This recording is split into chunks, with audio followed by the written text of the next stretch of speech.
technical schools.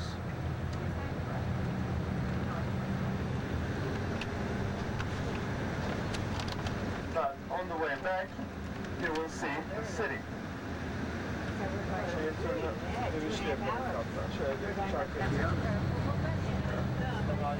Oh, it's nice and cool.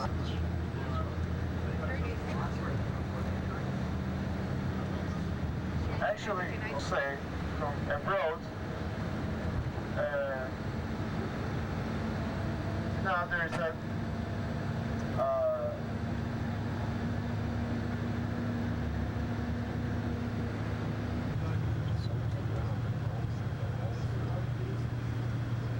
But I've noticed irrigation pipes. history of Hittites. We can differentiate the whole history of Hittites. We can separate this into three basic periods. The first one is the early Hittite period. This goes on from roughly after the Assyrian colonies period, which means the 1900s BC. After the Assyrian colonies, the first Hittite leader, Anita, was able to combine all the city-states, the principalities of Hittites living all over, all spread apart from each other. He was able to unite them in one kingdom. In 1700s BC. So we call this period as the early Hittite period. This went on until 1400s, and then because of some attacks, this unity was disturbed.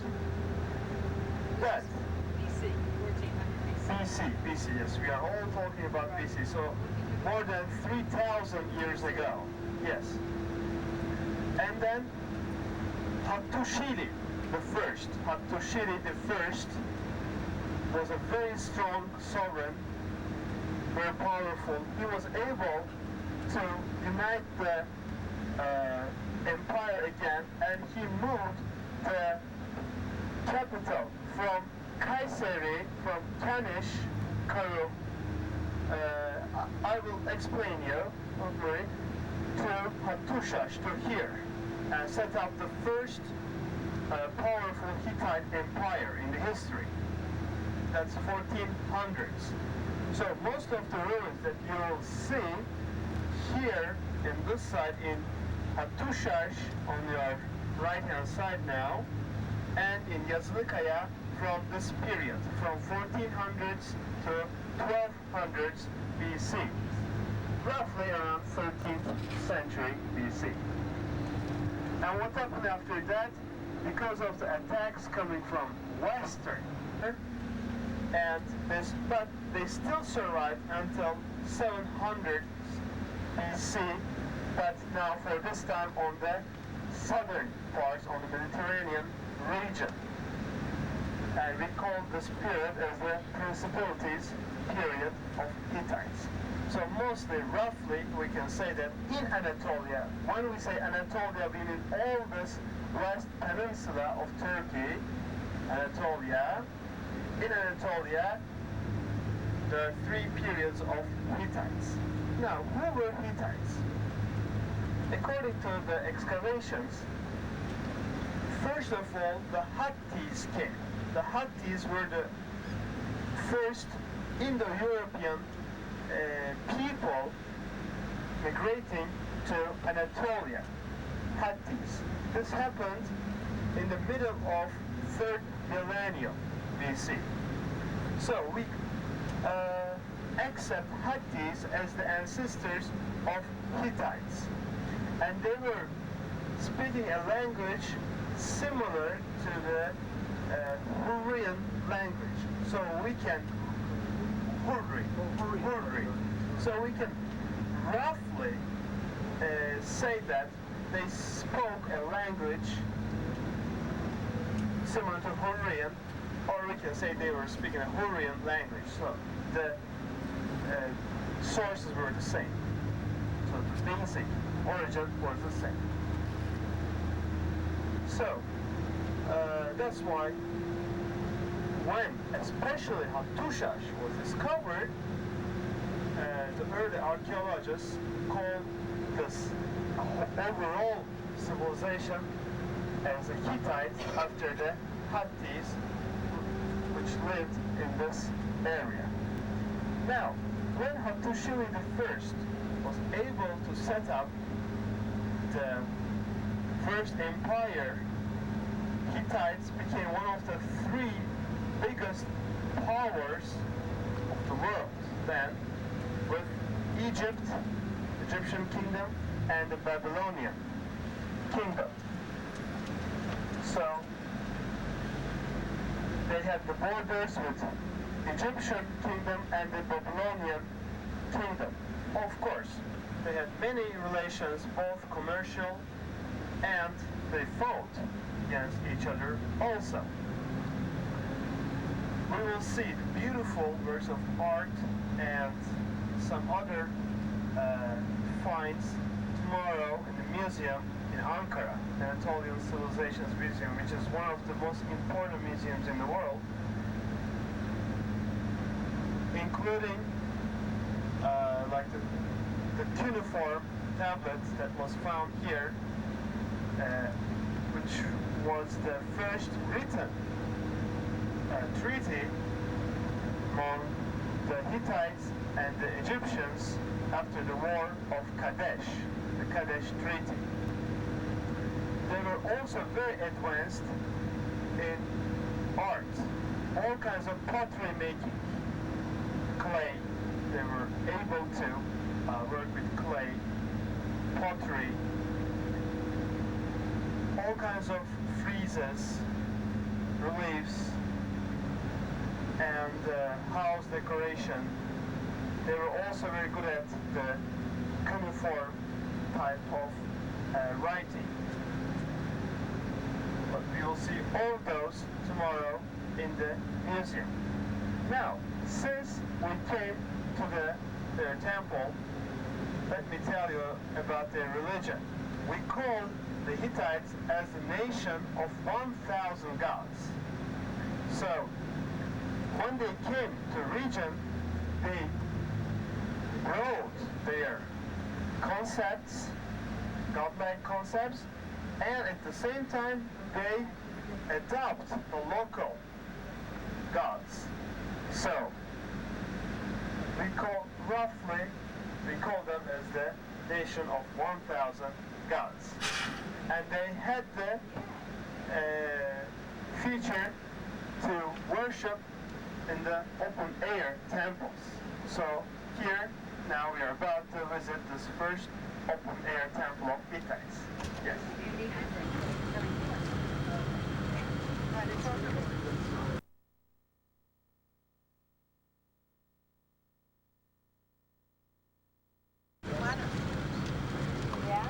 Get the most tourists from Germany. Really? How about Israel?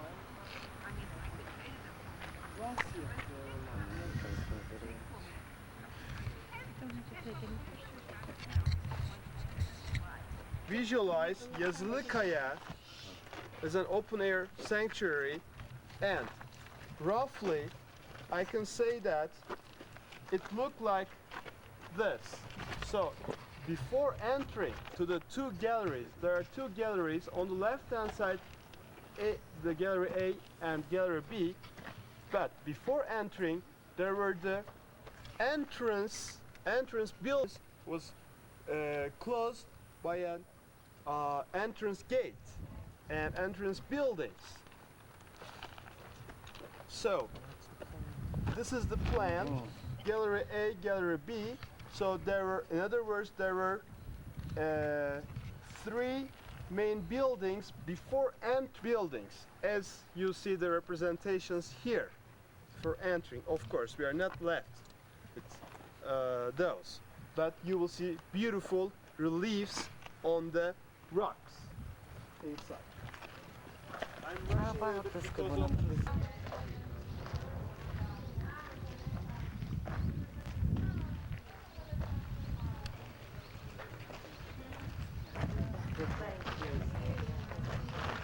mentioned that Hittites were the nation of the 1,000 gods. Of course, there's not a limit to this. And we see the representations of 64 gods here in the Gallery A section. Now, it's interesting. On the left-hand side, we will see the gods, and on the right-hand side, we will see the goddesses. So, at the What does that mean? meeting of whole society, of whole people in the central section that I will explain. And they are all led by, here in the central region, by the god of heaven, namely Teshub on the left, and Hepatu, the leader of the goddesses, on the right. So, here, starting now from here, again, give me some little bit represent imagination. Yes, now starting from here, from 1 to 12, you see all of them are 63 here, all in the gallery. The walking gods, yes, walking gods. That's the feature of Hittite gods.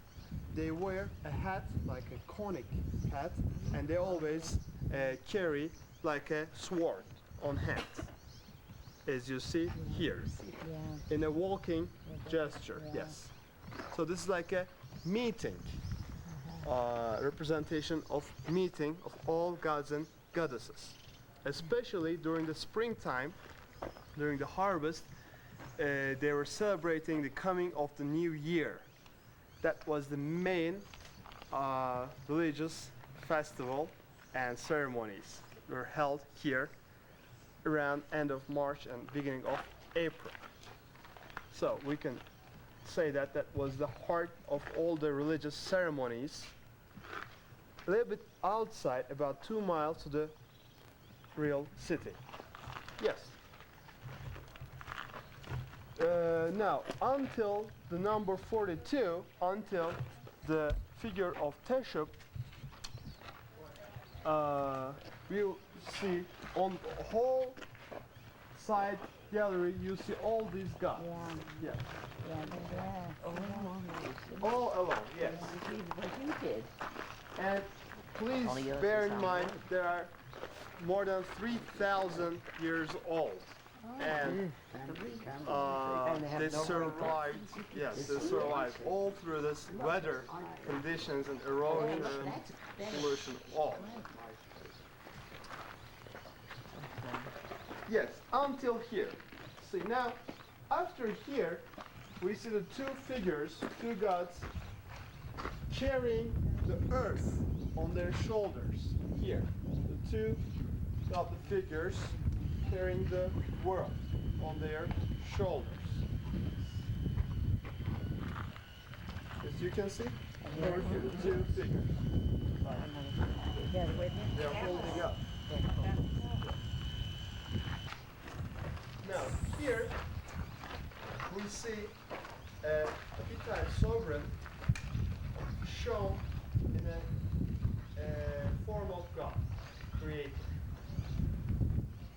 How we understand this? From the symbol of sun on top of his head, as you see here. You can see over here. Now, how do we understand that? This has a godly features. First, the symbol of sun on top of his head, and then the curled,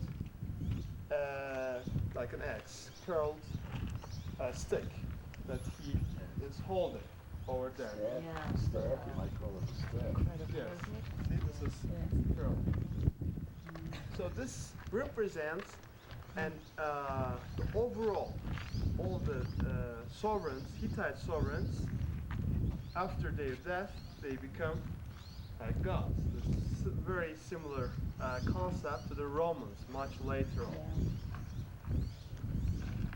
Yes, after this figure, we again see a walking god over here. And then we see the two maids. The maids, the servant.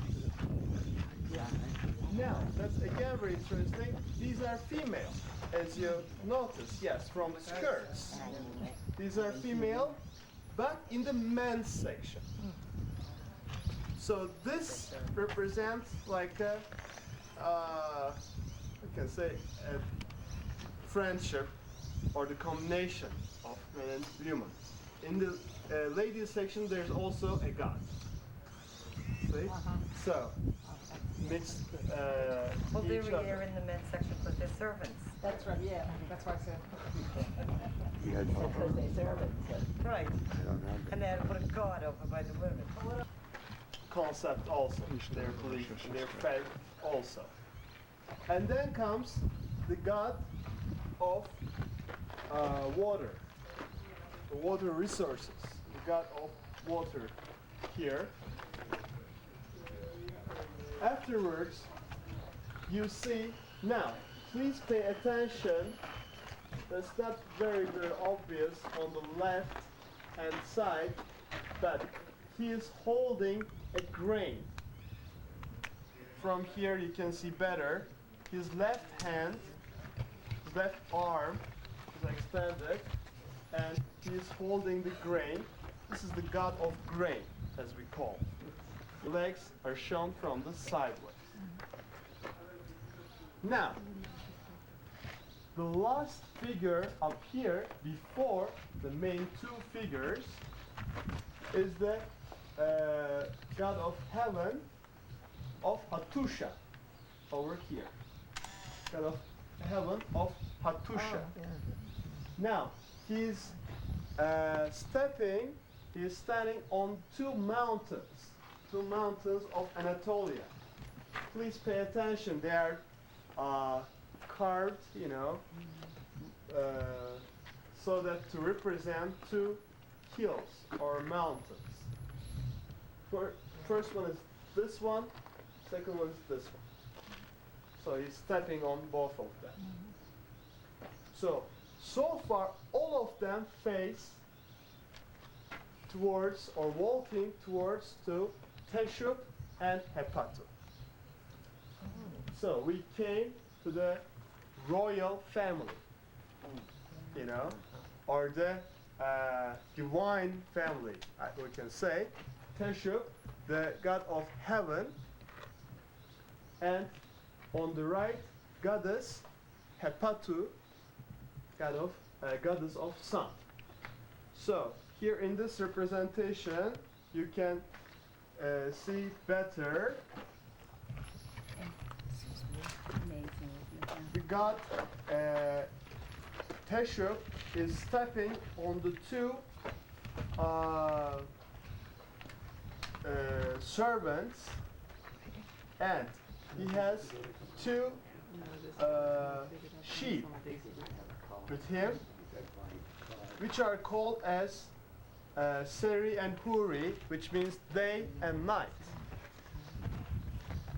And he also has a head, conic head. And another very interesting feature of Hittite symbolism, he has horns. You know, horn is the symbol of the bull, which is the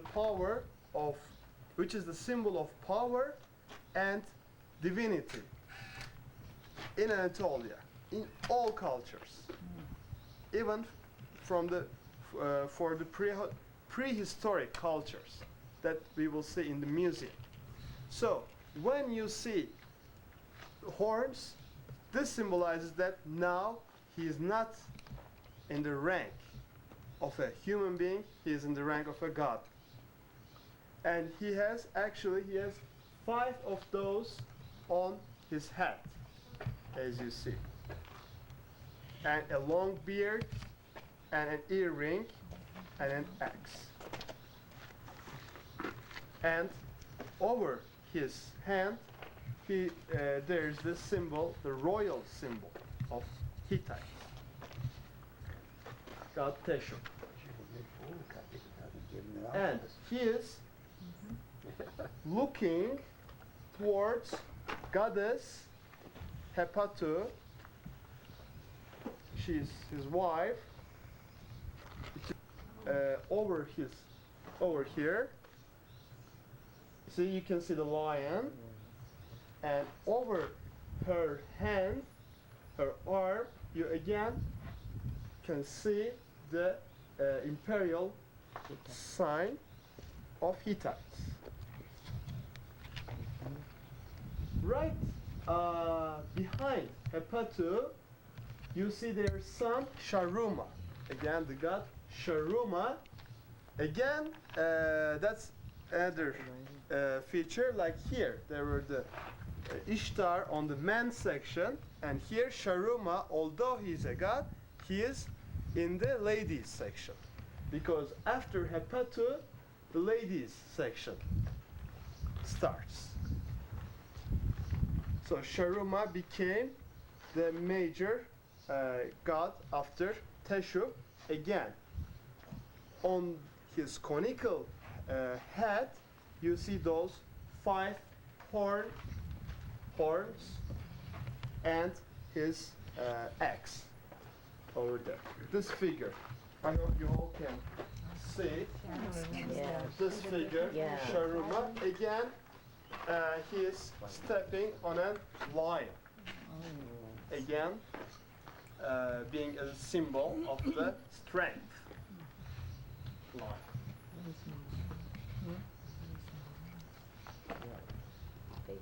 And then you see over here the two.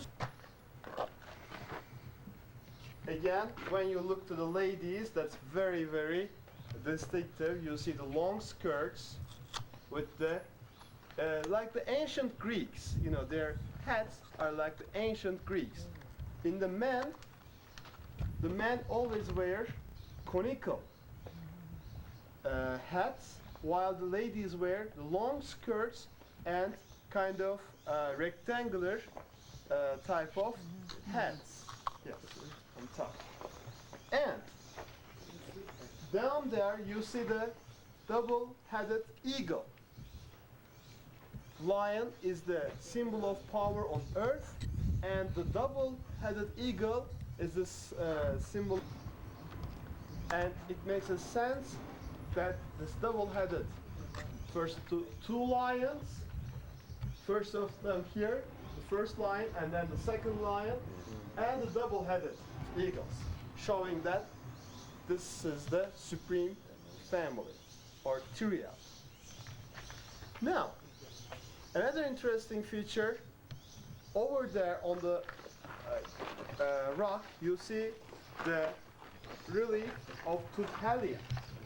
Who was Tutalia? Tutalia was the son of Hattushili III, and he was the real builder of this open-air sanctuary. And he had a wife, Puduhepa, and he thought of, Puduhepa thought of their family, Puduhepa.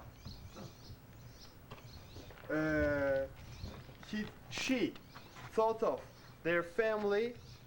She made like a connection between their family and the divine family. So she put her family in their position. See,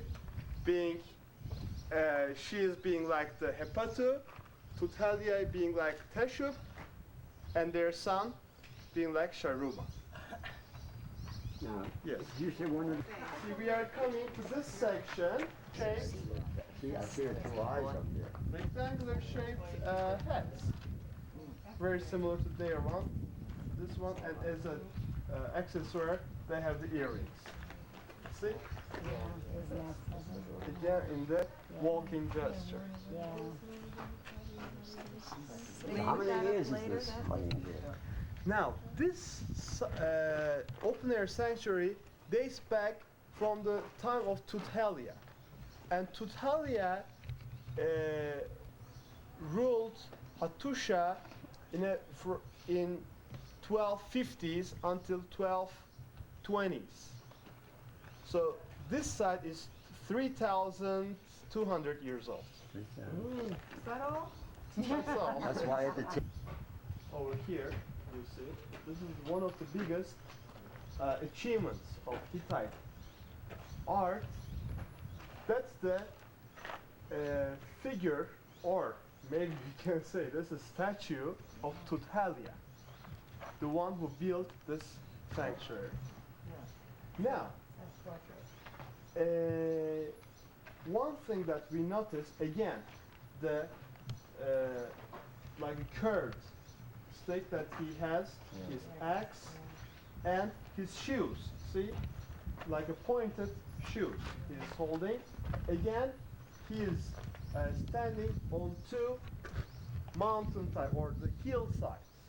He is standing on the two hills. Over here, you can see, signifies that he is from the royal family. He was the king.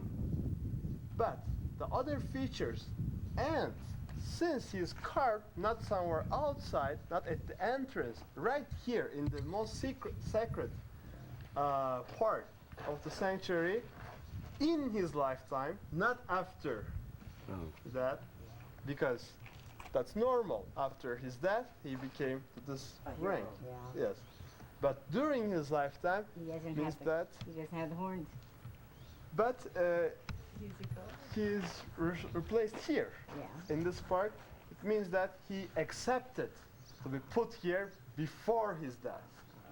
You know, very similar concept like Augustus. Yeah. Augustus was a Roman emperor who became, or who accepted to become a godly person before his death.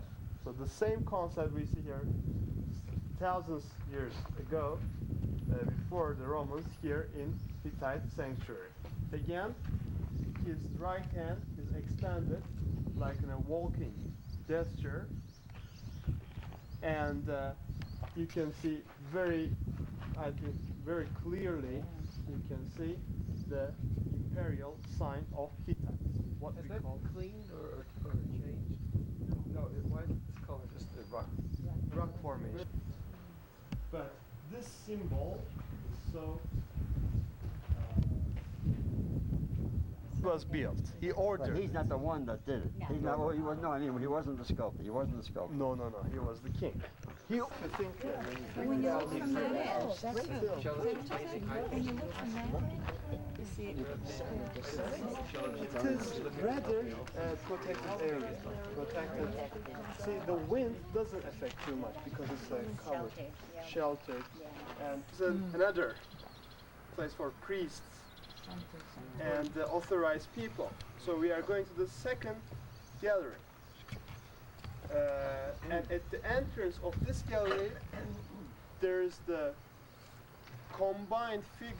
combination of a human being and an eagle to protect against the evil spirits at the entrance of the gallery. As you can see, the head of the eagle and his hands try to scare the evil spirits, and down is just like a human being. The bottom part, just like a human being, again in the walking gesture.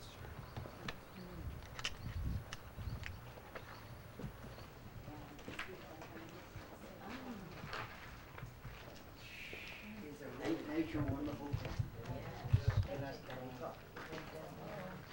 like this. Inner sanctuary and the temple, the big temple that we will see in Hattusha, in the site. And it's very interesting. It's like one of the earliest primitive banks of all history, the temple in Hattusha. Because what happened was, when the farmers got the harvest, the safest place was the temple. So they were putting there, and the priests were also taking care of the wheat and corn and all the other crops, and it was operating like a bank. We will get to this. Both sides. Again, both sides. Again, here, down, you see the two lion heads. See? Yes. So for his, they are like protecting him from all the sides, from all the, against the evil spirits coming from all the Eastern look. So it's like more sharp eyes. Yes, like more flat eyes that they have. And here, see another one of the best preserved figure of Hittites. Again, on the right hand side, we see almost exactly the same symbol, imperial seal of Hittites on the right hand side. We call this as the course of sun, or the symbol of sun. And here, Tudhaliya is holding, see, there's his sun. So Tudhaliya, again shown in the form of God with the 5 horns, is holding his son Sharuma. Sharuma has a next word. They both have, see here you can see very clearly the pointed shoes. Again, very specific. And He's got 4. I know, but his feet are down there. Feet are the same size. Yeah, it's more protected. He said too there was a cover. That would have worn away, right? The first part which eroded was this entrance, was the monumental gateway. It was like conical heads, and with, of course, all the time, the horns. Are those short pants or skirts? Like tunics, yes, that's right. That's like tunics. Because we really cannot call them as skirts. Skirts were like this. And the center of Hittite culture.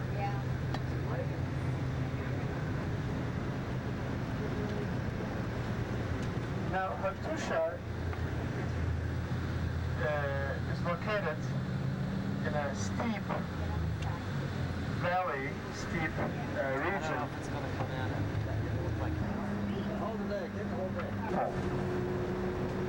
All right. First of all points that we will visit. Now we are driving towards south. The first gate of lions. We call it that way because you will see the 2 lion figures defending the city against the evil spirits and symbolically against the soldiers, the enemies. And we will visit the earth gate where there's an 80-meter booth and there's a secret passage there. And then we'll visit the line at the gate of the king. So we will be driving along the city walls of Hattusha. So that was a very well protected city And some parts, like in the northeastern sections of the city, they use the natural cliffs for protection. But on the southern part, they built very strong, very powerful land walls to protect the city all over. This goes on for about 6 kilometers, for about 4 miles. What did they have to protect the city other than the cliffs? What?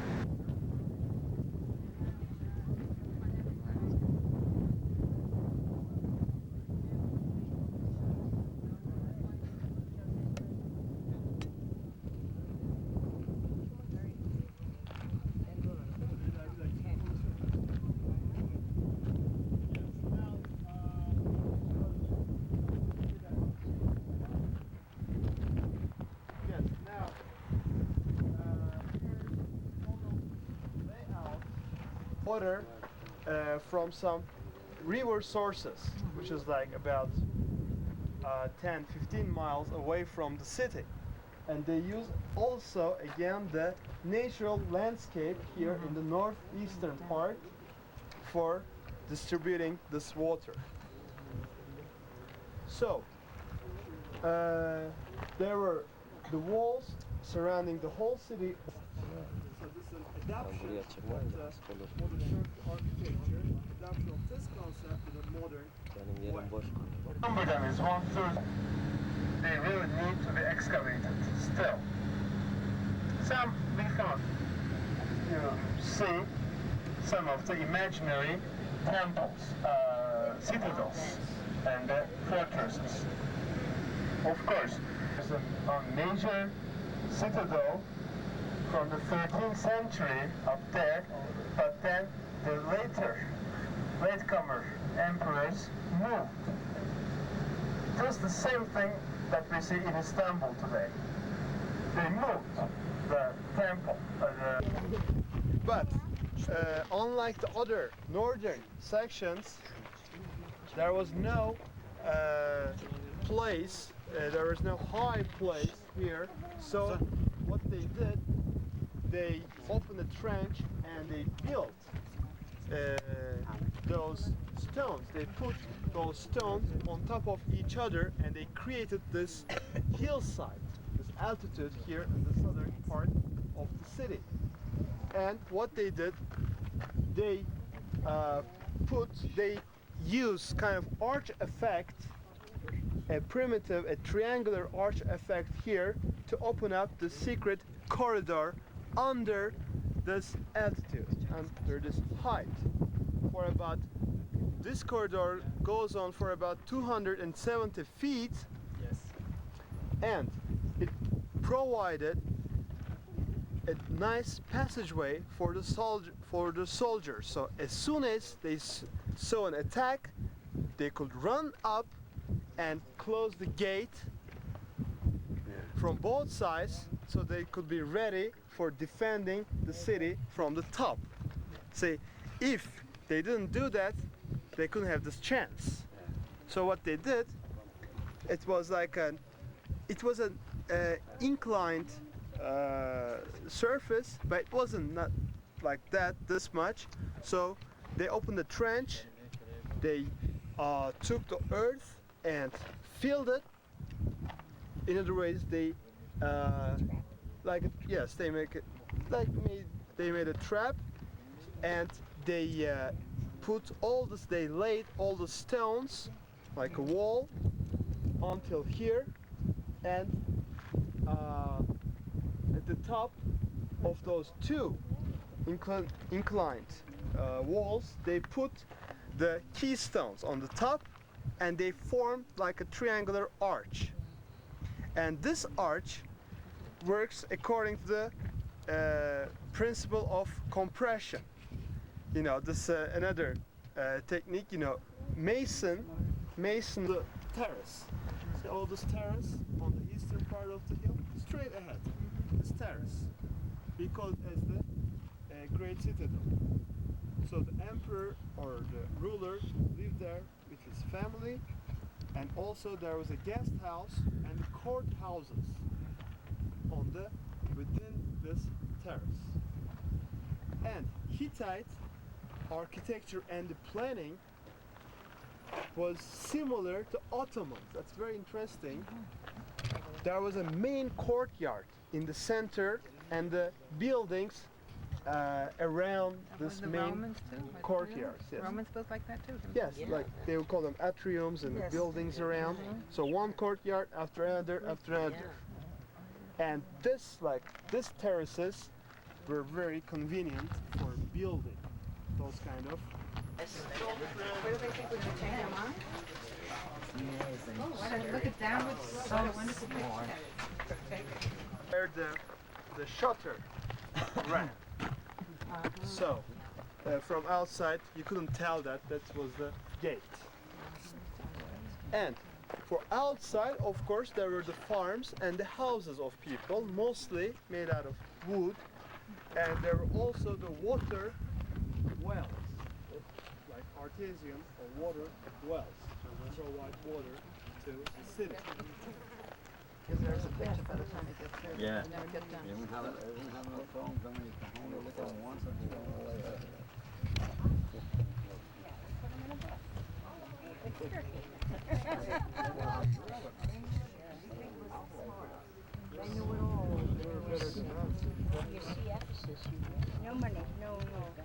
Ephesus is really going to ask us. The lower part and on the upper part. Yes, and you can see the best part here. The corner and the original.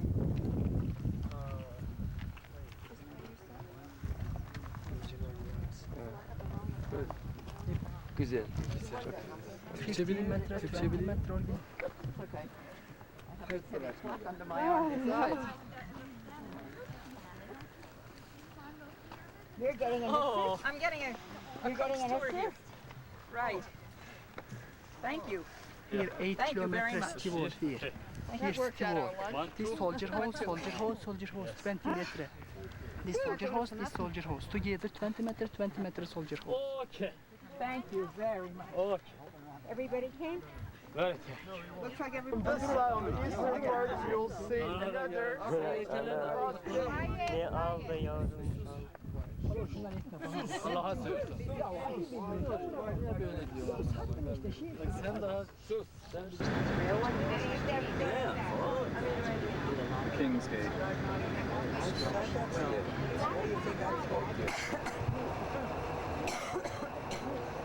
Monsieur, together picture, together praying. Local by mistake, because they first thought that this relief here was put here, and this, of course, again, is a protection at the entrance to the city, but they thought that it was a king, but it wasn't. This belongs to the god of war, the Hittite god of war. And how do we understand this? See, this is a duplicate. This is not the original one. This is a duplicate. You will see the original in a very, very good condition tomorrow in the museum. Very detailed work of art. It's, I can say, it's in the excellent situation. Again, the leg part is shown. The leg part is shown in the walking gesture from the sideways, It looks like it's a prize side fighter. view, and the upper part of the body shown from the front view. Now, how do we understand that? He was a god of war. He was a prize fighter. Wasn't he a prize fighter? Look at him. Well, yes, yes, Prize fighter. yes. more like a wrestler. He's defending, and he has like an axe, small axe, Oh, holding on the right hand the breasts, and also here on his helmet there's a horn. Yes. So they concluded, the archaeologists conclude that he was the relief of the god of war. We can also see this like a statue, because it's so high, about 2 meter height, from the 14th century again BC, from the Hittite kingdom. era. And when we come to the entrance, again, just like with the forts, Okay. the walls here are kind of We're climbing again?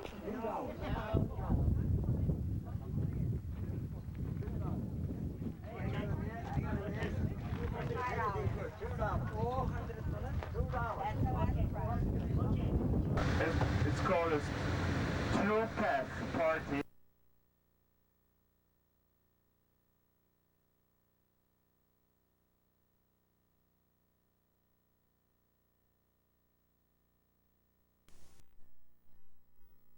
Social Democrats. That's the side entrance of the parliament. And now we are driving to south, the southern parts of the city, or the uptown of the city. On the left-hand side, nothing of any right. No.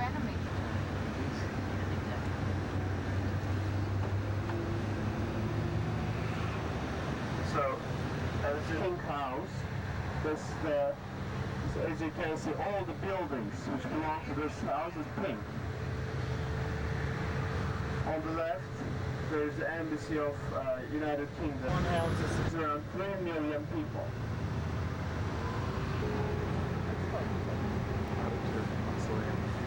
Are we going to stop? Are we supposed to stop this? Rose to Ankara, to his beloved capital, and put in ethnographical museum.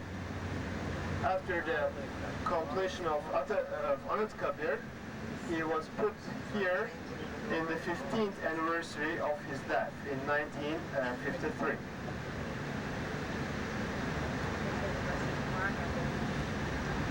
The guards consist of all soldiers from all over, all the branches of armed forces, Army, Navy, Air Force, and gendarme. And Anıtkabir always represents the unity of Turkish nation.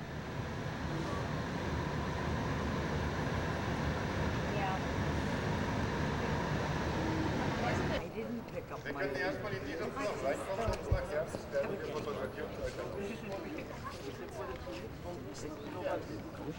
There's a group here. Let's start from the other tower.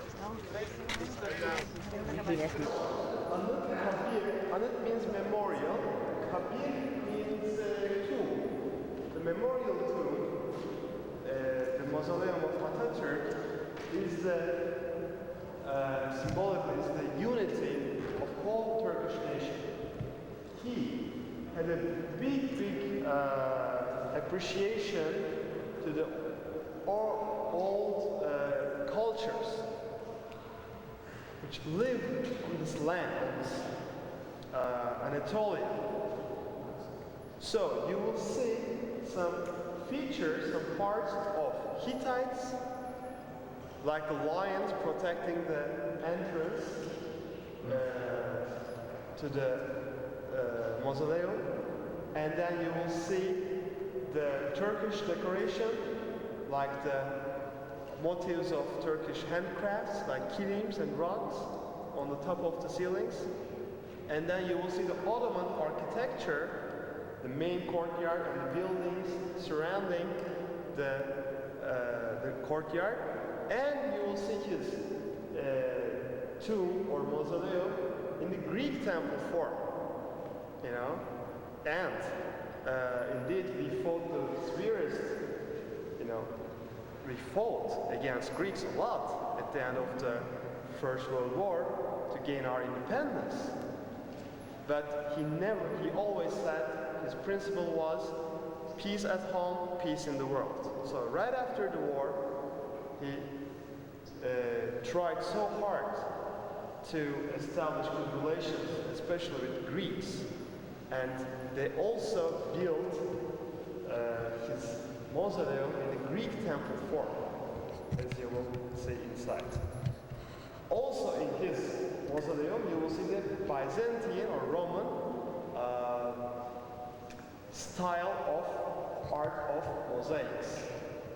So it's like a combination of whole it's a nice, I think, synthesis of all cultures which lived through Anatolia. And over the walls, you always will see his quotations, some parts of his speeches, various speeches. It's impossible to say all of them, but I will mention the most important ones during our visit in Anıtkabir. As I mentioned, Atatürk was born in 1881 in Thessaloniki, which is now in Greece. And first, he made his career as a soldier, as an officer in the army. He fought during the First World War in Libya, in Algeria, in Caucasia, and in Dardanelles in 1915. And after the First World War, Anatolia was occupied by Greeks, Russians, British, French, Italians. So he led the whole nation in this struggle, in this national defense movement. And he directed all this movement from here, from Ankara. So this is the city which was created entirely by Atatürk. Because it was right in the central part of country, it was the safest place, it was the easiest place for the people, from the representatives, to reach from all over the country. So his idea was to abolish the imperial system and to set up a new democracy when the people didn't even haven't heard the word democracy. So he created a nation, a country from nothing. That's why every Turkish citizen appreciates what it has done for the people. And he just acted, he never acted like a dictator, he was proud that he was just a sole member of the Turkish nation. Throughout the quotations, I will mention those it says. Here you see some pictures from the construction of Anıtkabir when he died in Istanbul in 1938. An international project was opened. Here you see the two architects who designed this Anıtkabir, who prepared this project, and they won the project. And construction started in 1944. They lasted for about 9 years. That is the Tower of Freedom. We were in the Tower of Independence.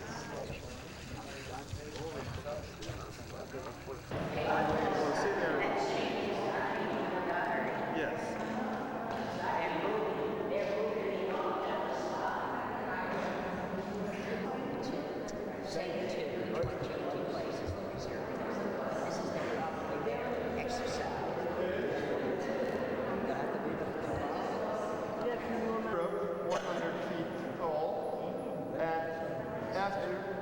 After here, we will enter the main building where this tomb is located. Okay?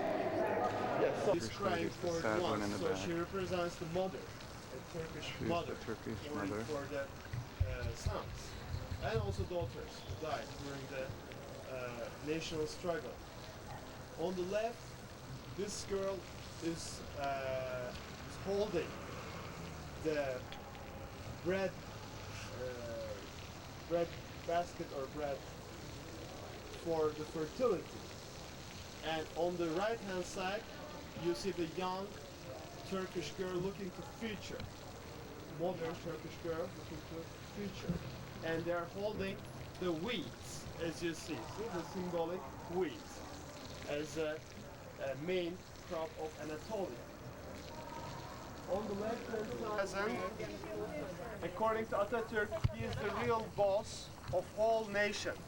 You know, he said the farmers are the real bosses of the nation.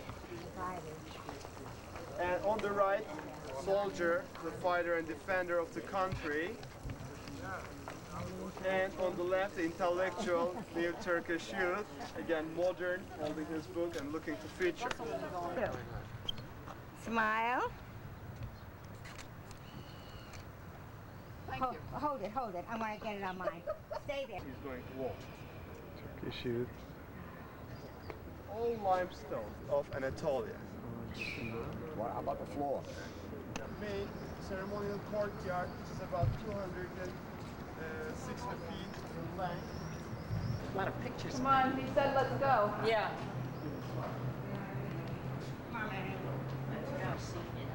The first English captions in here.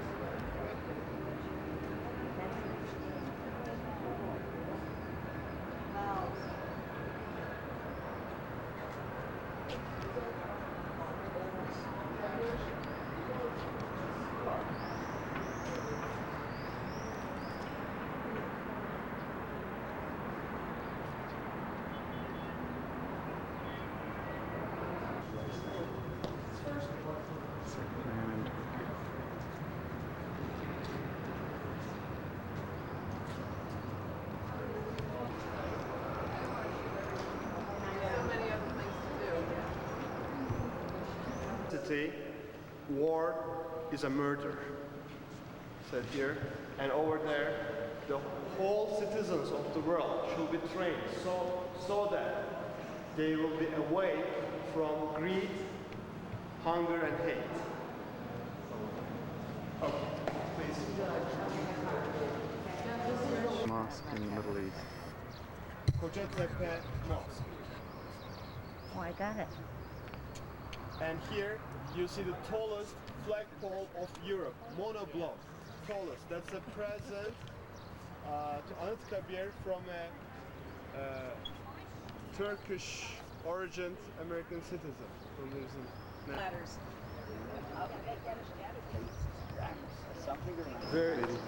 very advanced, and here there's like a tribute to this Byzantine art, Mosaic art. All the yellow ones are gold plated. So you see some of that typical designs. There. And here is the ceremonial hall. I'm surprised they don't have an eternal life.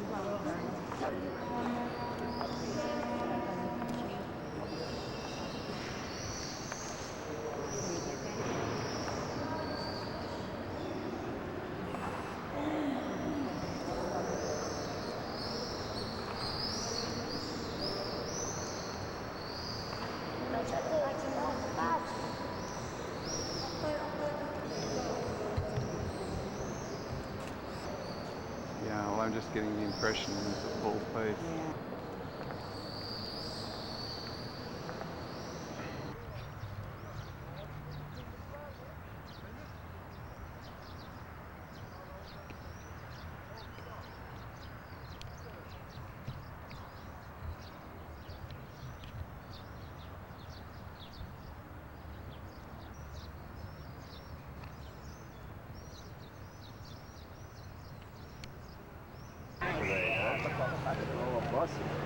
Yes. Learn my roller coaster. I don't have to take any more pictures. I'm going to do an extra roll in my red vest. Human beings. The archaeologists found some parts of bones and the skull, teeth, and very, very basic tools that they made to fight against the wild animals in Antalya, in Karain cave, dating back from 10,000 BC. Later on comes the Neolithic age, from 7,000, 6,000 BC. And we trace this, we see this the best in Çatalhöyük, around Konya region, in the central parts of Anatolia, down the hills of Taurus mountain regions. We see the first community life of mankind. Main courtyards and the houses surrounding those courtyards. You will also see some representations here in our museum. And then comes Chalcolithic age, when they began to use copper. And we trace this the best in Burdur Hacilar, here in Hacilar region.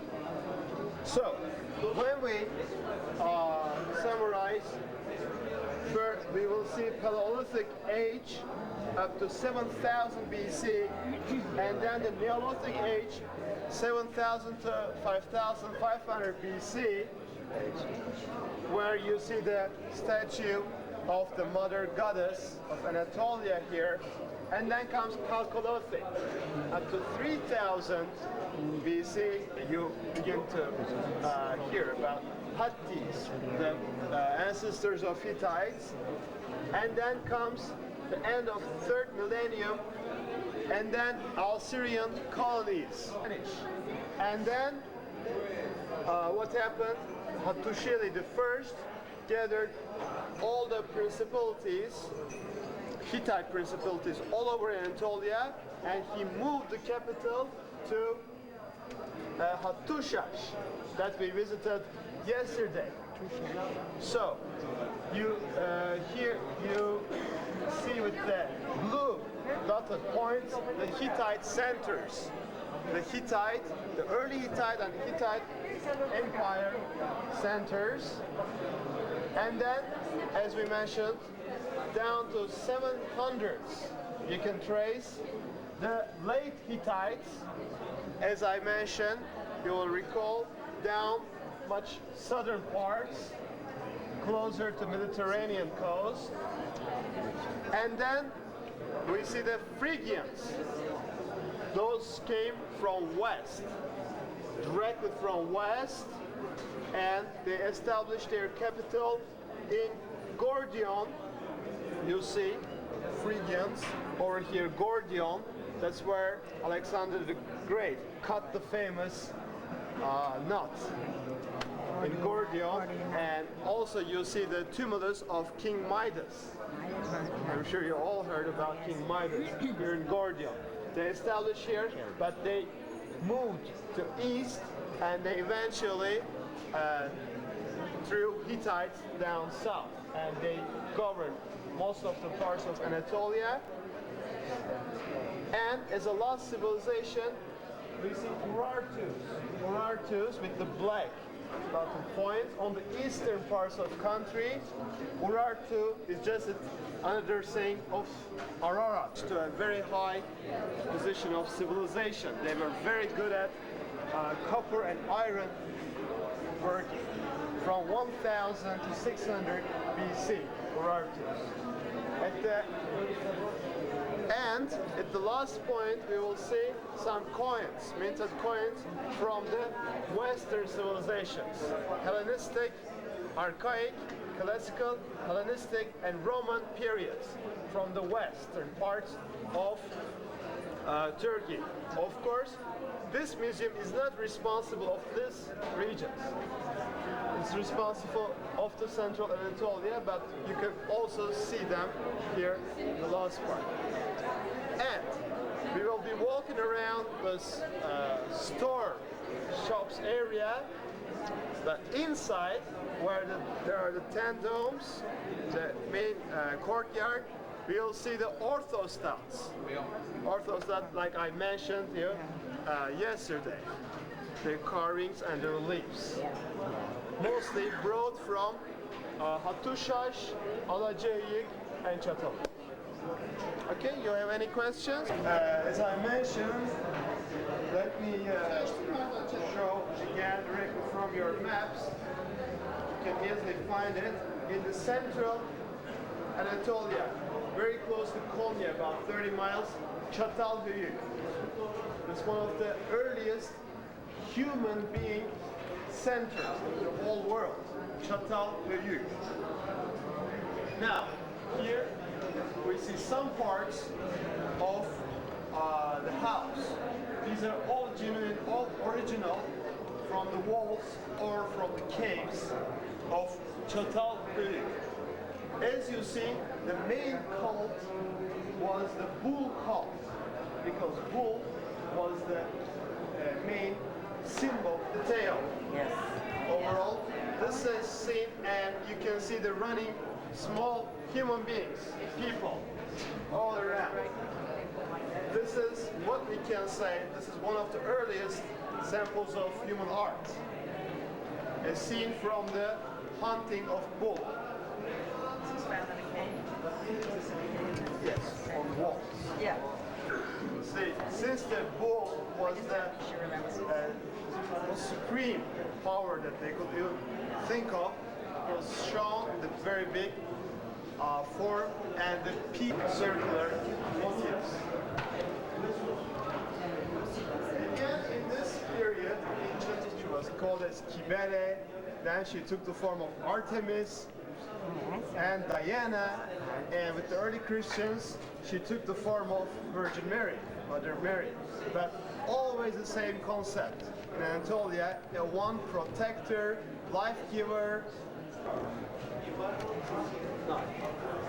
hard things. On the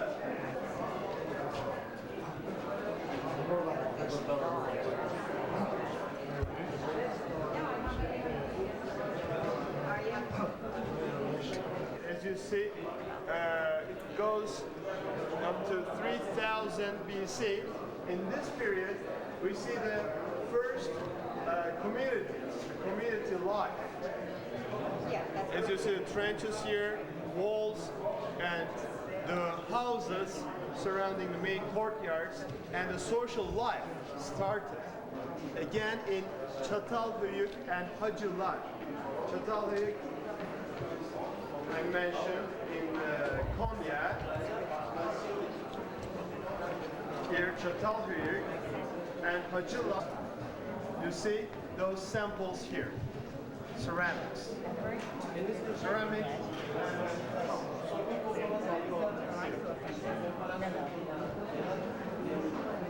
Now here,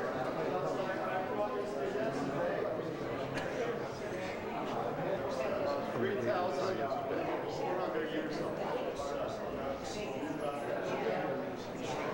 So, because of his helmet, the archaeologists first thought that belonged to a king. That's why the gate in Hattushash got the name as the gate of the king. But then, as a very, very important feature of Hittite art, because of the orbs, the helmet, and his axe, it was concluded that it belongs to a god of war.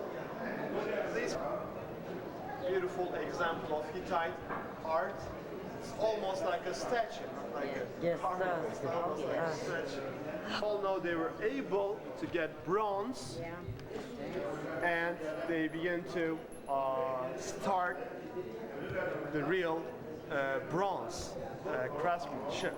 And they created, of course, it started with the religious art, religious figures, with the cult of deer. Again, as a symbol of feminine feature, characteristic. That's the Hittite deer in the center. And then, you know swastika. Swastika was a character in the old Indian alphabet in Sanskrit, and that's because Hittites were Indo-European. The Hittites or the Arabs? Indo-European. Indo-Europeans, yes.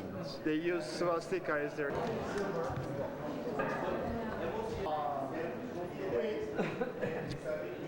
Here, as you see, the queen is put with her belongings. Old tradition, you know.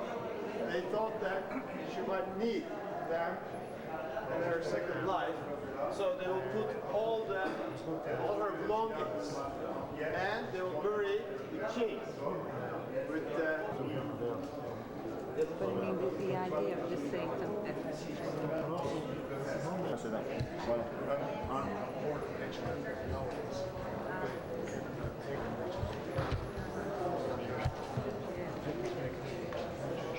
Not too bad.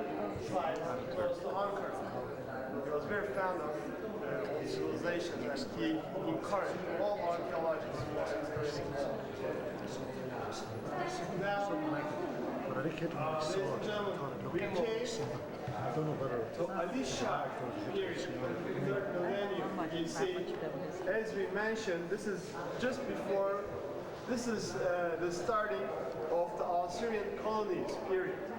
So the Assyrians were coming from south, and they are using this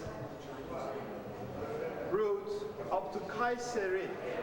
Kayseri is a city in Cappadocia region, Kayseri, and their capital, their center, was called as Kanishkültepe. Kanishkültepe. Today. In Cappadocia, yes, region, down south. So this gives you an idea about their trading center.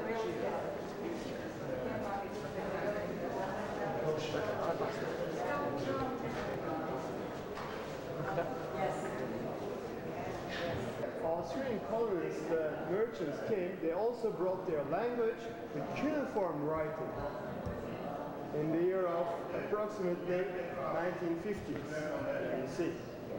So what happened? Anatolia stepped in the historical times. History started because they were able to write the events, historical events. The Indo-European language. What an envelope. Oh yeah, the city merchant, he is wearing this pointed shoes. Interesting. What was that? I didn't hear those. These pointed shoes, these, these look how far back they go. Yes. That we dance these opaki. Yeah. See here.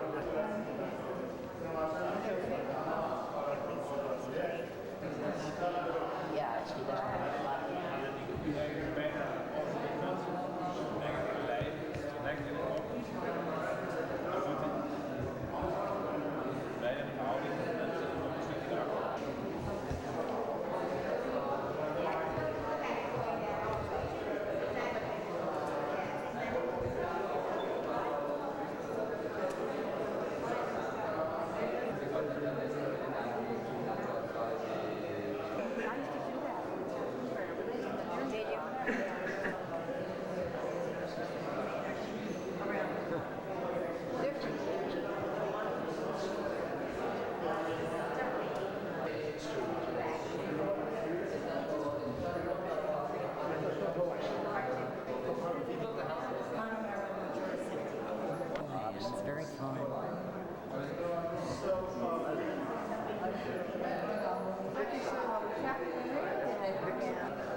very advanced in the wood work, wood carving, because once it was the wood country, as I mentioned, the forest country. This wooden table came from the center.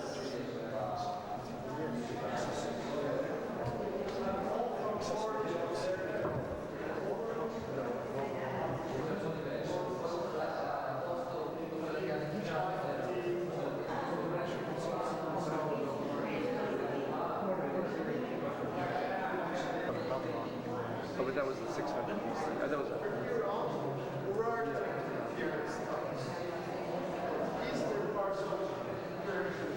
kind of importing those goods from Urartus. So they were importing from east to west.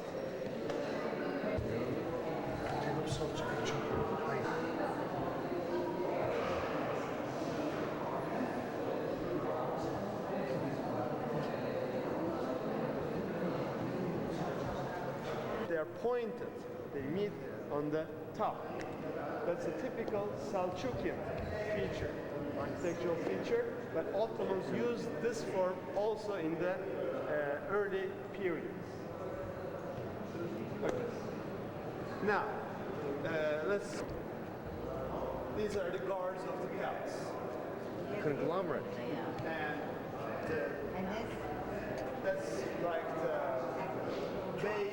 base for the statue.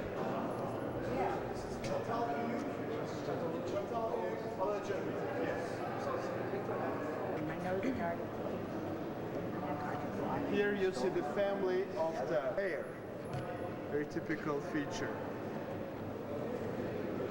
So this head ain't the collection of stuff. But just see this head needs to feel. The warrior. You would have got this from the 3,000.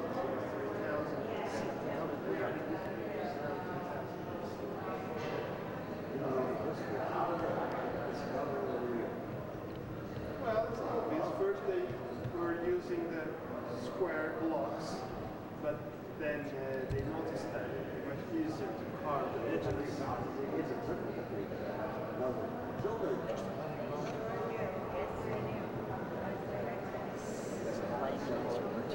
Yes, absolutely. never seen it.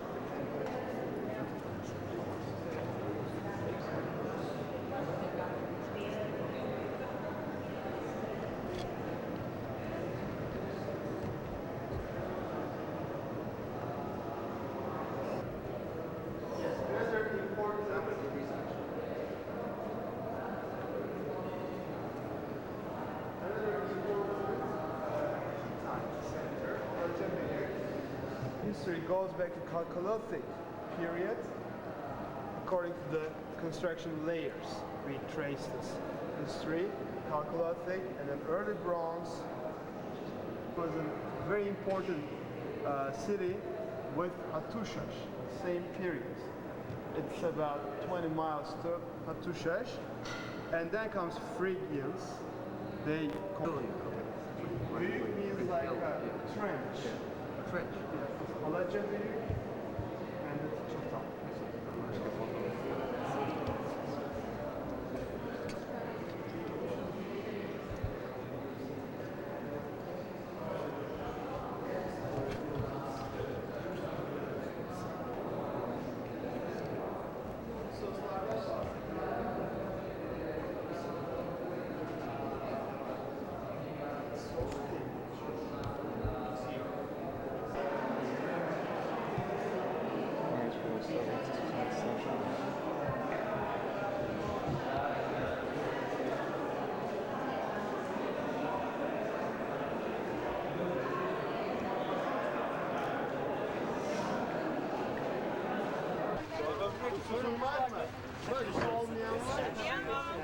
No, I asked about that. He said that's henna for dyeing the hair. Get out of here.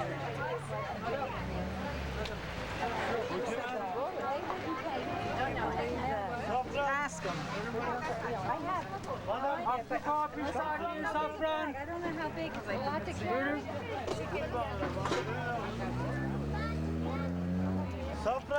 Saffron, madam. Saffron. Difference in the width and the upper levels to gain more room. More space.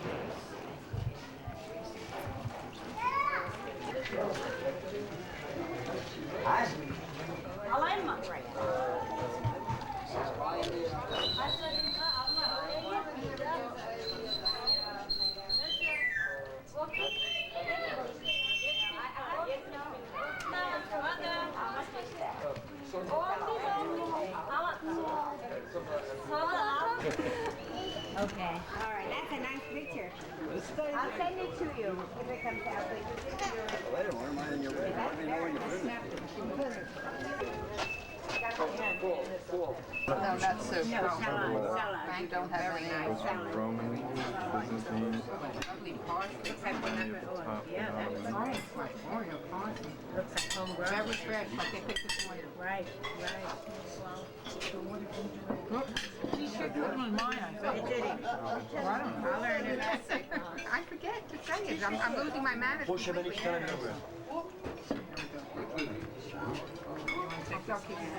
one over here. Here. See what else is coming. What is this? Here. Amerika. Yes, I did. New Jersey and New York. New Jersey and New York. You're on cam, Karen. Looks like coming up the road with supplies. The tractor. It's pretty good at that. Yeah, it really is. This is the Salt Lake. The Salt Lake, yes, on the right, you get a lot of salt out of this lake. There are some small creeks and streams which feed this lake. But as you see, it's a very dry area, and there's a big evaporation. So that's why the lake contains all this salt mineral. We will try to stop and give you a chance to have a look, to have a quick.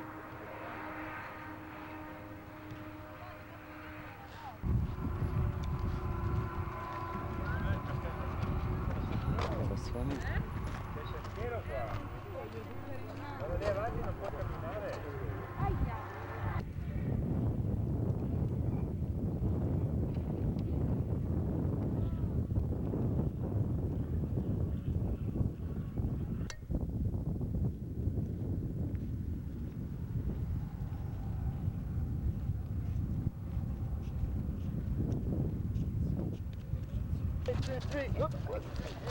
One, two, three.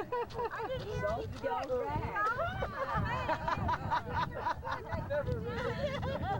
Never. I didn't hear. Is it making noise?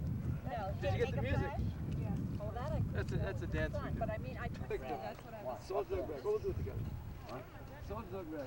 Salt is going red. Oh, you'll have a full wagon of the salt. The salt is going red. Shade. Your faces are going to be in the shade. Okay, Lane, I guess we make two of those. I'm getting two of them. Well, there's some high. Look where the bus is. Over to your right. Ready? These are dating mostly from 13th century. 13th century. It's like a sanctuary. A resting hotel. A hotel.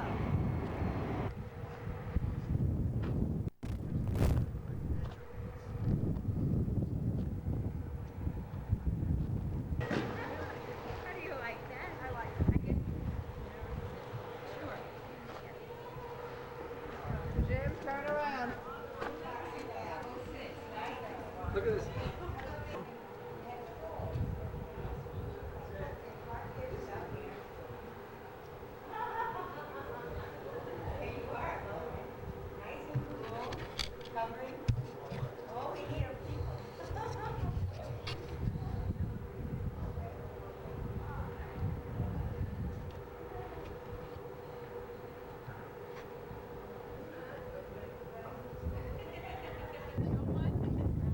Travelers on the Silk Road. Goods could be left here and sold. It was based on trust.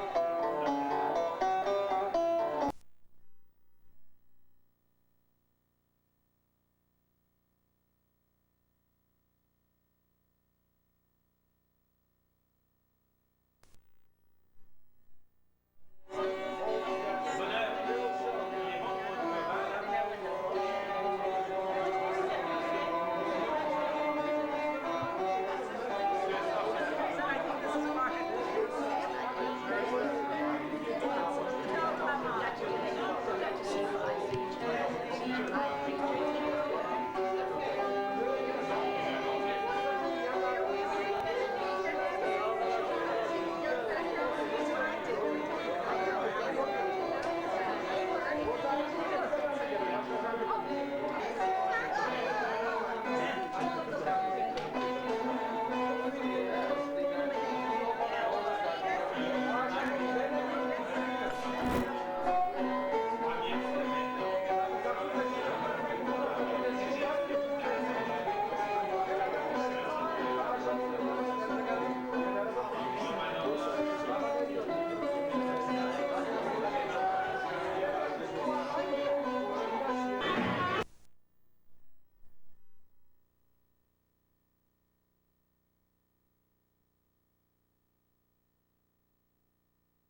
To.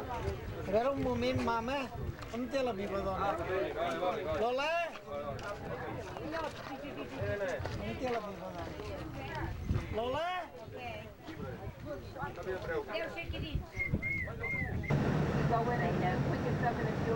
That's right. That's right. It's like a community. No, they don't pray at all. It's like a community life, you know. A village has a certain, like...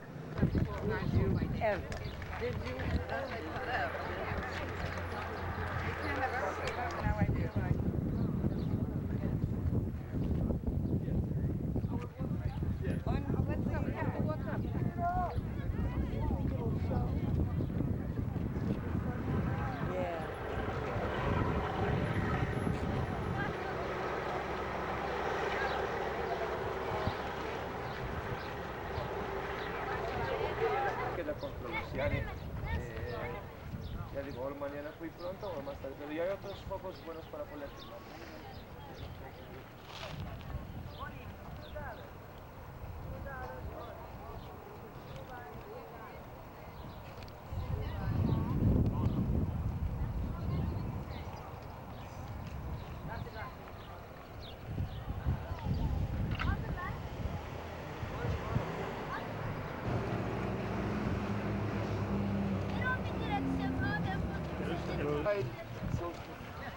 So, Uç Hisar. Uç means edge and Hisar means the fortress. So, the edge fortress. That's the highest point in the whole valley, in the whole region. That's all natural, as you see, all tuff. In other words, the volcanic ashes. But afterwards, they're all, it was all hewn out of rock by people, and so with the effects of nature. There are many places like nests for the pigeons. Pigeons live all over the rock. That's why the valley is very rich, because of the grapes. As you see, the disposal of the pigeons are very good fertilizers. That's why they grow beautiful grapes. And the villagers use those cones, conical shapes, for storage purposes. They sometimes even live there. What about? Let's say they carve a rock and they open up a space for them and they put their block. So there's constant visibility. And the altitude of the region is about 1,016 meters. In other words, 3,300 feet. It's quite hot. So how do they survive here in the winter? Do they? Això de pujar amb escala és una mica ortopèdic. Ei, com es filma?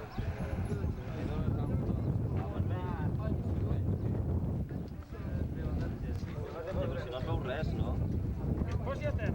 Ha de venir algú més.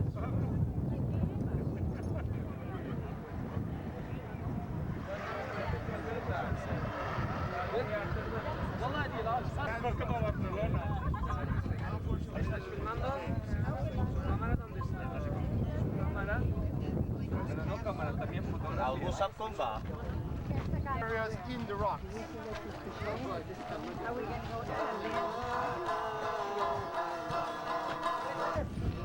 Wait, go ahead, Jim. I want you poking out of the hole. This is another one of those.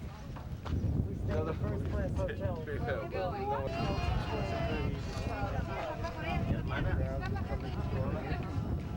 You take one people. And here is Hilda. Yes. Pero era 10:15, 10:15 para estar. De aquí no... Pero los que quieren seguir una casa a visitarla, que esto ya es... Marilyn Monroe!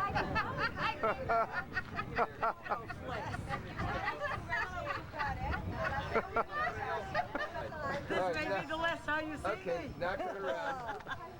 Tell a good. You always see the the blue Nazar, see? Nazar boncuğu or against the evil eye.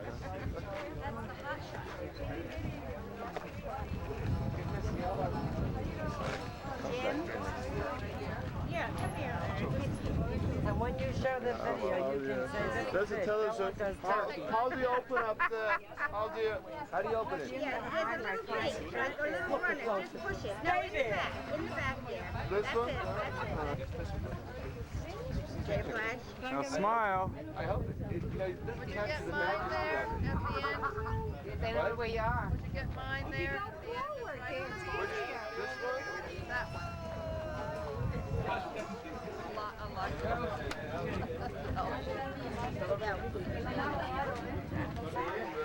All over. Whatever made him take it up there. You took it up. That was my mistake. I should have left it in the bus. I would have the buddy down here anyway. Yeah, why did you leave it down?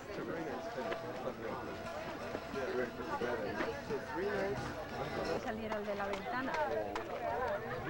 Sí, voy a quitarlo. Esto aunque cuelgue no se ve nada, ¿no? ¿Eh? Esto aunque cuelgue no. Then you install. Espérate a ver si se mete el de la ventana.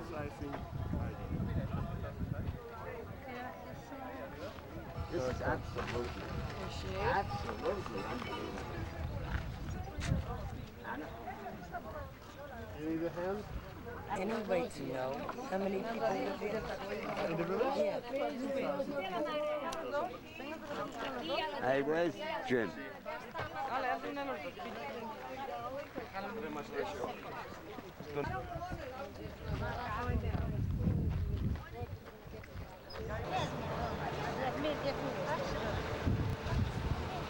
Two layers. From the fourth pyramid village. So you see, the buildings, the big houses are side by side with the cones. Sometimes they build a bigger cone, they live there, they put their things in the cone. You know.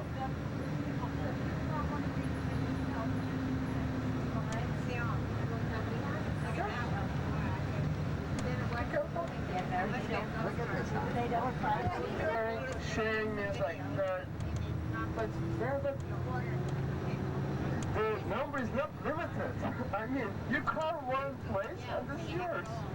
You know, it's not limited. If it's not. Mine is mine and I don't share. Look at that.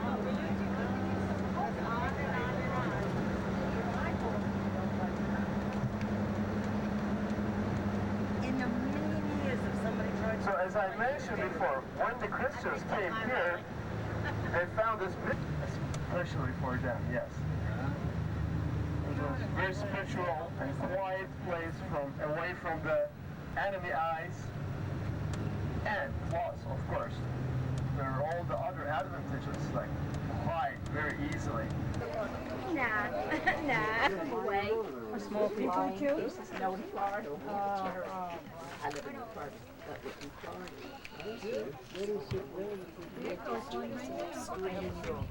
have an owl. I guess I should do it manually, but I'm not going to. Yeah. You're right about that. Because I had the manual override. Oh, that's a nice spot. It was a Yeah, they all too. have it. No, they don't all have it. No, we have the I think the automatic do. No, we bought the book. We are in like a theological center of 7th and 8th centuries, basically. Now, if we repeat the history of Cappadocia again, this has always been a popular spot for all the tribes, Hittites, afterwards Galatians, and then Alexander the Great, Romans. But they use it temporarily, and they didn't live here. They didn't stay here too much. Although there are the advantages of the site, there are also some disadvantages. like the agricultural production is not that much, and there's not a big variety. So, in order to be able to live here, the people shouldn't want a lot. In other words, they should be self-sufficient. They should be content with the small quantities of food, clothing, all the needs. No cars. And the transportation is also very hard. I'm You can cool. imagine. Yeah, I'm going to sun. 3 months constantly. Now, Saint Basil the Great is the father, and he's the founder of the sect, or the church as you call it, of Cappadocia. Now, he came here and he preached a very modest way of life. According to him, he said, one piece of bread is enough for living, and one piece of clothing is enough. You know, it's a very modest way of life, and they were living like a hermits in this region. That's about back to 4th century AD. In those years, Byzantine Empire didn't accepted Christianity yet as the official religion. So they had to hide themselves, and Cappadocia was providing perfect site yeah. for them. Hide Now, out. according to an estimation, it's impossible to find all of them. There are like 365 churches, like one church for each day of the year in the whole region. Oh my. But they're all spread out. Since they're all concentrated here, Göreme or Korama, very nicely, this is now like an open-air museum, and we will see some of them. Of course, it's impossible to see all of them, but we will see some of them. And we will also see like a monastery and a cathedral, like the more important church down, which is called as the Buckle Church.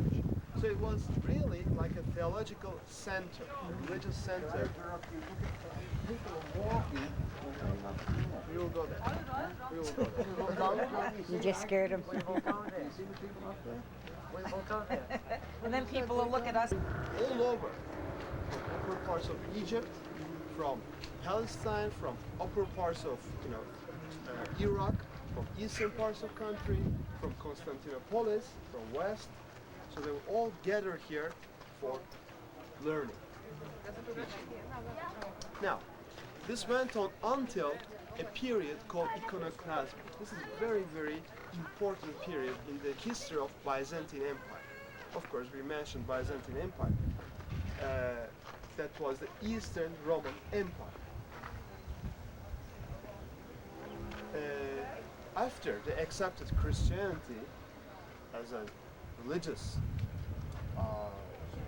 religion and official religion, and Constantinople became the center of Eastern Church, Christianity spread out very easily, and with that official support all over to all the Byzantine territory. But afterwards, the political power of the Holy Band became so much that they began to rule, actually. They began to interfere with state affairs, and they began to become, much more powerful than the emperors, Byzantine emperors. So, in the history of Byzantine Empire, in the years roughly 8th and 9th centuries, we see a period called iconoclasm. What was this? Klasma is like the prohibition, it's like a ban, and icons, like icons. So, no icons, period. So, very strict measurements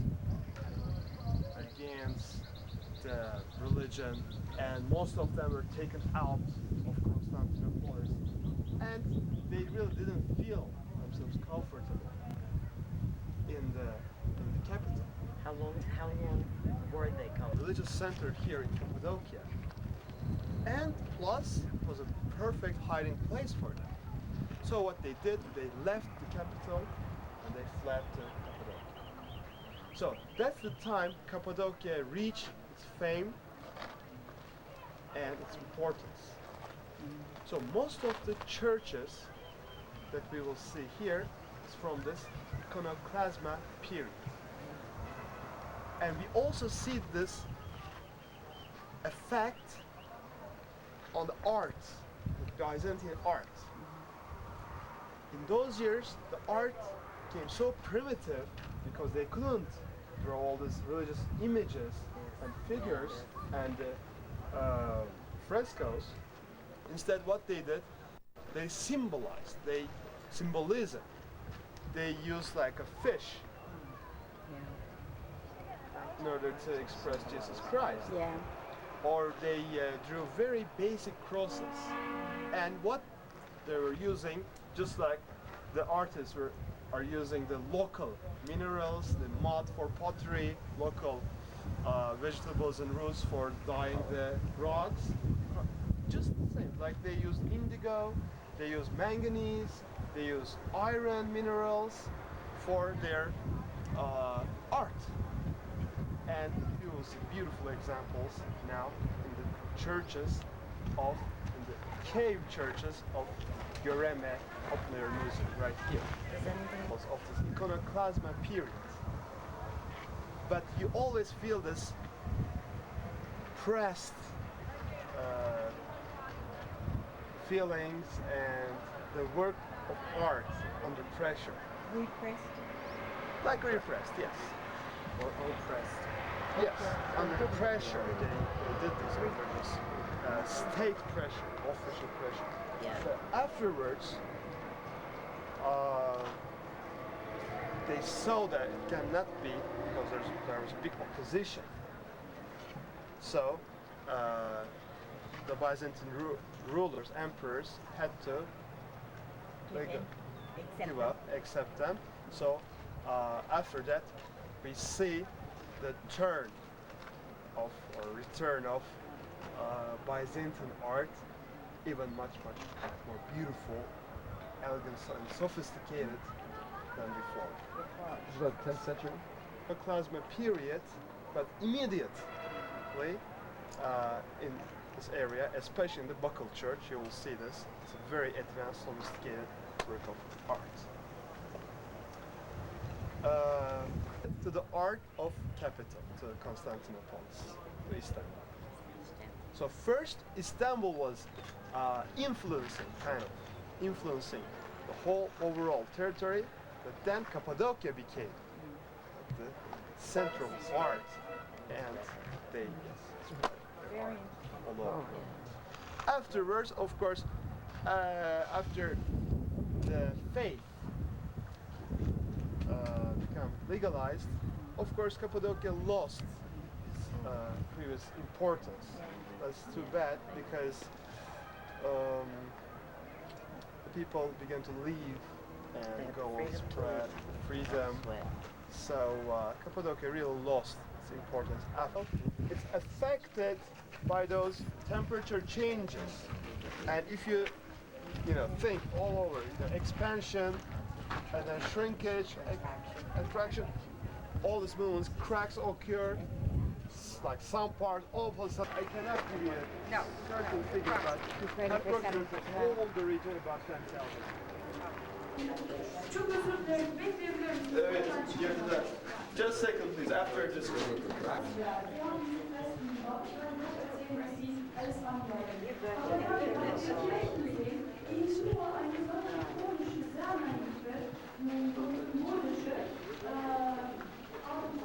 Nur mit symbolischen Sachen ausgeschmückt. Das bedeutet nicht, sie sind uralt, sondern sie sind gerade aus dem 8. They come back for it? Yeah.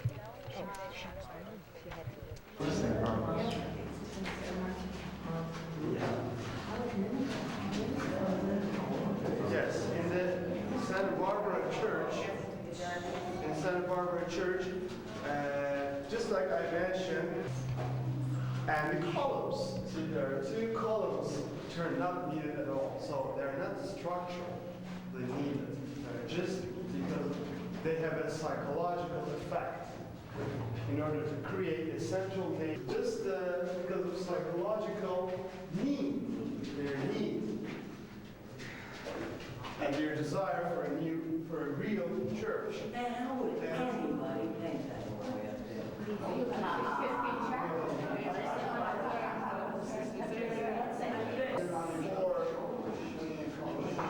For the red paint, you paint.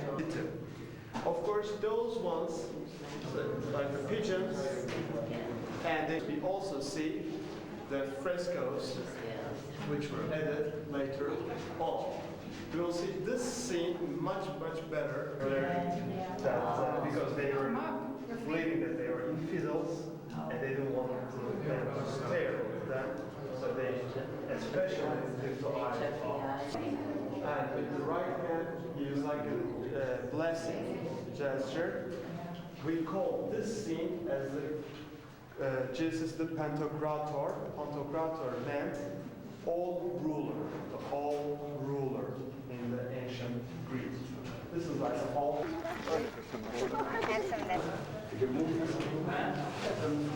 Jim, there's a stage. Go, Jim.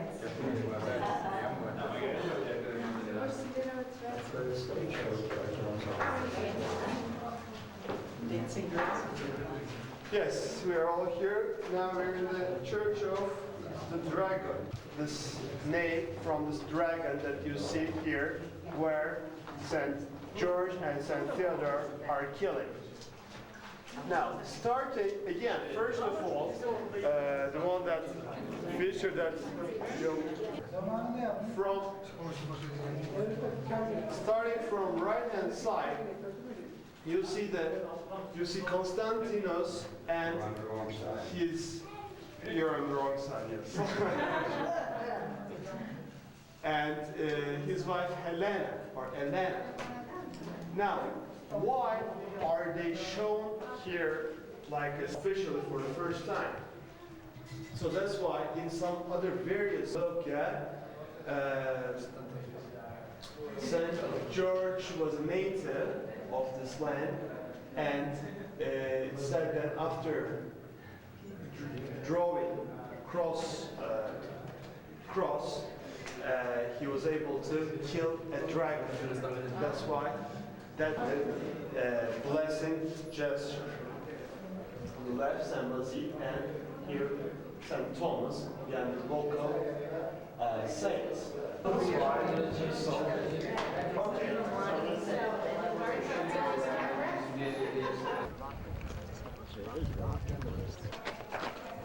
Where is Jacob to? Yeah. Really? Where'd you come from? Yes. Jersey.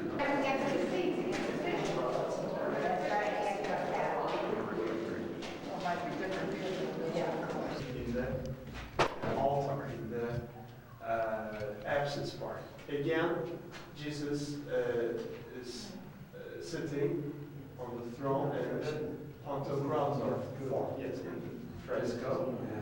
And the blessing gesture, Pantocrator, as I mentioned before, means the all ruler.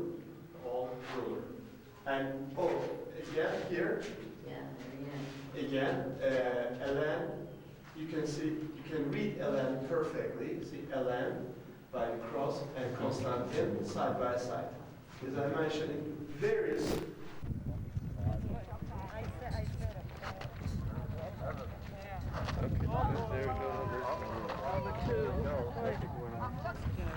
It's a 2-year program. School, and they're paid only $300.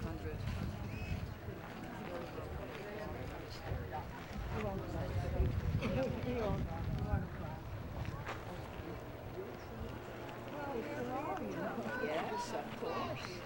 I'd enjoy that for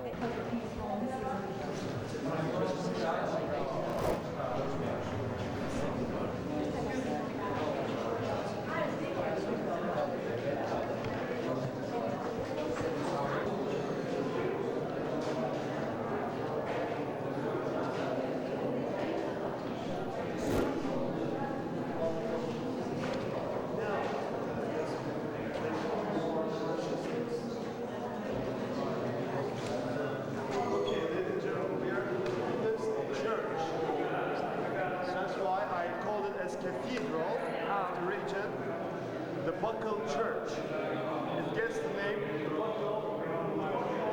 See over there. Round. Buckle is like a rounded thing that. Kind of. Yes. Original. Actually, there are two churches. But if you go. And the newer part is the one that we are in right now. So, as you notice, the entrance, the frescoes are more pastel colors. They're not as sharp, as fresh as they are here in this part. The reason is, in that when they built this in around 9th century, right after the iconoclasm period, they couldn't use indigo color, the dark blue or the navy blue color, so extensively that right after that, of course, just like in any technique, the dyeing and painting technique is advanced. And they began to use different color combinations, different paints, more light, fresh colors, as you see here. To the new Buckle Church, which is dating back, of course, like any other church, you see the seeds like traveling the Galilee. They see details like here. This gives you a nice idea. Very, they did the details very carefully.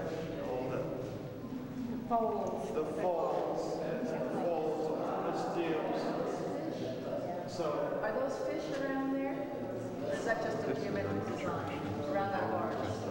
Those aren't fish, it's just a geometric design. That's very interesting. See? Yes. So they painted it again.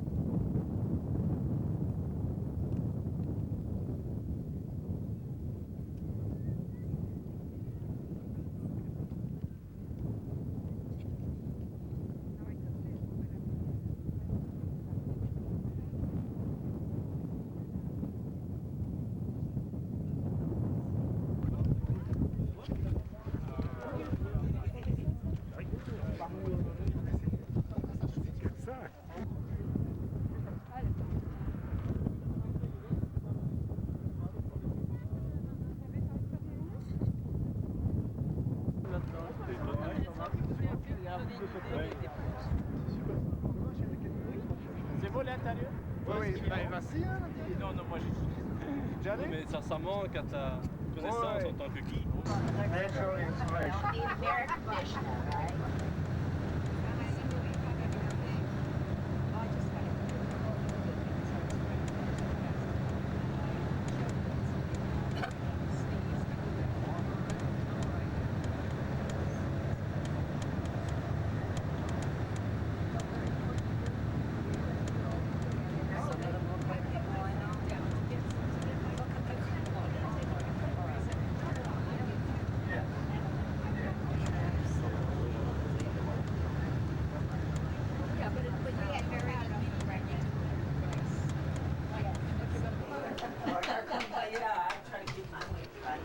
Trying to make a vase. I see that. He got the vase half finished already.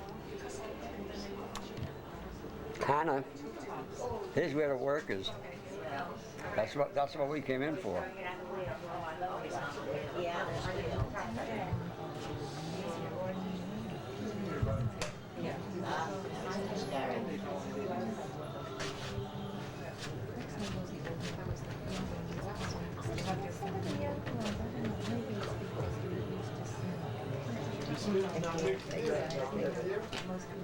So you do top two. So our artist Mehmet Top will show us how he makes. I know his elder brother, but very nice people. Is his brother a potter too? Yes. Yes. I'll bet they go back. It's like a family. 80% family tradition. Yeah, she probably wears that one shoe though.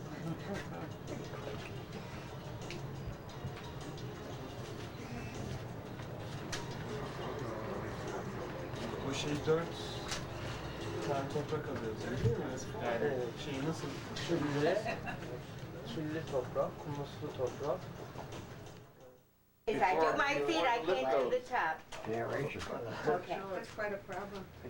I'm too high. Sure. You have to be taller to be a potter, or else you have to have a little baby chair. I need a longer. Great. That's a nice ashtray. Yeah, look, you got passing down from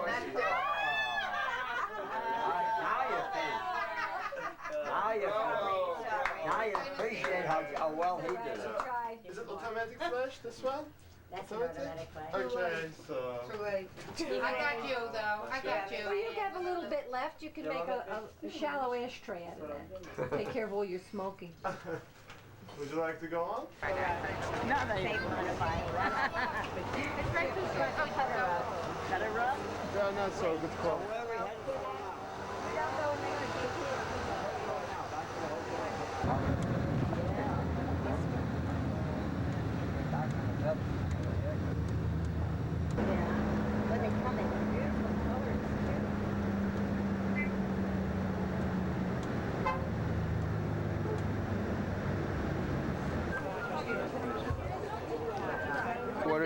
It's crazy. I wonder how long it will take to dry out. 5 minutes? Yes, wait a minute. I mean, I have to. He read this, but I think he closed it. Where did it go? She went back. Where are you from? Canada. Back to one? Yeah. You can practice. Look at that. That's a picture.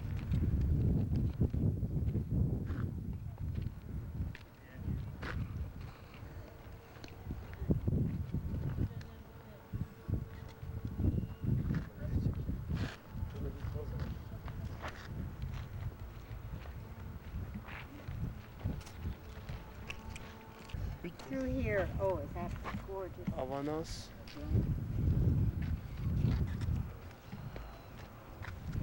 Will I bring it in closer?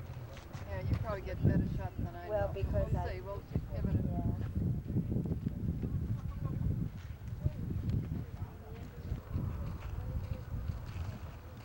a... So we are getting into the village, as you see. The entrance used to be from that way, directly here, but now they close it because it's so dangerous, because the rocks are falling. See all the cracks? Yes, that's the village. That's the Zalve village, and the people actually lived here. They lived here? Yes. This is the village, and the other's the warehouse. That's where they store their stuff, right? The people that lived here? Or no? Oh, no. No. That's an individual village by itself. There are both houses and the warehouses.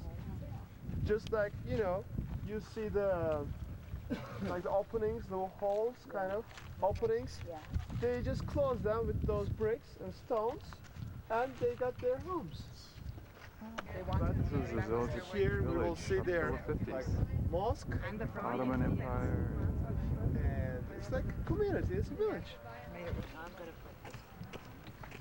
So on the top, in every mosque there's a minaret, and the people pray 5 times throughout the day. Did you take a picture? That's why, actually that's the really reason. You're going to Stalactites and stalagmites, notice? And also just explaining us why the art of killing, killing viewing, advanced so much, because they needed to cover all the floors. So it's very advanced here in this region. So when they need it, they just covered the entrance, by those stones, and they made a wall, and it became a home. But of course, whenever you need. Paid is off the the upper landlord story. for better view.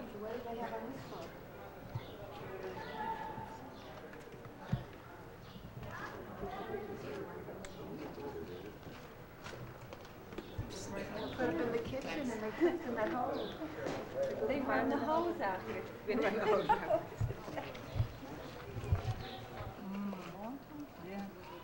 So let's go up to. Well, we've covered more than one piece. Come on,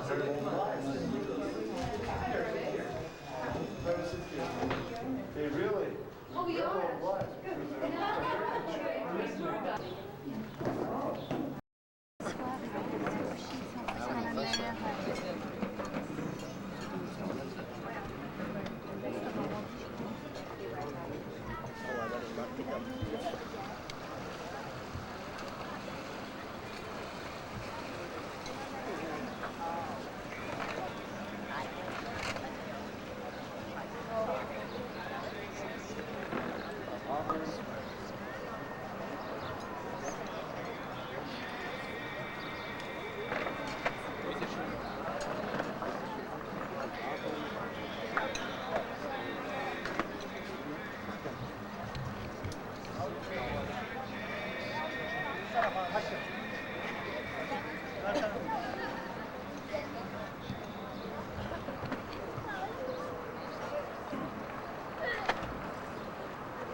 Because of course there is no electricity.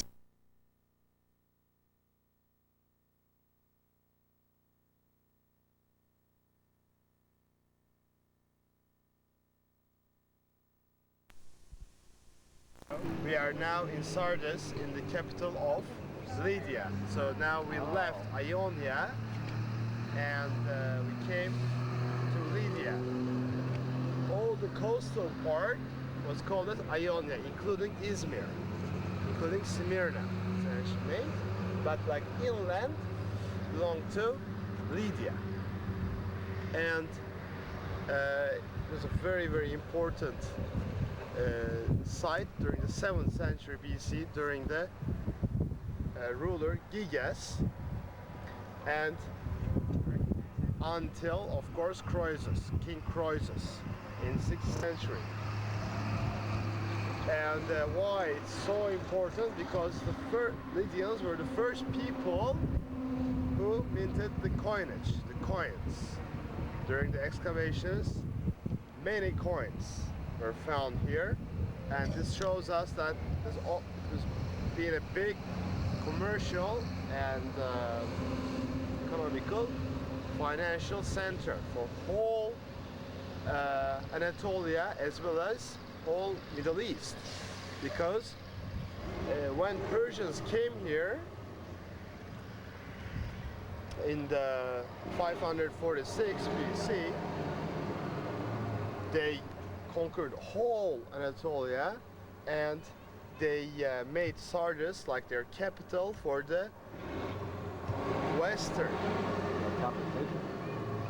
part of Anatolia, western part of Asia Minor, and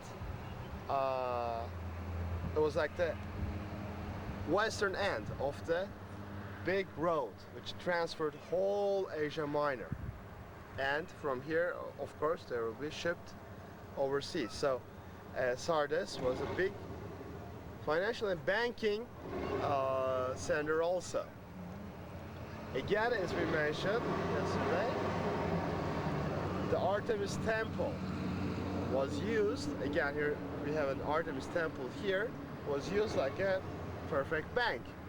So what people said, oh, bring, because if you think that there are no banks, there are no 70-80% interest rates in those years, so what they did, the temple was the safest place, so they said, don't worry, we will keep all your belongings, coinage, gold, whatever you have, precious stones, as well as wheat, you know, all the scraps and everything, and as a show of appreciation, at the end of the year, we will give you like a present a certain amount more.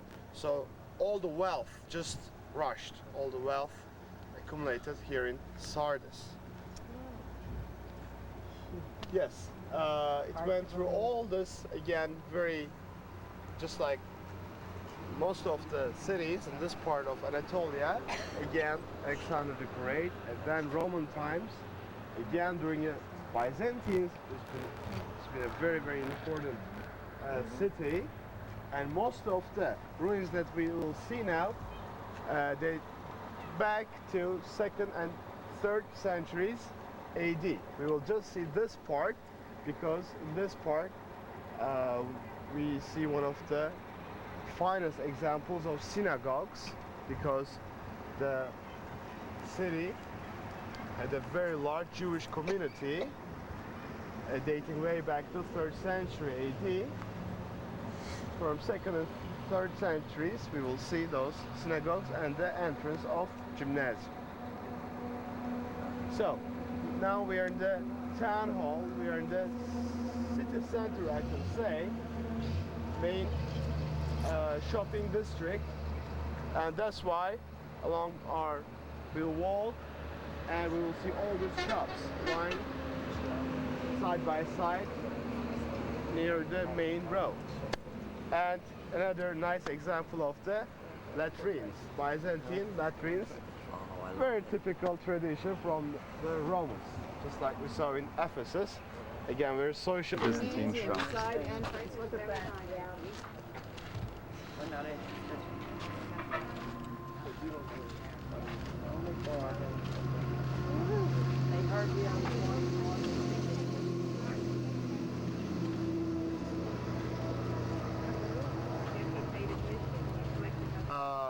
Jewish community helped to Christianize the whole city, so the city became Christian as early as like 4th century AD.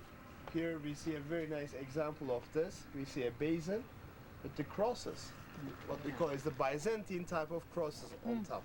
You will see beautiful mosaic examples of those in Hagia Sophia in Istanbul. I remember so well preserved that. Is this the remains of a wall of a building here? Yes. The side entrance. Yes, that I heard.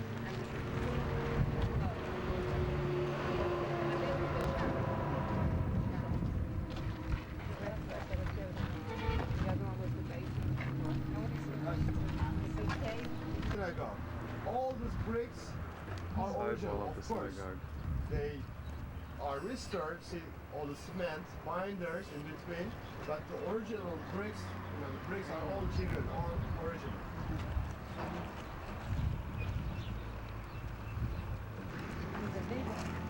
We also, of course, so here we see all the steps.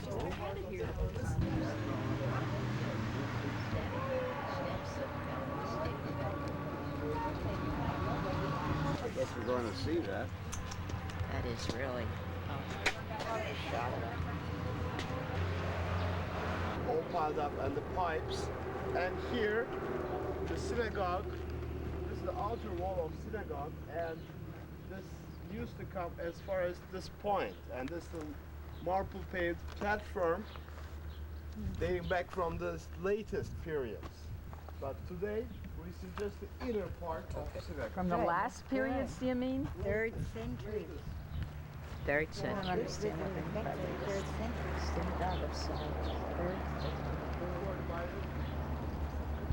And you can still see the original mosaic pavement.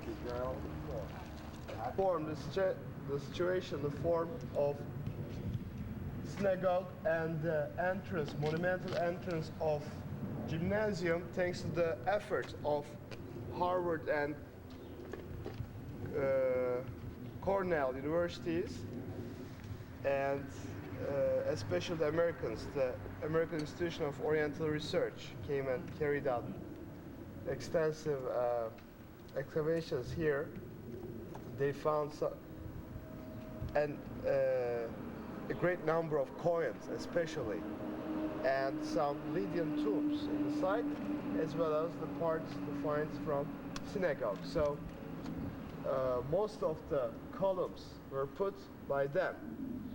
As I mentioned you before, now we are in the 1st degree earthquake zone.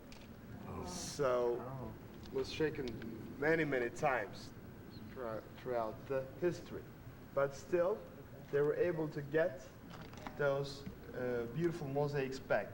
Of course, most of the mosaics date way back from the 3rd century AD, during the Roman times. As we all mentioned, they were so advanced in mosaic making. Like, to give you an example, they could fit in, not here, but there are some examples, they could fit in like 120 pieces of mosaics in 1 square inch. Wow. In Antiochus, you can see this museum. It's the 2nd most important mosaic museum in the world. Yes, this is the oldest one. We'll zoom in another way.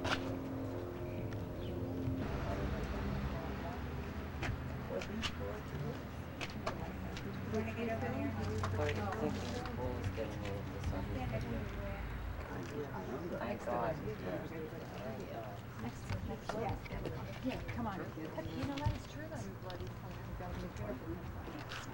People go to work in Florida, they can stand formally here. Thanks. Lovely man.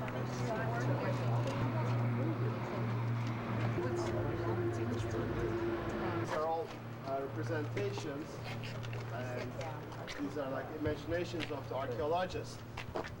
They thought what might look like, but possibly the whole side walls were covered with this beautiful marble decorations. This is all new.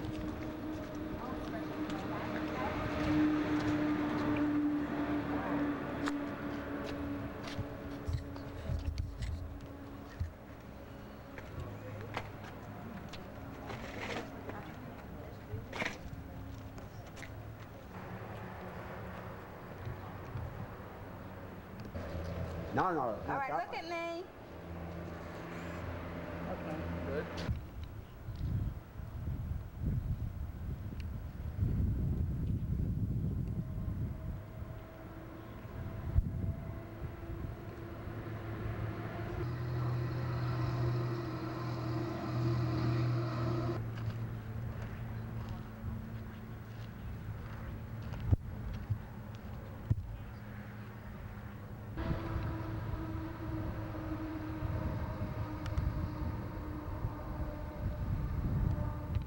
Another interesting thing, see, they use, of course, this is, those capitals are new, but if you think that they use, over there, see, these are original, the 2 capitals, the dark color, they also used the Ionic form and the Corinthian form, so composite.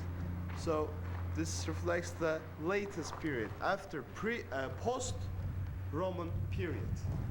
Both Ionic was always the order here, the Ionia, and then they used just Corinthian, and then they combine of those.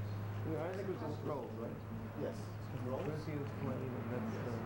Very simple. Thicker and shorter, and plain. The Ionic, like slim columns, and scrolls, and then Corinthian. Corinthian was, they got this shape from the, you know, they put the daphne flowers. Oh, the canthus leaves they call it. Yes. Yeah. In the water. See? Oh, in the water. Yes. Canthus leaves. Canthus leaves. And because they Hall. Yeah. marble. Where they get an idea of what it's supposed to When be they want like. to battle or something of that sort. From the architecture of Lydia's times, from some text. It's possible. Just through the portals, the hole, and the gates, is the pool.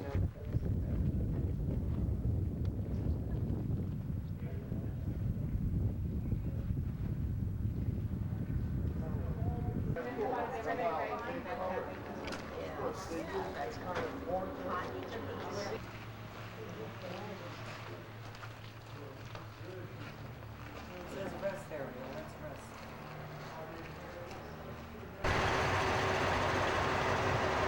The hotel in Pergamum.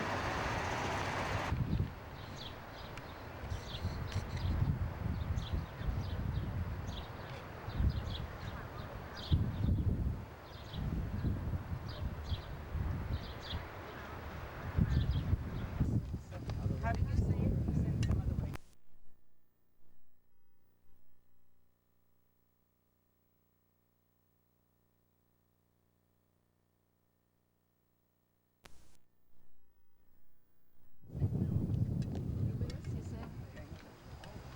Right? The general layout of the whole hill.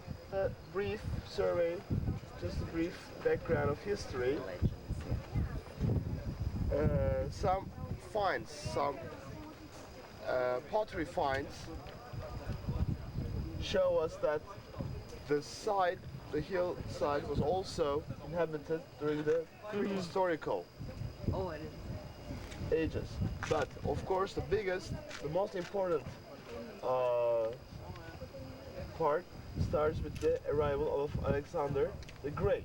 Before Alexander, first of all, Pergamum was ruled by Lydians, that we saw the capital yesterday, as you will all recall, Lydians, and then the Persians.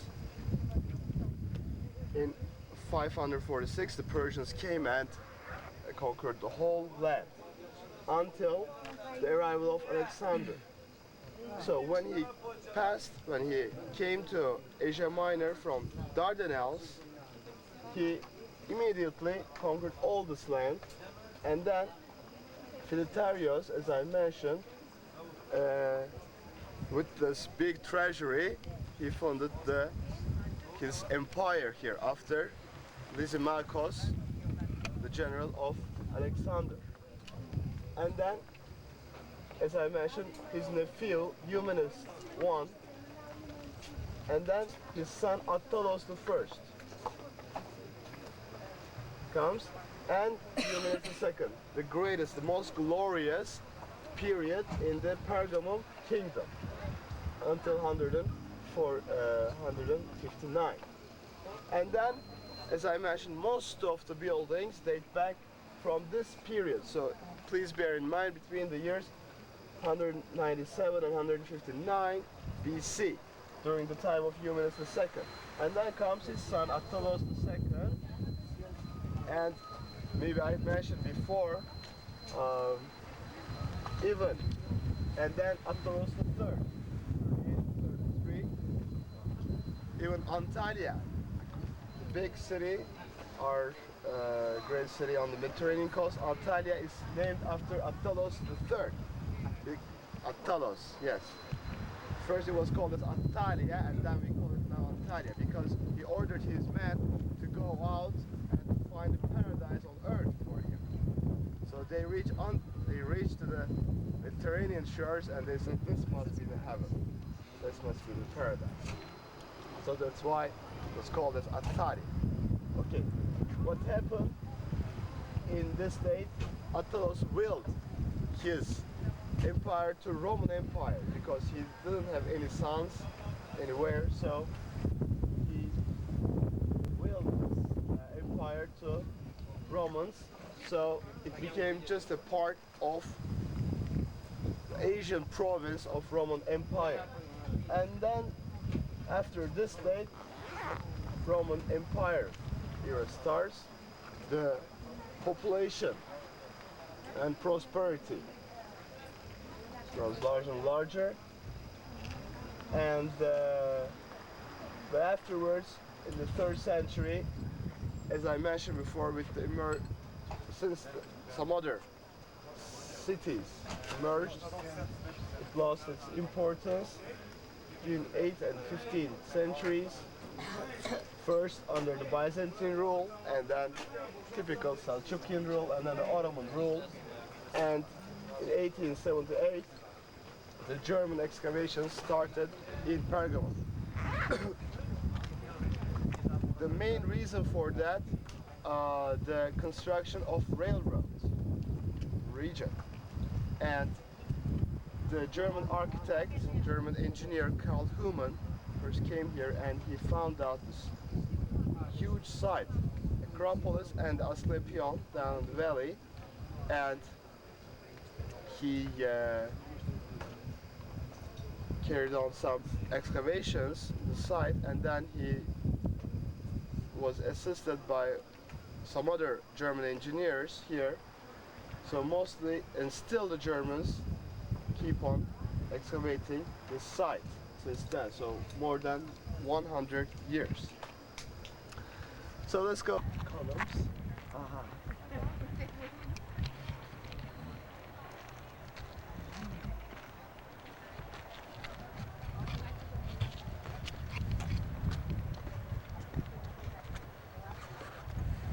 Yes, Pergamum is somehow different than our other sites because in front of most of the buildings you can find a representation and a little bit of explanation. Now, the first building that we will see here on the terrace is the Heron. It's called as Heron. This is, I can say that this is like the sacred area of the cult of Pergamum emperors. In other words, they were worshipping, the people of Pergamum were worshipping to the Pergamum kings in this site, namely Eumenes II and Attalos I.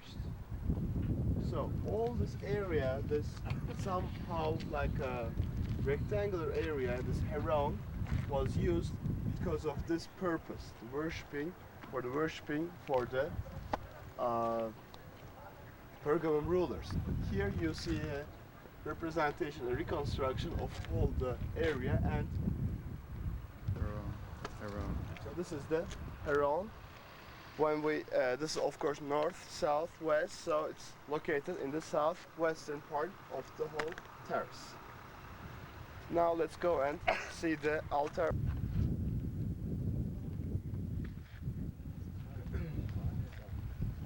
Oh, that's what you're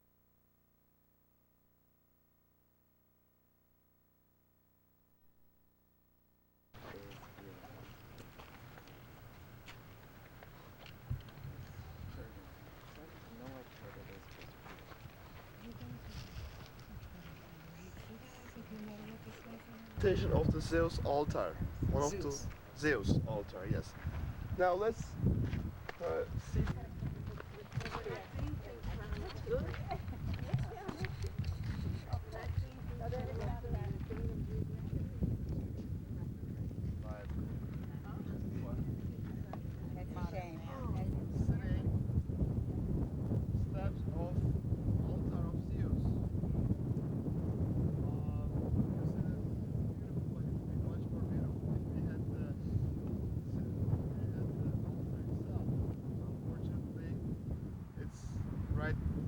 Right now it's in Berlin Museum. They even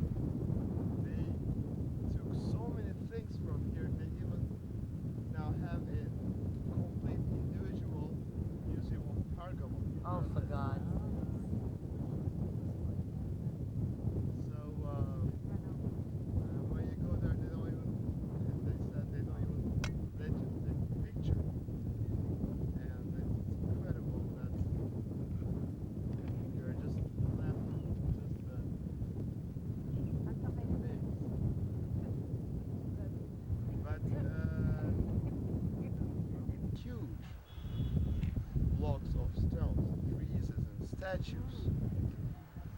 Piece by piece, they cut in a very advanced way and put on the boats, ship to Berlin. And where was the government then? Nobody knew they was going on? Oh, they were so ignorant because it was the Ottoman Empire. They didn't know what they were doing. Even like in Halikarnassos, one of the 7 wonders of the world, when the British were taking the parts of Mausoleum, the tomb of Mausoleus, the villagers said, they're crazy. What do they want it for? Stones Yes. in their countries? What are they doing? Oh boy. The same thing happened. Monument is a memorial of their victory over Galatians, but they didn't want to show this as like a nationalistic memorial. So rather, what they did, they put the friezes of gods and giants fighting against each other. So they symbolize it in the form of gods and giants instead of people and the Galatians. And they are relating their history to Telephos, the legendary son of Heracles. Heracles, sometimes we see Hercules. Hercules. Yes, we call it Heracles because Hellenistic name is Heracles. The Romans called him as Hercules, or in the modern Turkish we even call him as Hercule. So that's why they related this their heritage to Telephos. That's why in the friezes they symbolize Telephos and his wars. All around the friezes, this altar. It's really one of the biggest achievements of Hellenistic architecture in the whole world, considered. And the archaeologists always also interpret it as that's like a war memorial, but in a humanistic way. It's not like very nationalistic, we beat you, not like this, but this in the form of an art, and they symbolize it. So this was the stair steps which went up to the altar building itself, where the tree is located right now. It had an almost square shape, 100 feet to 104 feet, and overlooking the whole valley. Okay, so after the altar of Zeus, we can proceed. If you would. He was smiling as he fell over the parapet. Jem.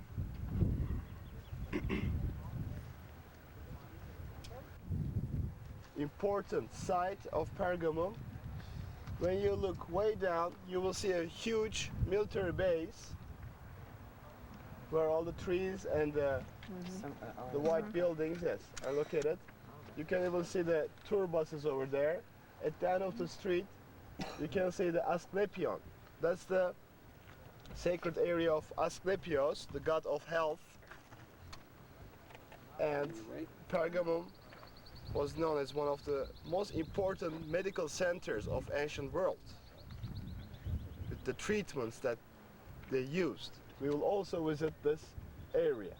And you'll see the modern Bergama town and the valley from here. And you also see the outer walls of the Acropolis of the main terrace, running all over. Yes, now after the altar, let's go and have a look to the other parts. Does the king live here?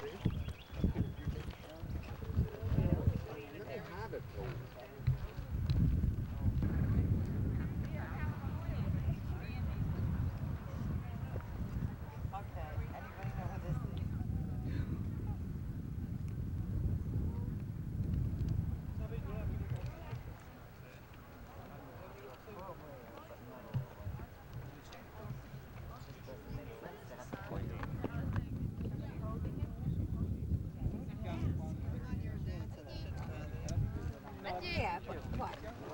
No, no, this is nothing fun to do. Cheapest theater of antiquity. The steepest. Yeah, you're right. No, the steepest. Big game. Between the orchestra part, which means the scene, and the upper part here was about 270 feet, the elevation difference. And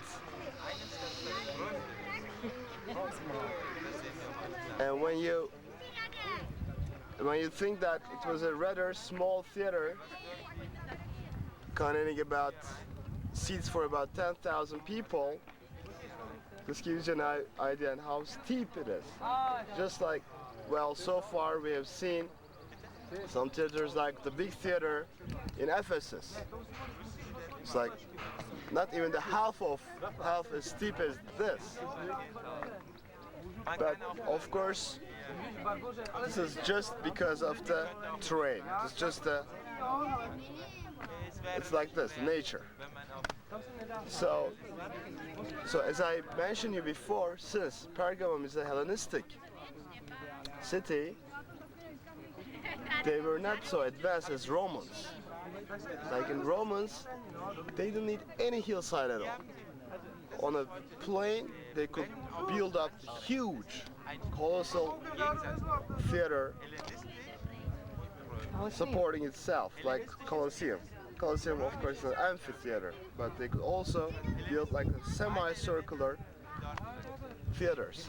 But Hellenistic people, they needed the hillside to support their structures. Of course, during Roman times, since the population grew larger, they made some alterations in the design of the theater, and they added those arch vaults on top of the theater. So once there was this wall surrounding the whole theater, from one end to another.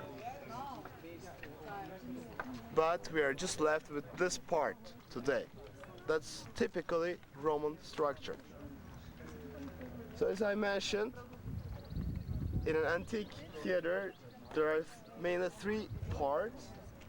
The Skene building, the building behind the scene, in order to get the better acoustics, and then orchestra part, and then the cavea part. Cavea was for the people. And seats? Huh? Our seats? And this cavea part also is divided into three by two horizontal corridors, or the passageways, what we call as diazoma. The first one is here, and then the second one is right there. Escuche, va bene. Wonder what I said. I wish you'd be quiet.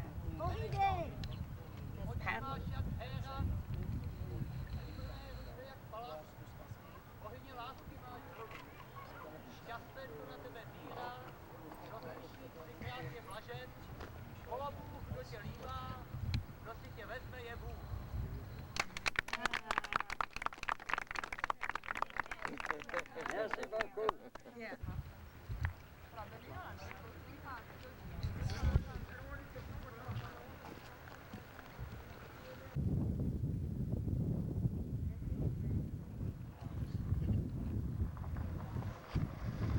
Second here is the German, because they are the ones.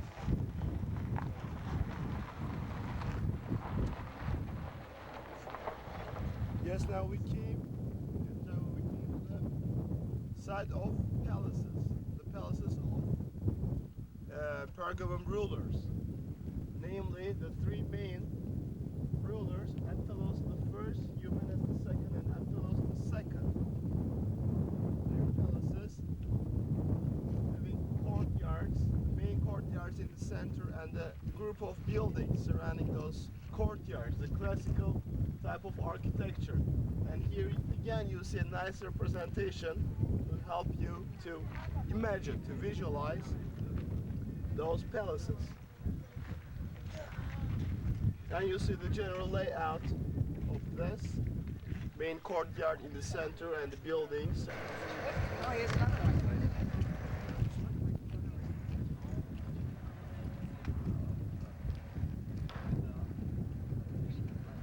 Temple of Athena. In most of the cities in Asia Minor, the patron goddess, the main goddess, is Athena, like Assos, Izmir, Phocaea, and also here in Pergamum. So this is the temple which was devoted to Athena.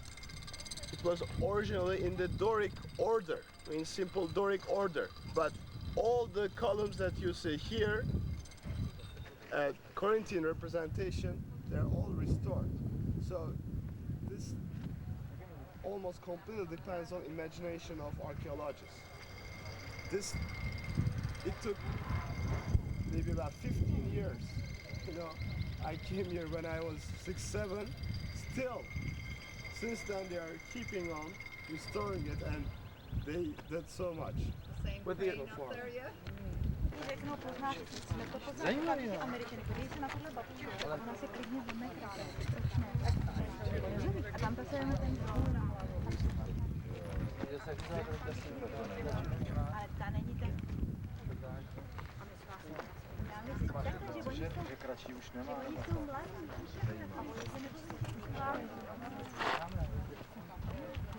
How much room here?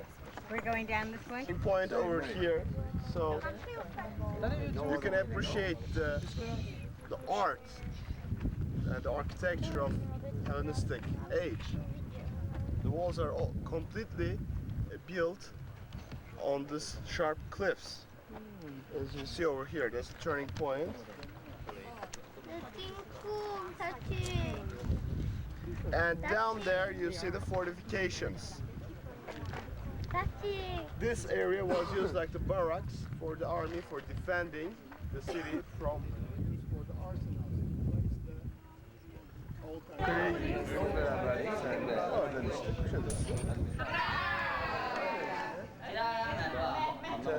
Beton atıyorlar ya. İtalyan beton değil mi?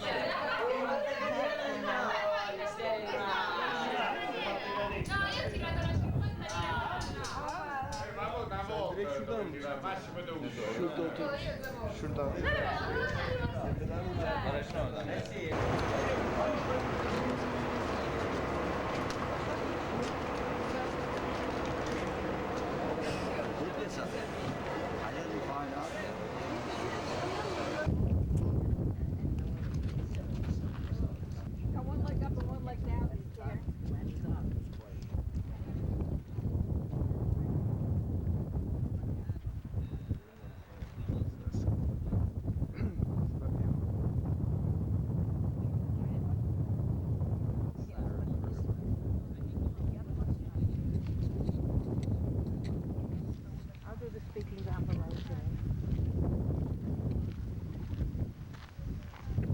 Oh, there are loads of times. See, I'm around them a lot, so if I say something once in a while or start, I feel like that's not bad.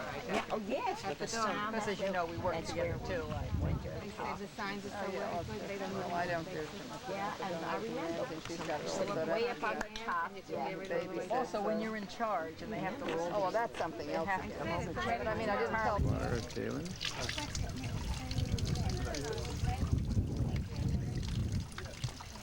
That takes a few seconds. Don't always.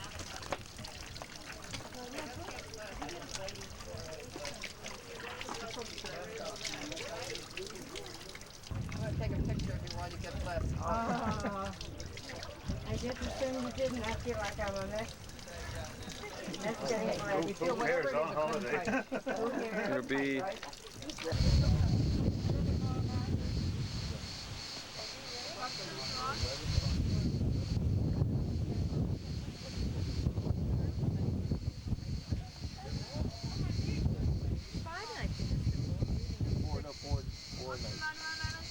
around the hills The health center. around these hills, there are all these sources of the thermal water and spa.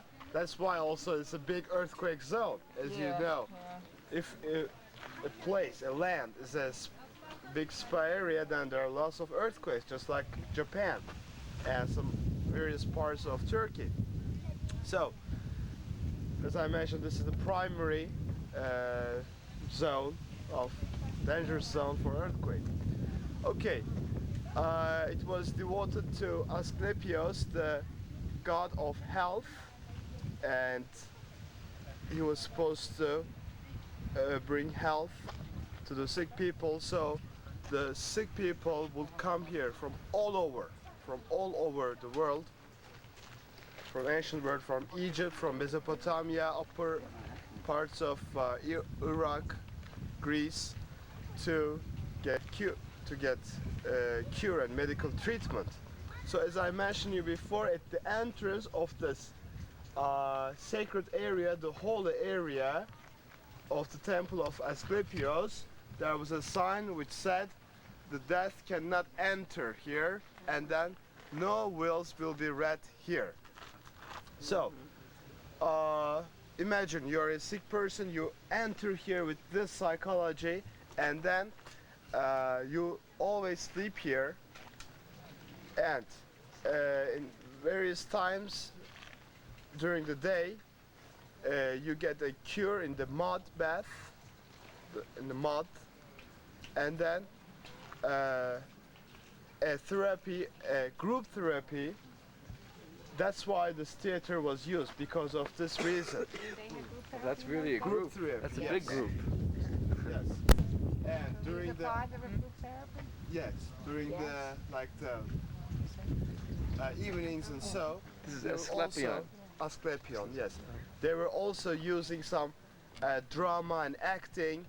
That's how they forced the people to show themselves and to gain their self-confidence. Yes. Asclepion was a real person. No, god of health. God, that's what I thought. But with Galen, it was also. Galen, yes, Galen. Galenus is the chief What physician. was the name of the god of health? Asclepios. There are many sites of Asclepios all over. And what was the use of Galen? Galenus. Galen. When did he live? In about 1st century BC. BC. Hellenistic era. Yes. And then Hellenistic and the beginning of Roman era, because after, at the end, in the last years of his life, he went to Rome and he became the personal physician of the emperor. He was Greek. Yes, Greek origin. And they were using this group therapy and group treatment methods. And they were sleeping here. Their sleeping rooms were over here, and once in a while they were making ceremonies, amusements. So the basic idea is to make you forget about your pains and to motivate you in a psychological way in order to make you a social person, to get involved in social activities. So then you can concentrate on one item and then you can forget about the others. They also use more logical, I mean not only psychological, but they use some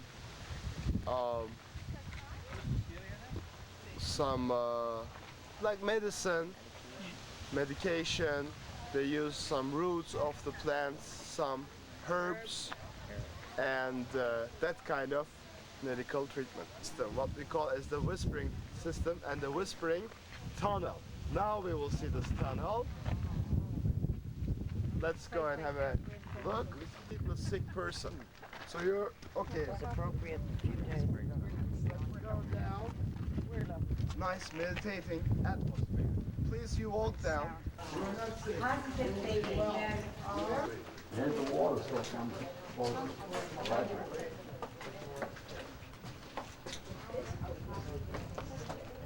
Where's the area where the poetry comes? Right now. And where did they bury the dead? The sacred area of... No wills are read here. Of course, we have two guards, neither of them seem to... Here, and water was circulating all around the building. It's all circular building. See? So you enter here and it goes on also, and water is constantly running. And now we are turning around the center of the building, the circular building. Typical Roman architecture, as you notice, arch type. That's where you walk it for.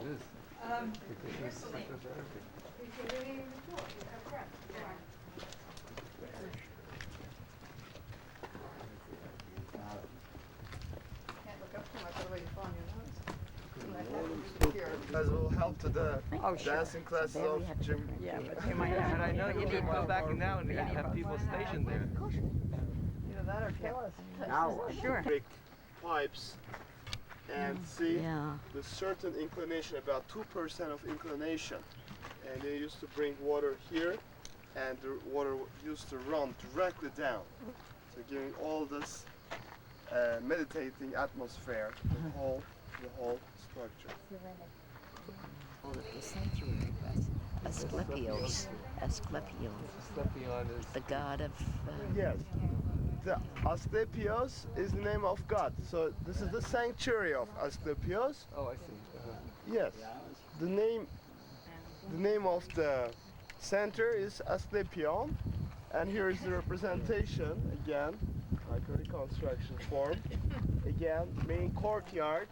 In the center, the sanctuary and the building surrounding it. Mostly the rooms, the sleeping rooms.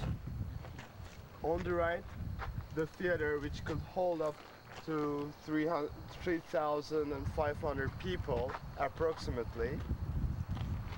And but this gives us, in this case, we shouldn't multiply this number, by 4 or 5 to get the exact population, because that was for the whole people who got the treatment here. So about 3,500 or 4,000 people will get, at maximum, will get treatment here in this, in Asclepion. And then here you see the stoa, which goes all the way to theater. Here was the sacred fountain, and there is this channel or tunnel. Let's say tunnel. So we went down this tunnel until the temple of Asclepion, and we made it through here and then came back. So starting from 4th century BC, as I mentioned you before, they were using this treatment methods, but during the Hellenistic period, they combined all these methods, and they created this health center. Especially, of course, thanks to the efforts of Gallenus. What was that Pacific? I'm standing down here waiting for you. It's a good thing I caught upstairs. I saw it. You walk by so fast.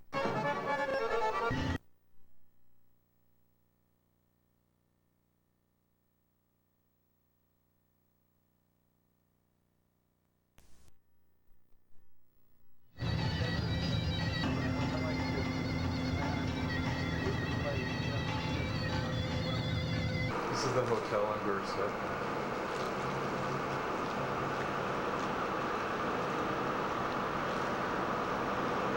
The dining area where we ate.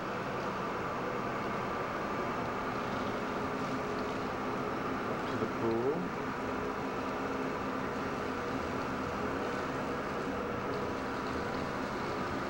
Thermal baths.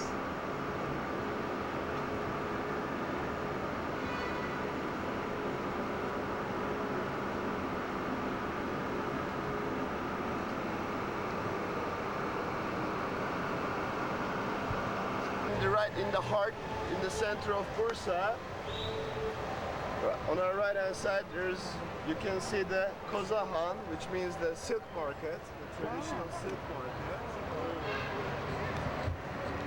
Yes, and then Grand Mosque, Ulu Cami. In every Turkish city, there's one major, like cathedral, one major Grand Mosque, and around Grand Mosque there are all these shopping places. Okay, I told Mehmet to be here, right here. Yes, on the street. Quarter after 12. So we have 4. And when the people came here for Friday prayer,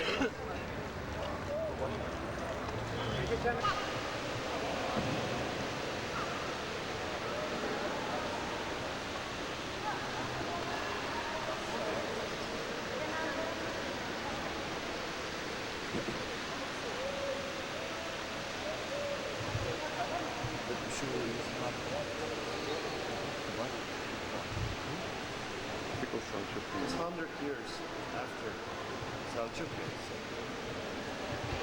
Typical Selçuk history.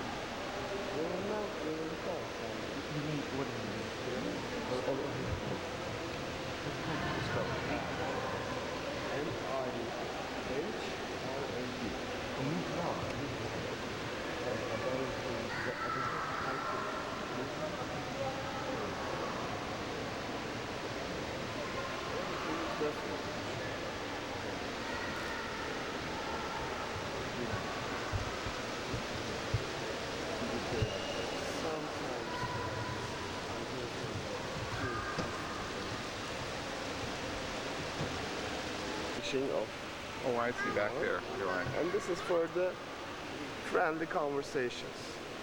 Alright, this meant that I've got to go. I want to go to the bazaars. They're so short in time. I got to walk through the old bazaar and the folk bazaar. Okay. Yeah, I mean, that's right. Yeah, that's not.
Ottoman tradition to finish up the constructions of the mosques in 7 years.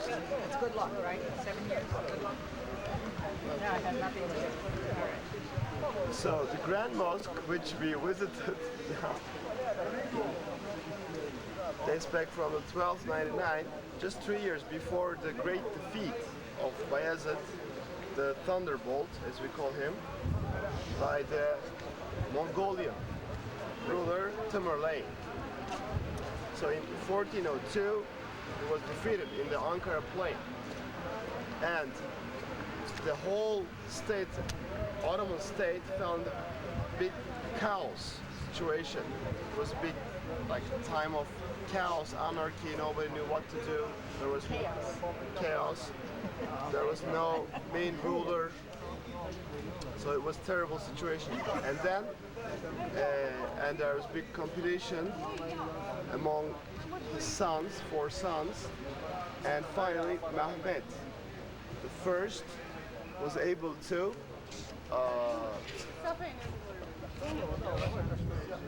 again put the state rule, and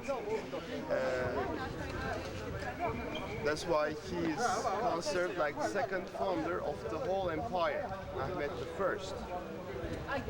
After this, the mosque which was built by him, and after Green Mosque, we'll also visit his tomb, which is right across from this mosque. Ottoman architecture. What does this symbolize? And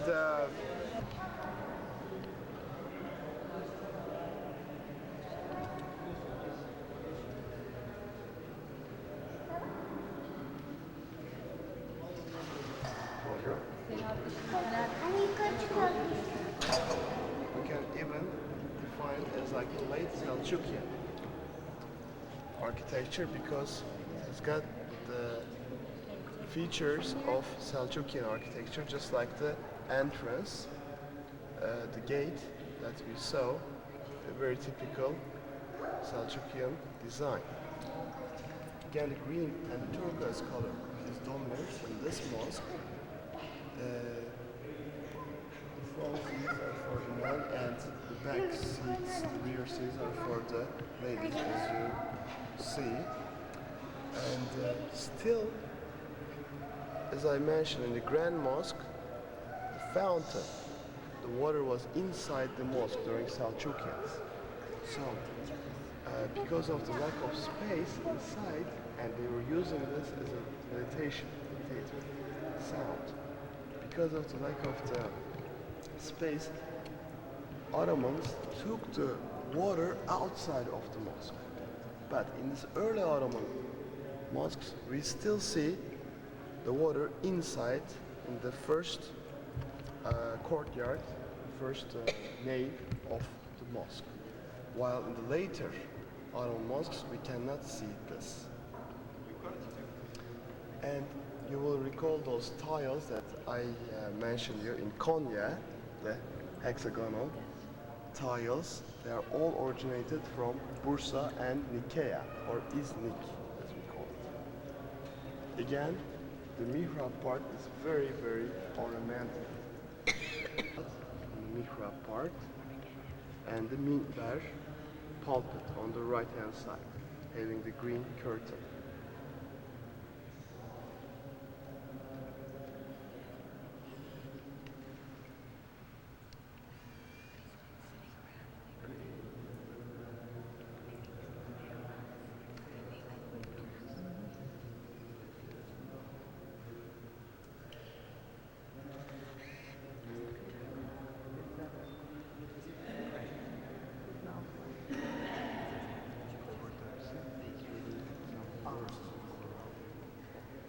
Muhammad, the Prophet's name, the four caliph, names of four caliph, and the two grandchildren of Muhammad, also the sons of Ali, the last caliph. Especially with the Sultan's lodge, it's very impressive. On your side, there's a Sultan's lodge. So it's directly to rock. So Sultan Ahmed, or we call him as Çelebi, will go and pray there during the Fridays and during the two religious festival days. But in Ottomans, they put the Sultan's lodge on the left-hand side of Mihrab, as we will sit in Istanbul. So Bursa is reflecting the early Ottoman architecture, since it's the first capital.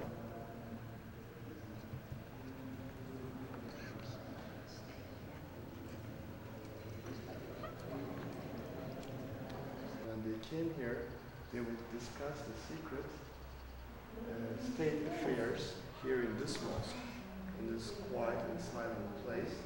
So it's believed that these two side walls, one here and one on the cemetery, another side, were used just because of this purpose, for the silent secret talkings. And today it houses the children, like summer school for teaching Quran, because in the public schools, Arabic and Quran is never taught. Yes. just a religion, a classical religion, but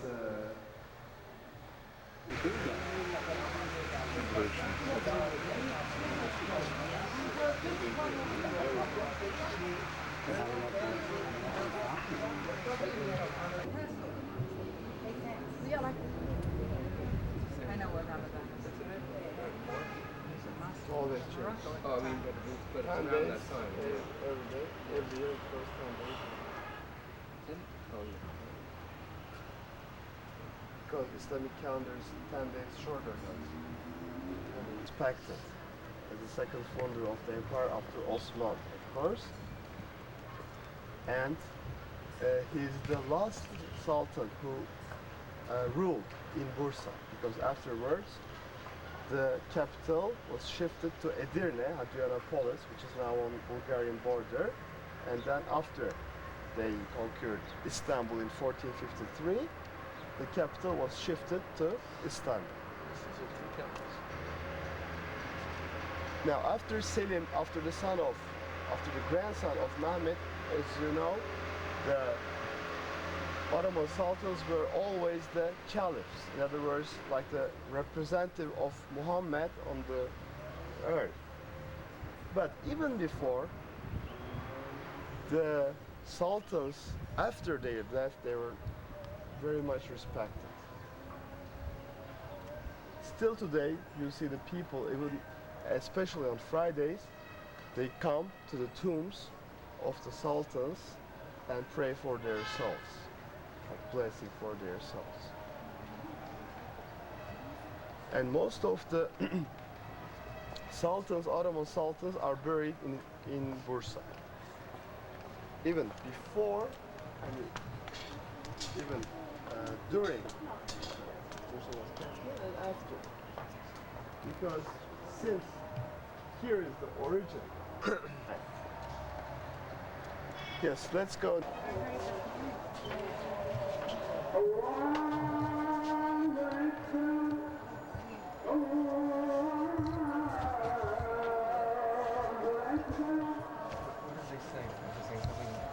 In Arabic, Allahu Ekber means God is the Great One. I witness the uniqueness of Allah. It's always the same.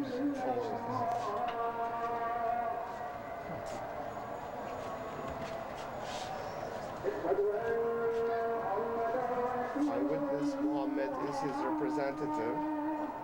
We consider Muhammad just as a prophet, human being.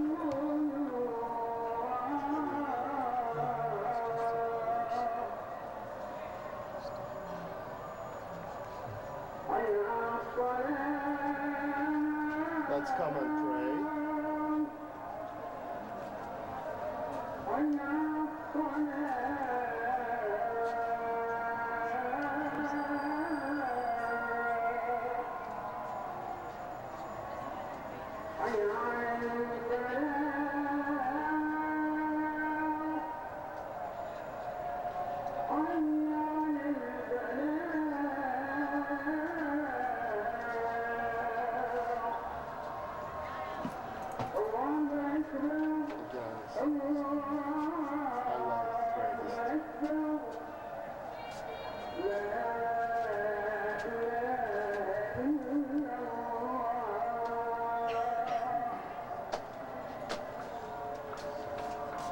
In Atatürk's time, he even checked.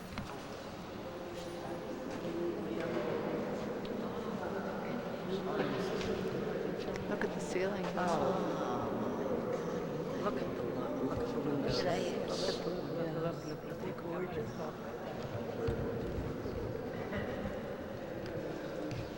I hope Paul doesn't miss anything. So much prettier than my right. How would you like to have this hanging over your dining room? Oh, I want this window.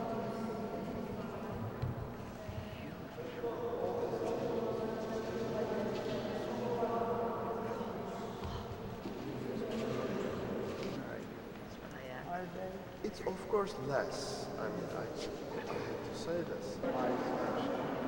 I see.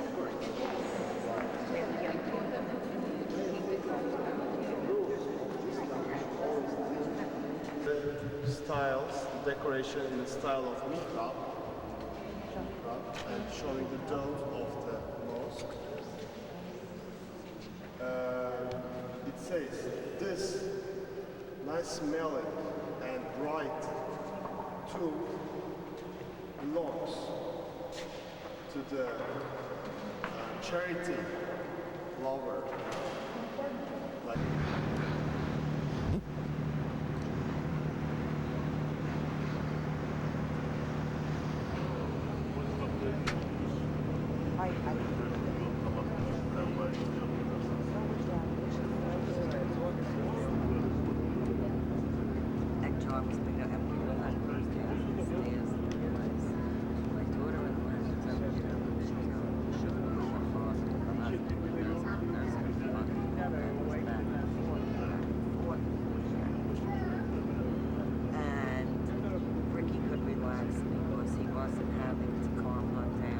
you can see there.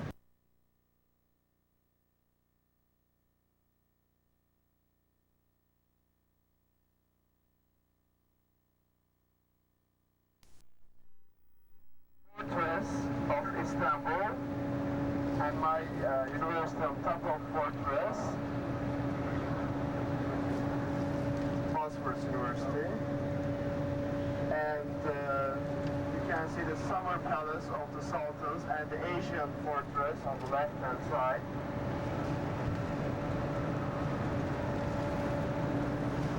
So now we are on the European side.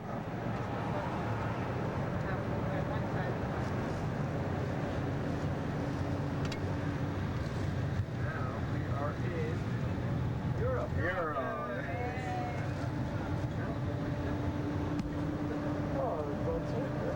Of the mosque. Trafalgar Square. And now on the left you can see Century. And was used as an observatory and was the heart of old daily city life in both in Byzantine and in the Ottoman Empire.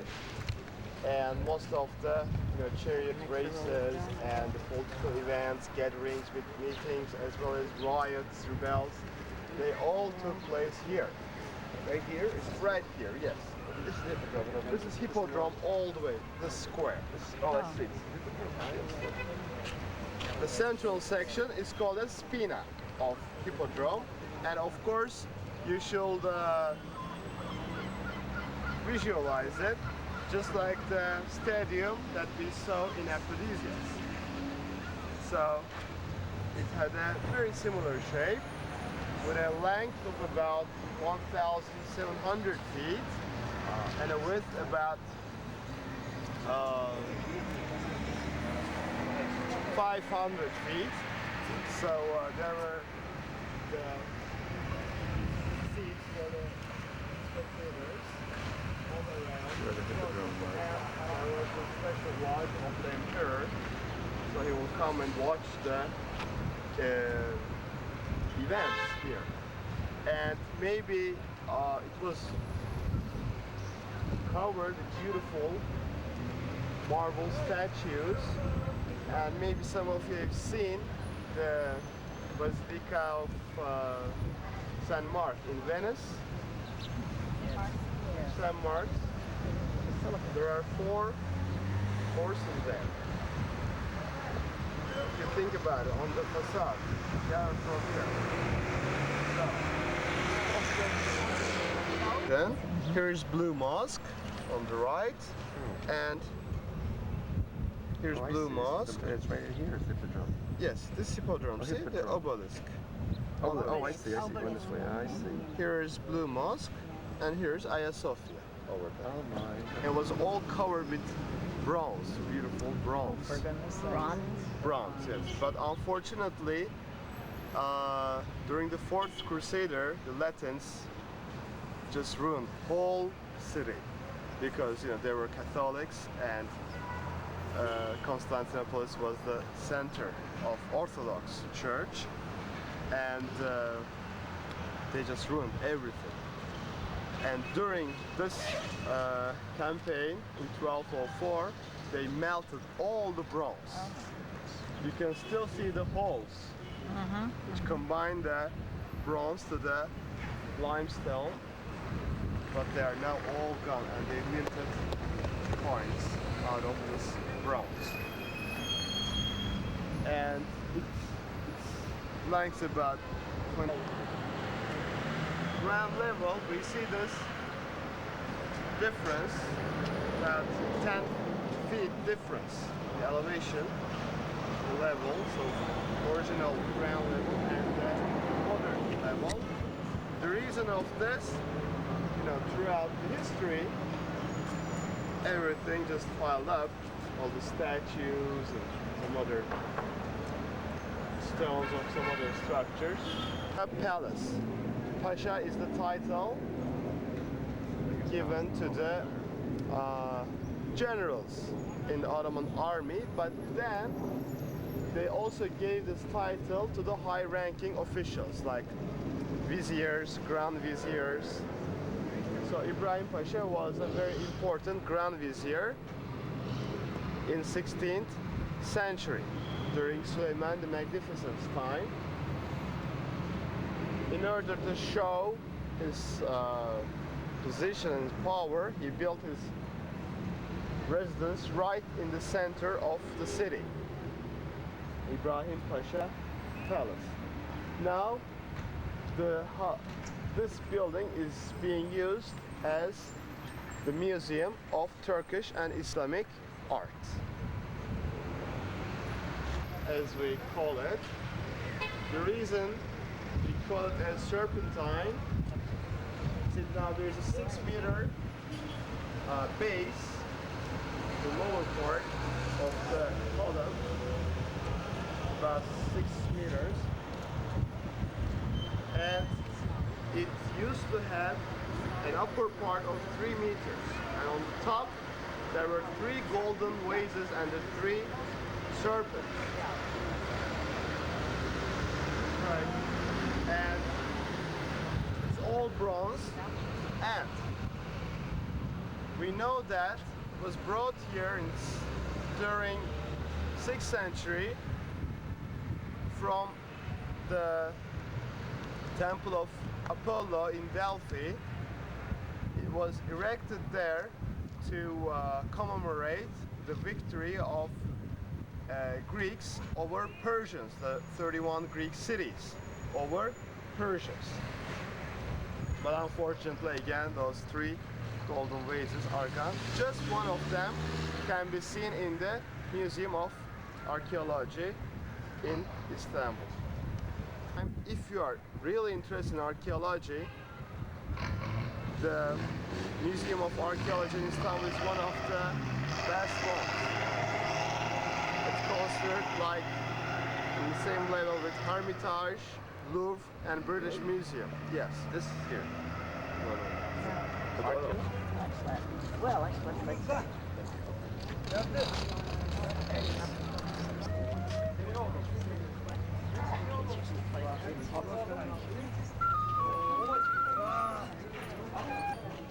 Again, obviously, Egyptian obelisk, again brought here in 6th century. It was like fashion or like tradition of Byzantine rulers to bring those obelisks from all over and erect in the central parts of the city to show their strength and power, both to their people, to the citizens, and to the foreigners. It was brought here from Karnak, from Temple Karnak in Egypt, dating back from 1275 BC.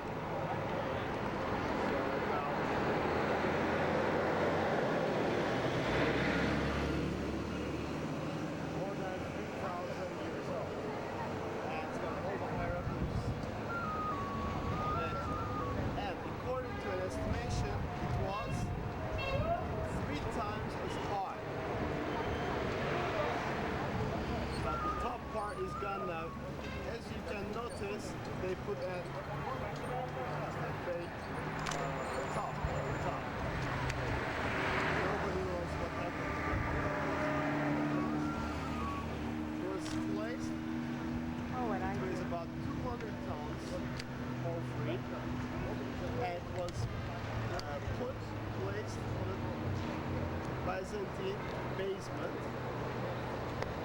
Yes, it's marble.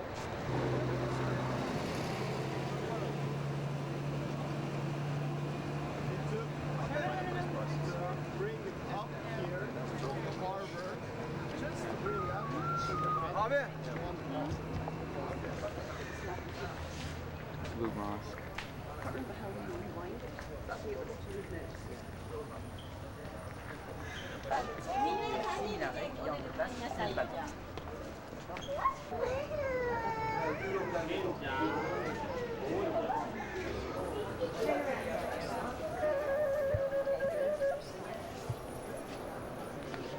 Sorry.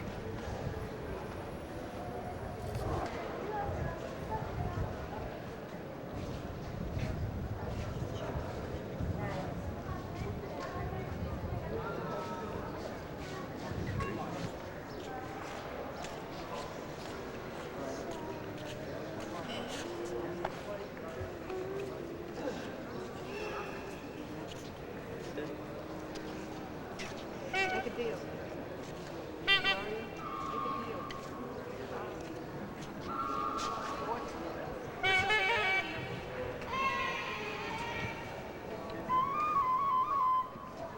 Ahmed's mosque, because Sultan Ahmed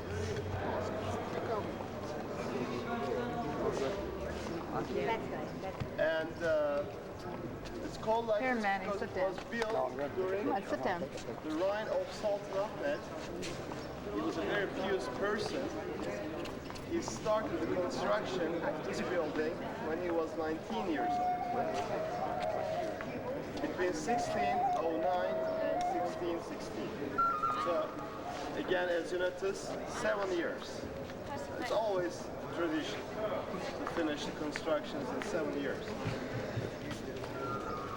So, Hagia Sophia was already there, dominating the whole square. So, Ottomans wanted to have a prestigious structure, like as a tribute to the Byzantines. So right across from Hagia Sophia, he decided to build his grand mosque. It's not the biggest mosque of Istanbul, but according to most people, it's the most beautiful mosque. And just because of the construction, they took away most of the houses and also a part of the palace of Byzantine emperors. And as you notice, it covers a very large area, dominating the whole square. Only mosque which has 6 minarets in our country. Here, the two of them, 2 balconies. Sounds and there are 4 on each corner of the mosque, having 3 balconies each. And there's a very advanced architecture, a stairway system. 3 muezzins can go up without meeting each other. This 3 balcony minarets.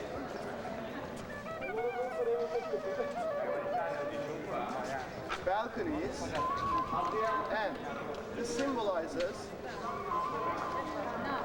Sultan Ahmed was the 14th Sultan from the beginning of the dynasty.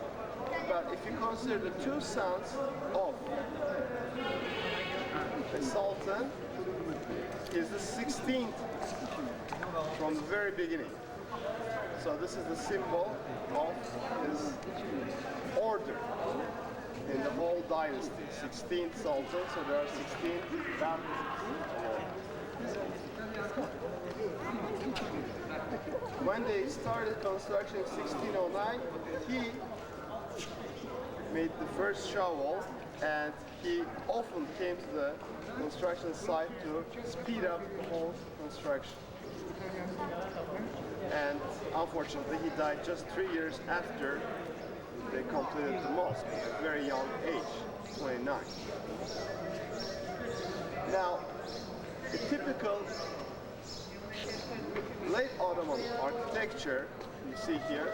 In Bursa we saw the early Ottoman architecture or post-Seljuk architecture.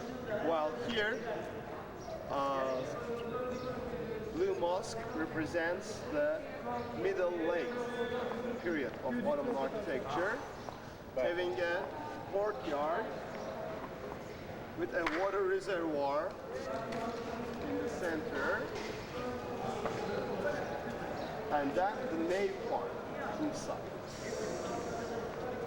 So, of course, during summertime, Fridays and on the first days of these two religious festivals, the inside the nave part and the courtyard is absolutely full of worshippers. Absolutely.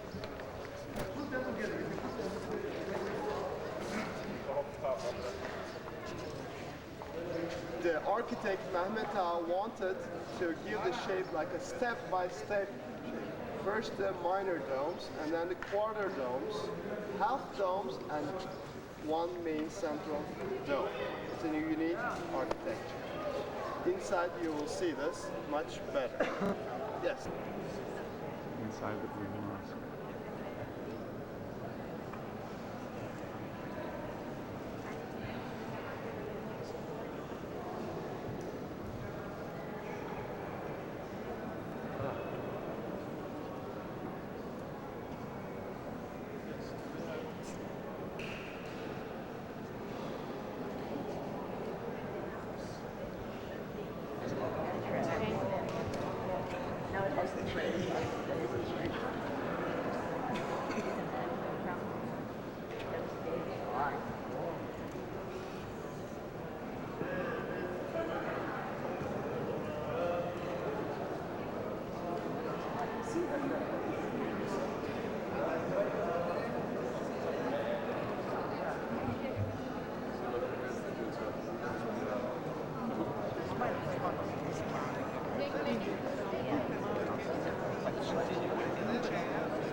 Yes, so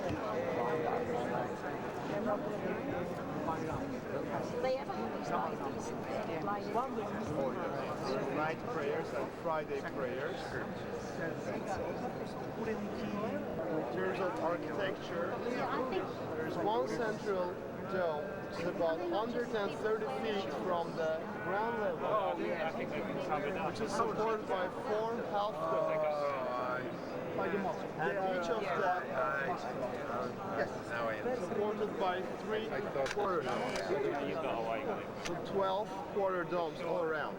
And then all the weight is carried by this 4 what we call as elephant leg columns, having a diameter of 16 feet each. So it's a unique architecture. So Turkish tiles, as well as the stained glass. Again, stained glass. They're all produced here in Turkey. Now, of course, once in a while, the tiles are still restored, but most of them are original tiles. Again, just like the other mosques that we have visited so far, we see the main mihrab part, so where south is the worshippers between 2 lights, mihrab, and on the right you see the minbar, having a min curtain, and you see a microphone in the halfway of the steps of the pulpit minbar. That's because Imam, when he goes up preaching, he never goes all the way up. As a show of respect to Muhammad, they always go halfway and they preach from there. And on the left hand side you again see the Lodge of Sultan. As I mentioned you before, sultans, they could, you know, worship wherever everybody can worship, pray, wherever. You won't know. Here, Imam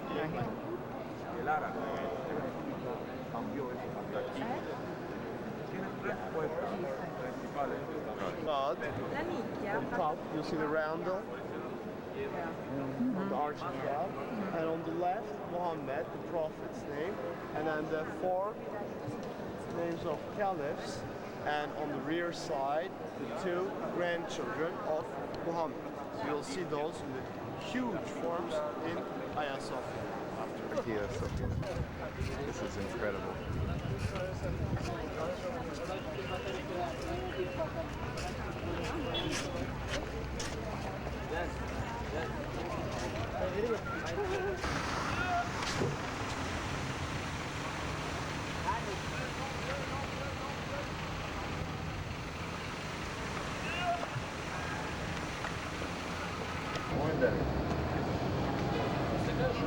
Sophia, I don't want to say Saint Sophia because it's always, if you come,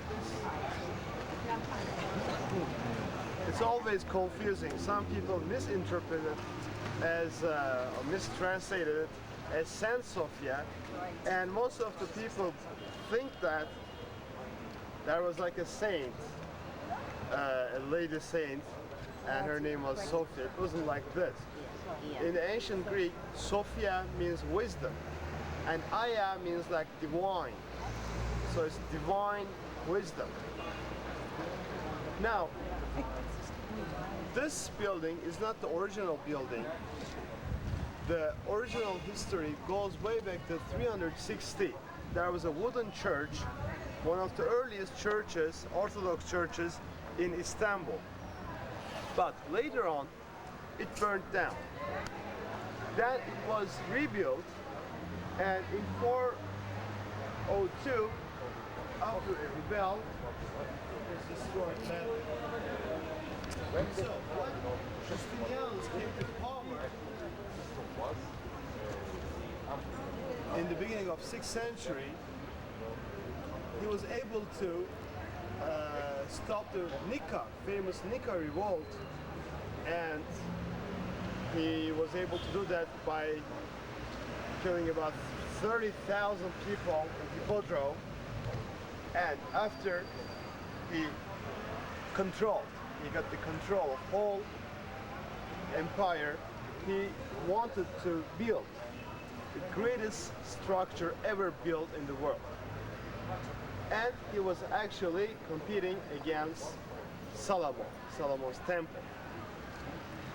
And this structure, still the fourth largest in the world, fourth largest dome structure in the world, was completed as in a very miraculous period of time, in 5 years. They started in 532 and finished in 537. Now, when we were driving through Aydın, ancient Tralles, I mentioned that one of the architects were from there, Antiamos from Tralles, and Itideros from Miletos. Again, Miletos, the Western Asia Minor. So they hired about up to 10,000 people, workers here, and maximum about 10,000 people worked for the construction of Hagia Sophia. On the opening day, it was so Justinianus was so overwhelmed, so excited that he didn't even wait. The Archbishop, and he made the first step, and he said, "Oh Solomon, I surpassed you." So it was like the end of the historical competition. So starting from that date until arrival of Turks, Ottomans in 1453, so almost for about 900 years, it was used as the biggest Orthodox cathedral. And of course, when it was converted into mosque, it became the biggest mosque of the Muslim world. This went on until 1932, it was the biggest subject of dispute among the Muslims and Orthodox. Christians. When you say Orthodox, Orthodox what? Christians. All right. Are there any other Well, Orthodox. Eastern Church? And so Atatürk said, neither mosque, nor museum, nor church, it will be a museum. So he finished all this dispute.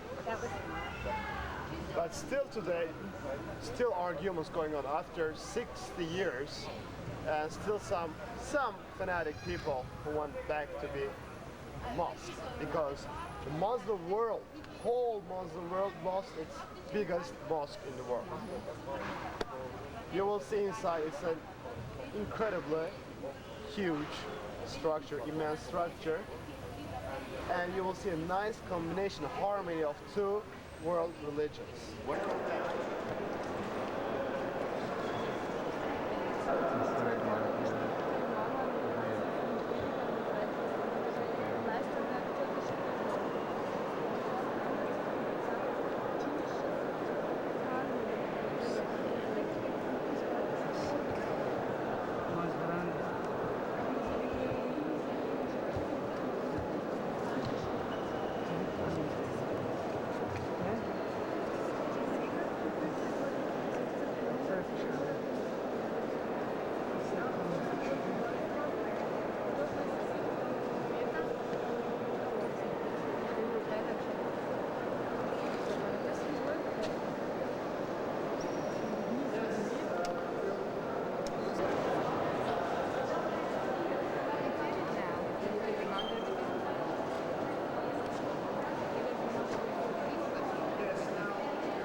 Worshipping separately. So the upper gallery belonged to the women, yes, for worshipping.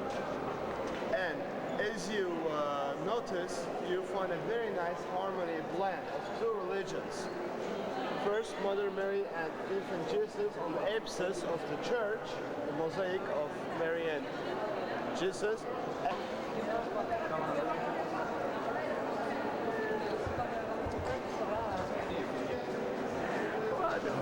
Also see the places for the candles, where they put the oil lamps to lighten the whole structure.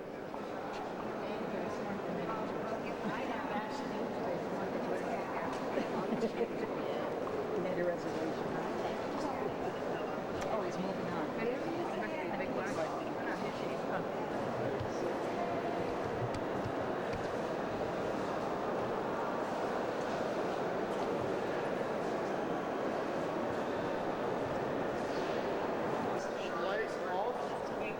Priests.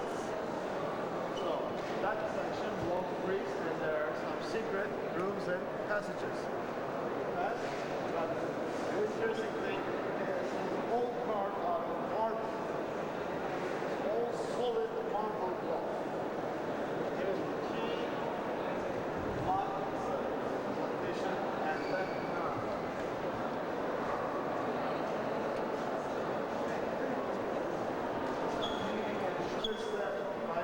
process, although the arms were erased by the later Muslims, but they were kept like this. And since it's a huge structure, overall area is, if I convert to feet, about 75,000 square feet.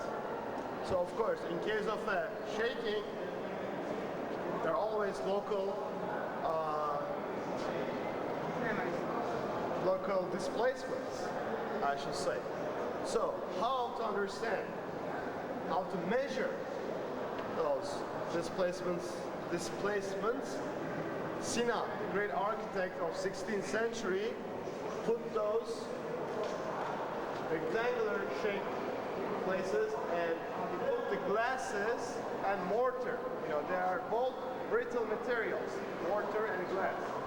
So in case of shaking, and you put them all around in case of shaking. Like, it's so huge structure, they like crack here, but they don't crack on the other side. So that you can say, oh, there's a relative displacement here. As you notice, some glasses are broken, some are not. So the early seismograph of those years. So that he could reinforce, like he could build some retaining walls outside of structure in order to reinforce.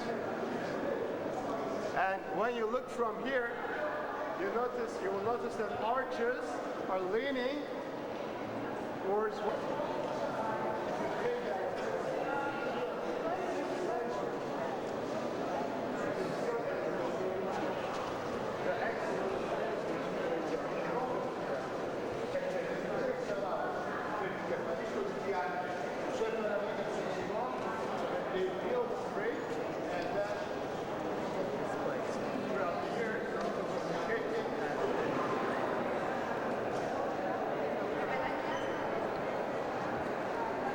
whatsoever for 100 feet from this free span.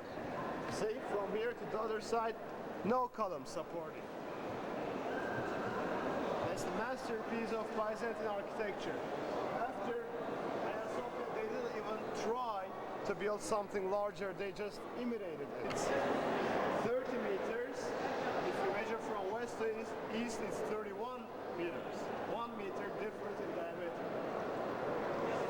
Because they built it many times, and last time in the 19th century it was reinforced by the steel bracings all over.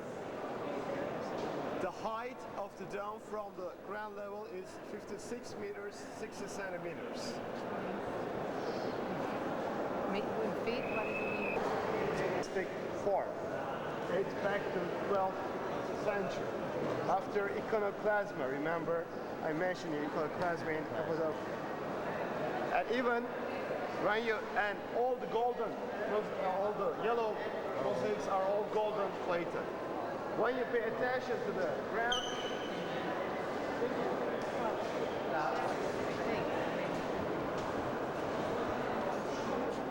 when you look to this pillar, you can see how it bleeds. It's like a piece of flour.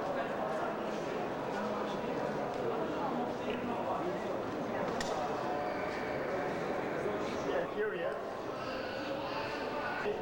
offering presents to Mother Mary and Infant Jesus. On the right, you can see there sun. Lectios sideway. Now let me show you this other mosaic from here. You will see Empress Zoe on the right and her husband, Constantine Marcos, on the left. But when you pay attention, this body,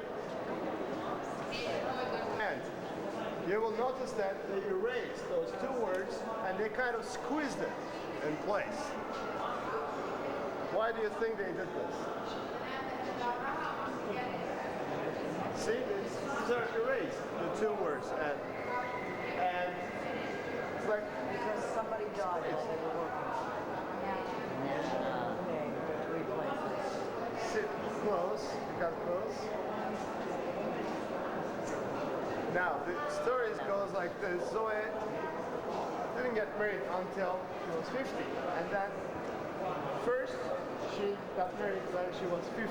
She was empress, but unfortunately the husband died. So what she did, she got married second time. So she changed the face, and the names. But what happened? The second guy also died, unfortunately. Third time. So they changed it again. But unfortunately, the last guy had a very long name.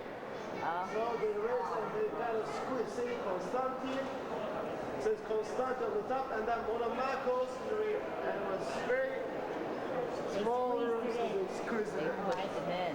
Yeah. There's Monomachos. When you pay attention, this space doesn't belong to this.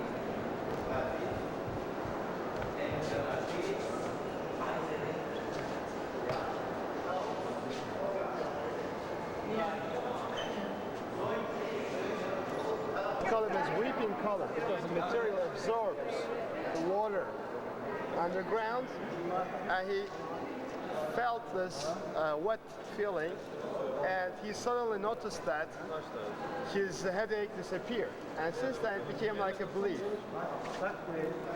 When you touch there and you can feel this wet feeling, your wish will come true, so it became like a wish. So all throughout the history, now there's a big hole inside, you will notice. But now we always say there's also a circle around.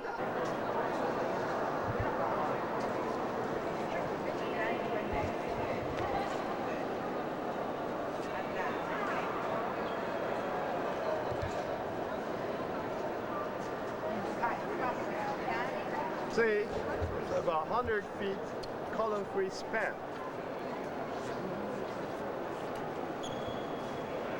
And you see this, you can easily notice that it's not a perfect circle. The dome is not a perfect circle because it has collapsed many times during its history. And this dome dates back from the last century. So you also see the alteration after it was converted into a mosque. When you pay attention, the direction of apsis and the direction of the mosque are different. Why? Because mosque, church shows Jerusalem and mosque shows Mecca. So that's about 7-degree difference between their directions. This is the apsis of the church, but this is the apsis of mosque. Again, you see mihrab, so worshippers will be lined like this.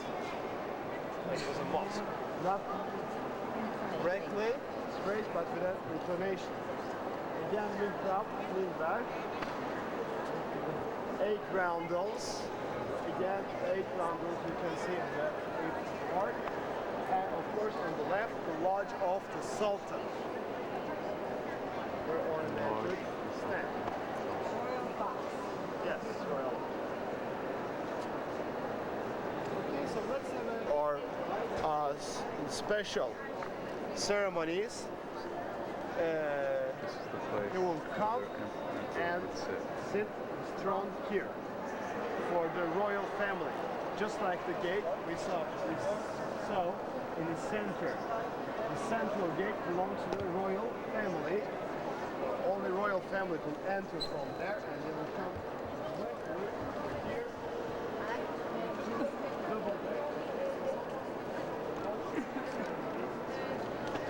That's why kept specially.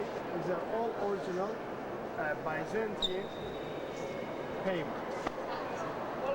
Why don't they have copies? They used to have during the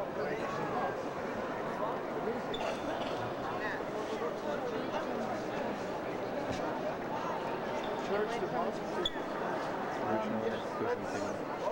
You have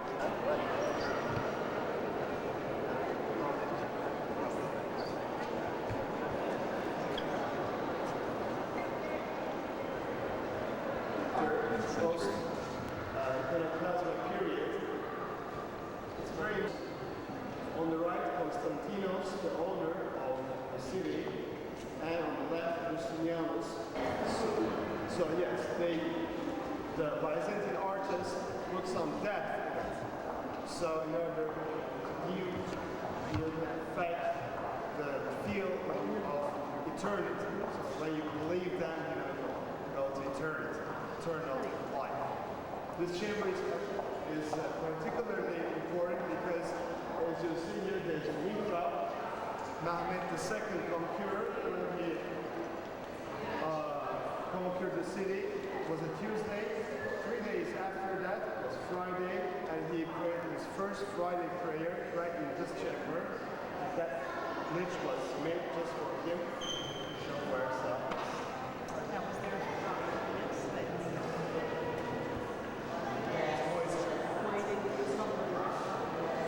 Yes, so please now be ready to play basketball because we are going to Palace, the second courtyard.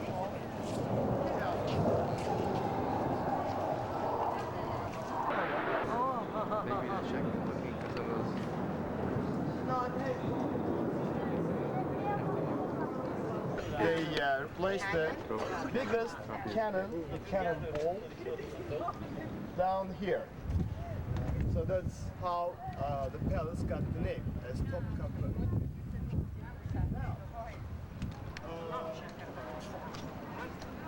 On Sunday we will visit Dolmabahce Palace, another very splendid palace of the Sultans by Bosphorus, but you will tell the difference right away there.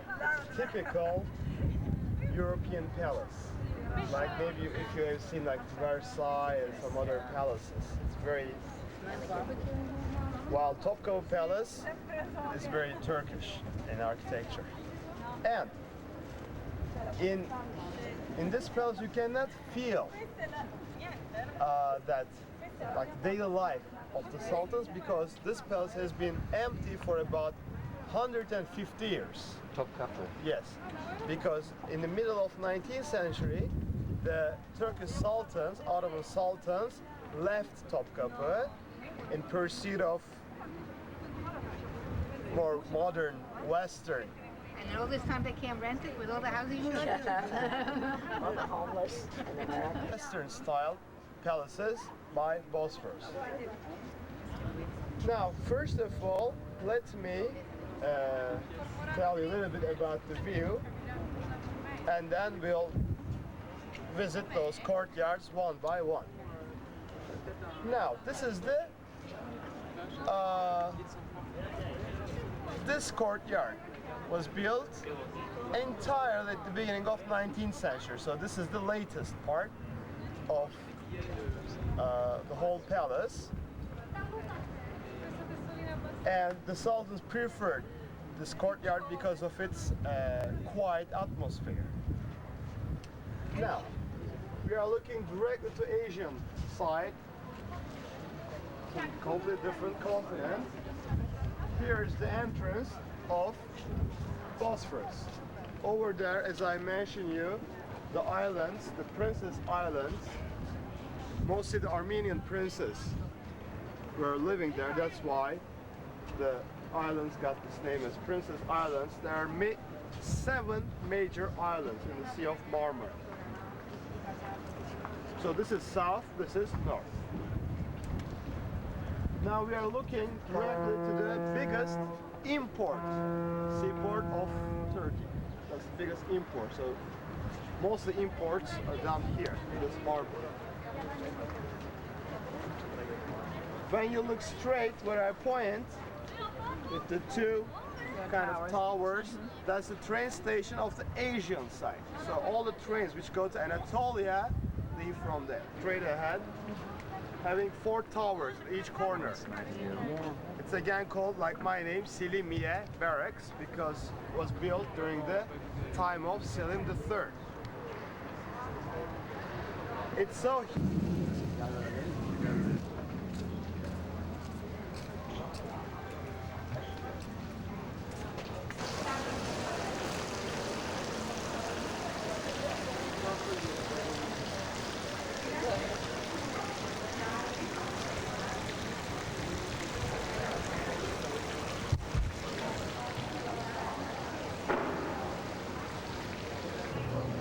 as you see, the whole palace is located very conveniently right on the top of the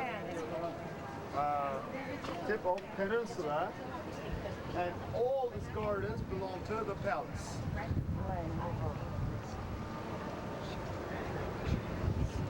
Now we are looking straight to Golden Horn. On the right hand side you see the modern part of Europe.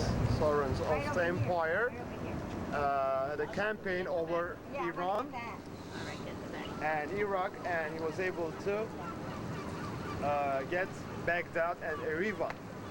So here is the pavilion of Erivan, the capital of Armenia today, and here is the capital of here's the pavilion of Baghdad. So when he came back to Istanbul victoriously, he built them as a like memorial.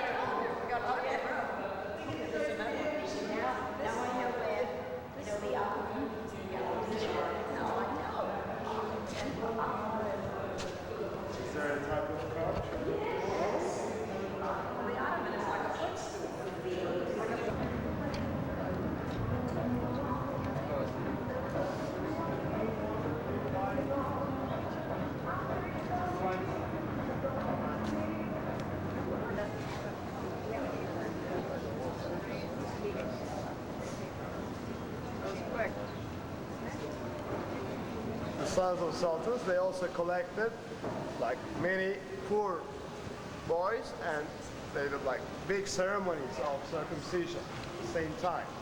So this hall was used just because of this purpose. Well, they circumcised the poor boys too? Everybody. Oh, but that's a big honor. Right, so it's not so bad. Oh, they want to go in there. Big ceremony. Wat rustig op het vakje.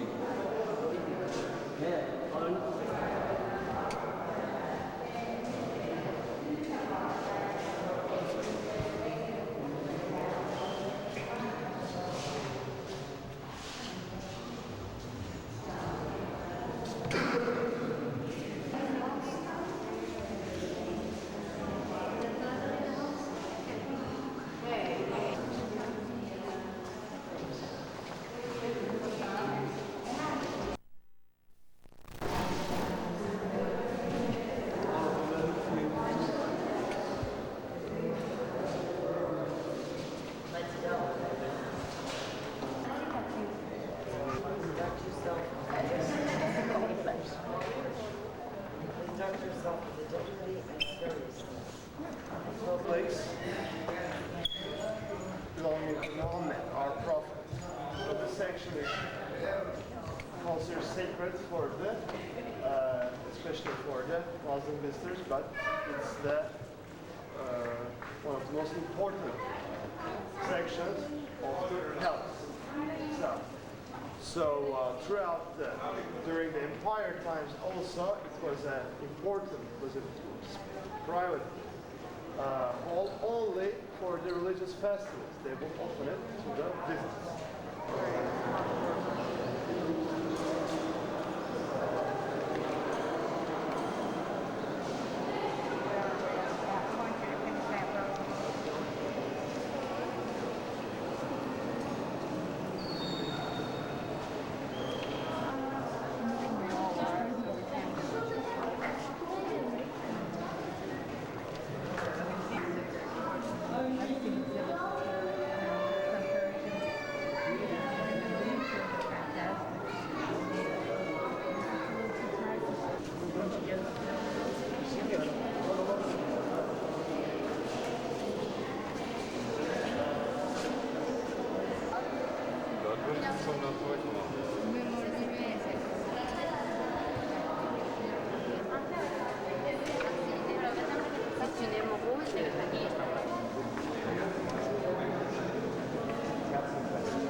that well. Stay right here. Right here.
There's a real like apartments of Sultan. Only very authorized people can enter the third courtyard, and right at the entrance there is the audience hall, and you see his throne over there. This throne was used during the ceremonies and accession to throne ceremonies, and you also see a representation of the high-ranking viziers and officials going in front of and showing respect. Sorma ya. Burası ne biliyor musun? Bak karşıda yazıyor. Okunmuyor. Sultan Abdülhamit'in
After siege was very interesting. 400 years to Austria, and they began to lose land.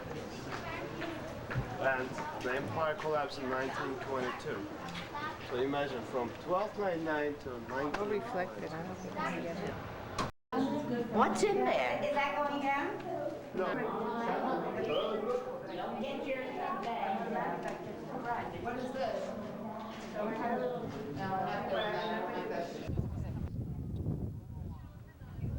Here we are. Old Salve.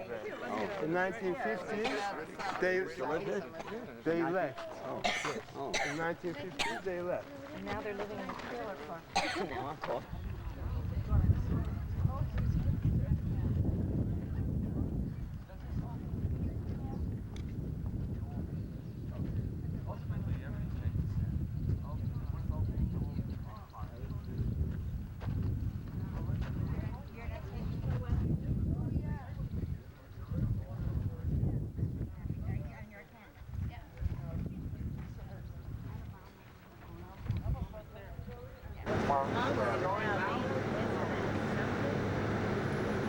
gives us some way in.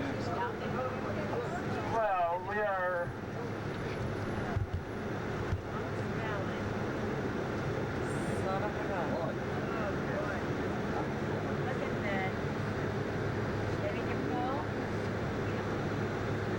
So just for pictures here.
Çok pazarlıkçı bu.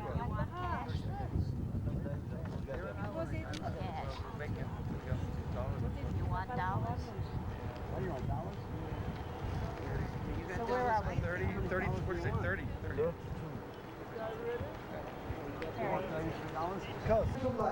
We cutting like this. This is for neck or small waist. If we want to make a plate or ashtray, we cutting like this. On the blade, we're using diamond gun for a knife and we're giving shape specially by hand. Now my friend going to show us. He's going to make an egg. Come. An egg. An egg. Like that.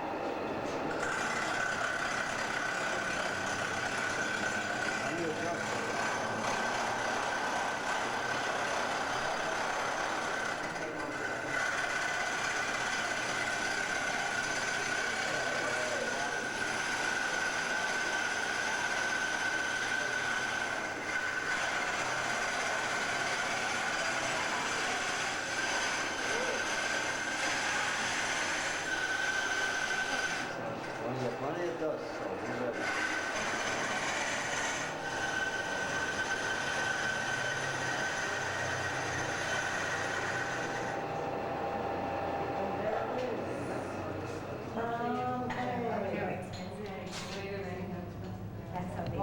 When we give it the form like this, it is going to polish machine to give shining.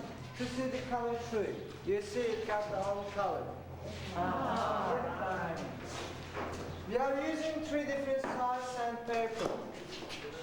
After that sandpaper, we are using this chemical powder. It is chrome oxide.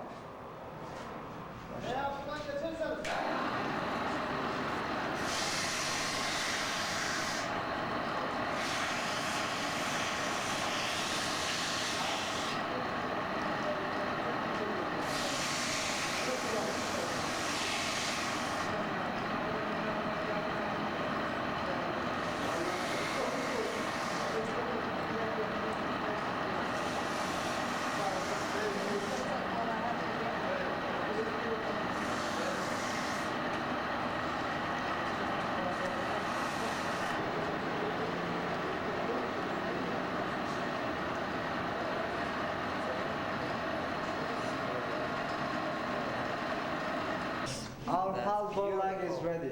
3 minute egg. We can time 3 minute egg. 3 minute egg. Yeah, 3 minute egg. Beautiful color. Oh, it's Beautiful. beautiful color. Oh, is that? Well, I got a question to you. One to you. I said we got 6 different color onyx, but they are different quality too.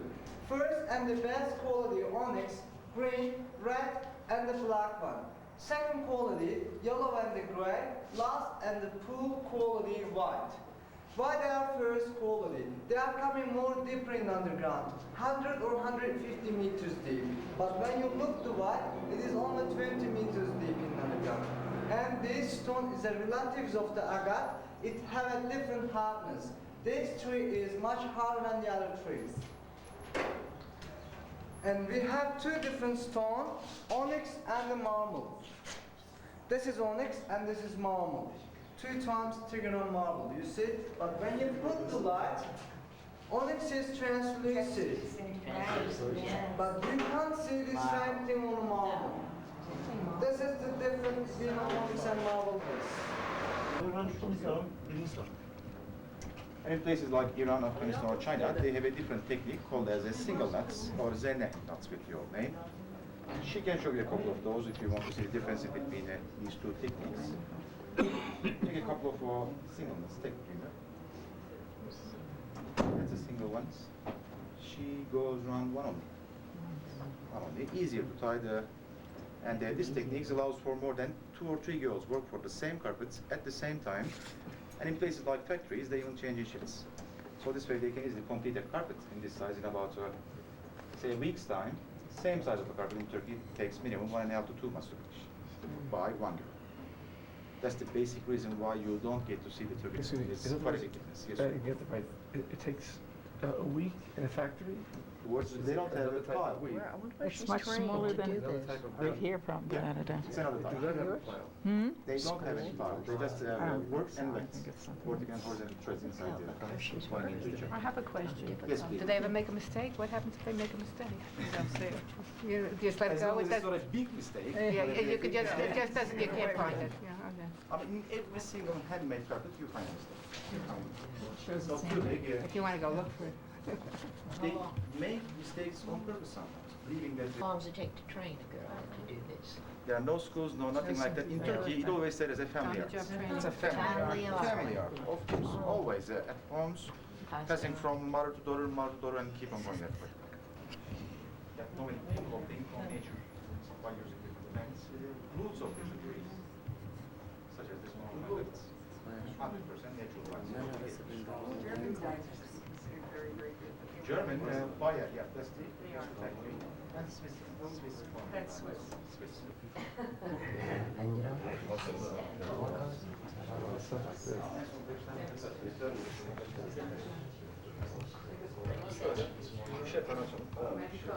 Right up there. That one will be fine. Which one? That one. I got my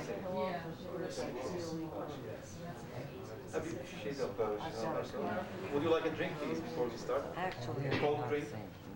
Or an apple tea? You got nice wine, cold white wine. Oh, good, yes. That would be nice. That would be nice. Wonderful. They're all going to be shy. Yes. Yes. Anyone else for wine, please? Wine, white wine. Jim, where is he was a camp leader in Vermont. 6 tane beyaz su. From different regions of Turkey. The first trucks that you see on the floor are from Cappadocia, from this place, from this region. Then comes these two.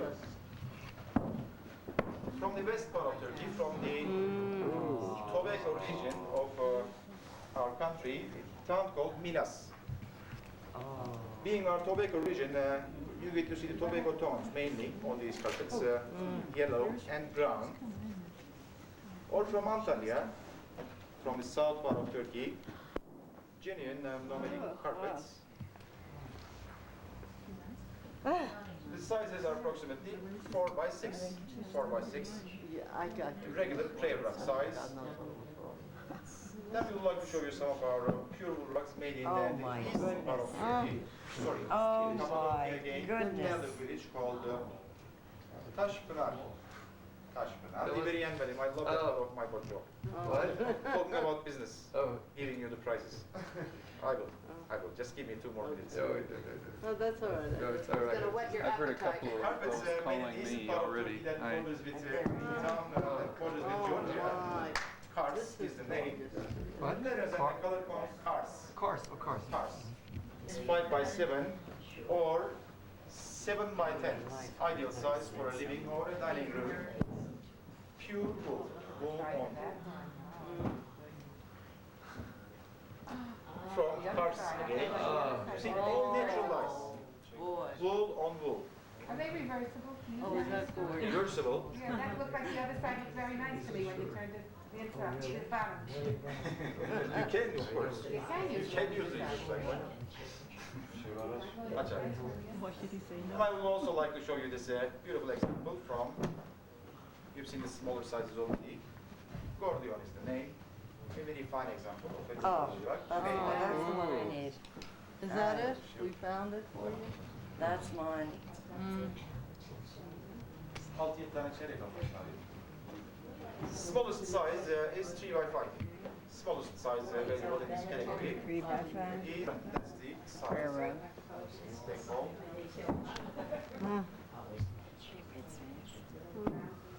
Oh, that's pretty. Kayseri. Bir de natural yalnız. Yes. So far what you've seen were all wool on wool, pure wool.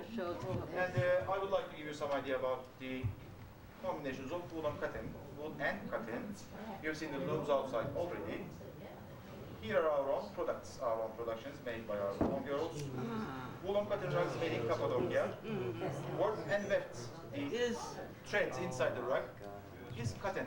This part is cotton, and the pile, the nuts are pure wool. Is the wool and cotton, does it wear better than the wool by itself? Or what's the difference in terms of why one would buy wool or wool and cotton? If you have a certain space, right, certain space in your house, you're looking for a certain size, like a 5x6, unlike wool, on cotton. You like that, huh? Now in Turkey, there are only 3 regions left where this wool and cotton rug making still goes on. All the wool and cotton rugs that you've seen so far were made in Cappadocia. Then comes ufaklar kalsın soracağız. Konya yapacağız. Drop in that. I got a very special one for that now. He's got a dying rug. Wait until I show you one. Okay. Once in a life she She does. I like that one. Both known as #1 all over the world. Best carpet that money can buy. Carpets made in Hereke. Where is Hereke? Hereke is a very small town. It's close to Istanbul, about 40 miles from Istanbul. 40 miles to the east. Yeah. Smaller sizes of the same place, same region. Oh, that's pretty. And they also come as runners, as you can see. Beautiful. Hereke. Or It's too big for you, Erna. from Cappadocia. It's too long for you, that runner. Much too big. It's too big for you. Well, here in this place we have more than 7,000 carpets Pretty at the to look moment. at, though. 7,000 carpets. So don't worry if it's too long or too short. There's Find always another something. one. Biraz daha aşağıdan aç. Oh, this is so beautiful.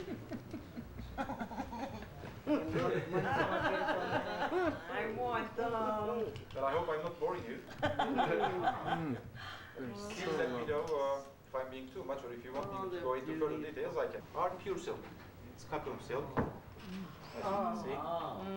Now that's the No, pure silk. That's Pure what. silk.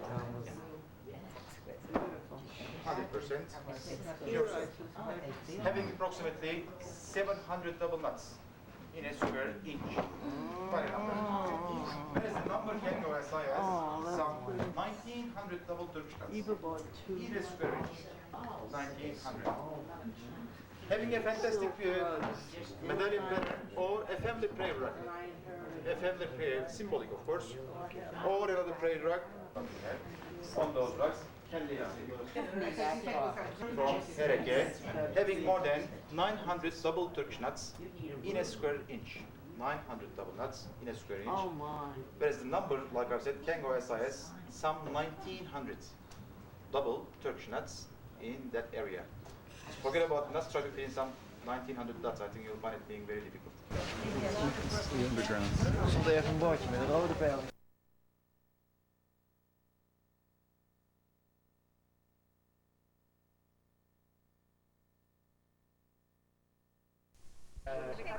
Rode pijl is zo en een blauwe pijl is naar boven. Don't be so too big. So, I wasn't lucky to where I was. Elaine, look here. Celine, come get in here. Oh, let me. Yes, churches. Jim, get in there. These are Jim. churches. That's it, that's it. With my new hat. With my new hat. Our group. Yeah, everybody. It's a typical Seljuk tomb.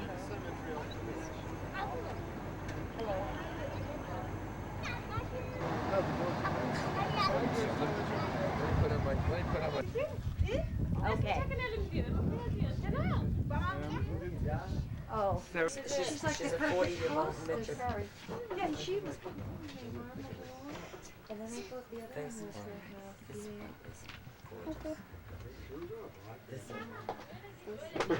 Here, I can't. Yes, I'll take them off. Sit down. No, lie down. You want lie down? Lie down. And the long nose that way. Vaktimiz de yok esasında. Nerede yatıyorsunuz teyze? Yeah, the whole house wasn't as clean as that. Mutfak. Köy evinden ne olmuş? Fakir'in evi olmuş. Mutfak dışarıda mı? Dışarıda, şu çıkıp geldiğimiz. Outside. Kitchen Glorious and Daniel. I'm in heaven. No, that's right. This is it. Evlerinin önü yoldu, yoldan geçen karakoldu. Evlerin önü yoldur, yoldan geçen karakoldur. Al Fadimem, bal Fadimem, yanakları gül Fadimem. Al Fadimem, bal Fadimem, yanakları gül Fadimem. Uyan uyan sabah oldu, namazını kıl Fadimem. Uyan uyan sabah oldu, namazını kıl Fadimem. Şu dağlarım burcu musun, kız boynumun borcu musun? Şu dağlarım burcu musun, kız boynumun borcu musun? Gel destini.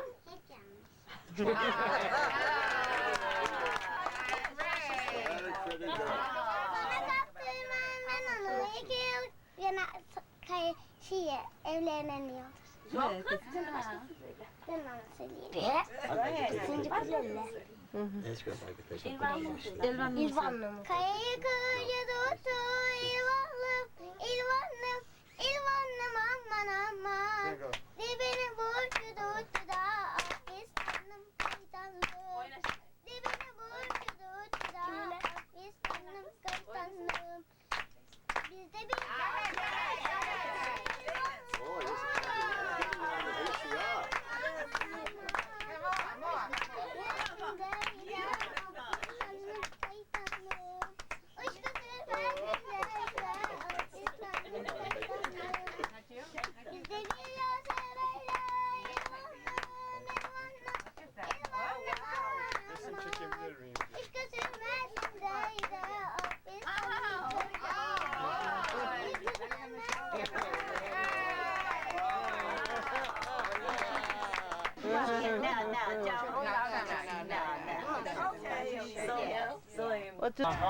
Before you were shy. Ah, thank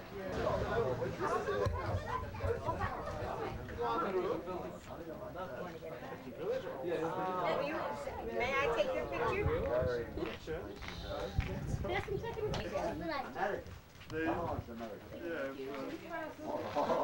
She can't everything. I do too. Oh, I know I keep hearing. House, diyorlar kat taşındasın. Up the front. Kat taşındasın diyor. Look at this. A taste. Devam bak. Devam bak. You want to see? No, no,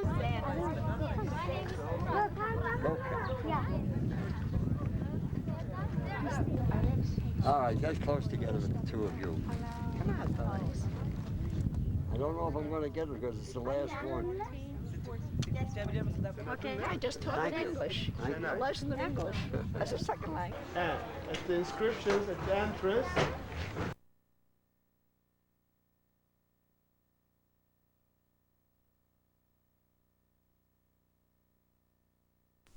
for everybody, the Turkish Sultan says, although I built this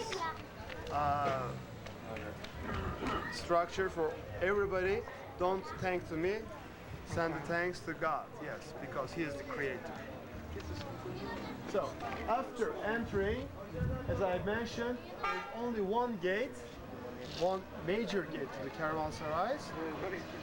At the sunset, it's closed. And then from now on, you are under the protection of the management of caravanserai until the next sunrise.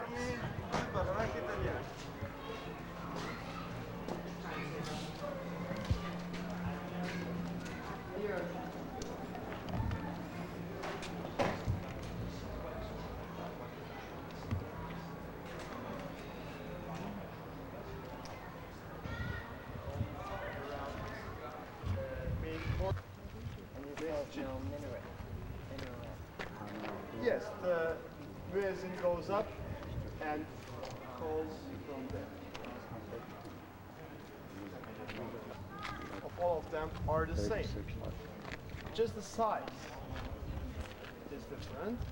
So on the left-hand side, after entry, on the left-hand side you see the first the WCs, and then the Turkish baths for ladies and men separate, and then the sleeping rooms, as well as barber, greengrocer, grocery. Very comfortable.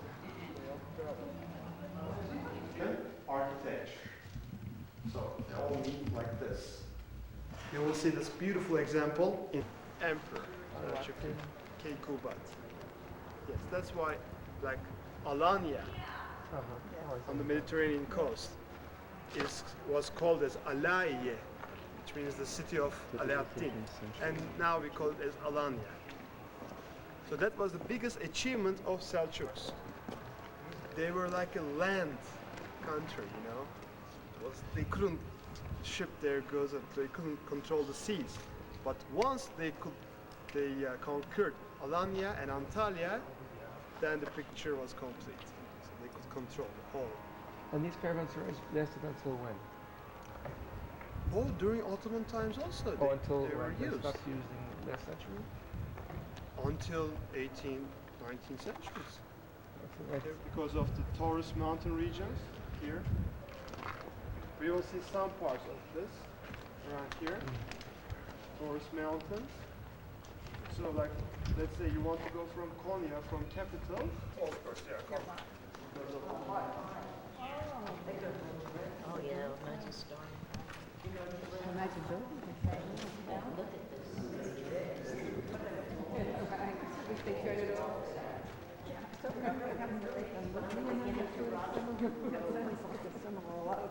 That's all original.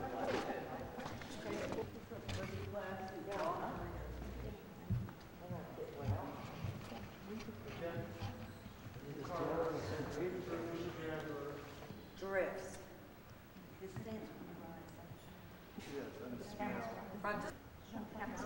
How would you like to give a concert in here?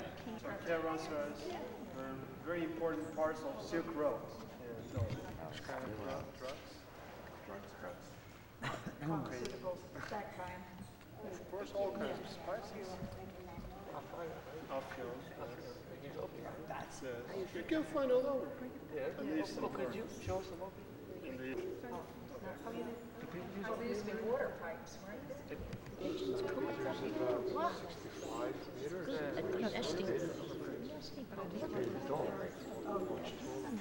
real lovely. Center is must be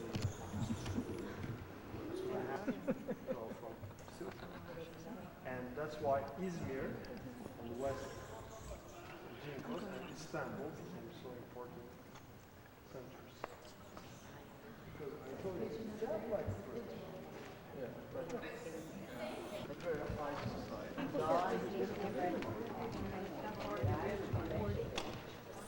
Four or five. I don't think they stick one camera up there. No, no single.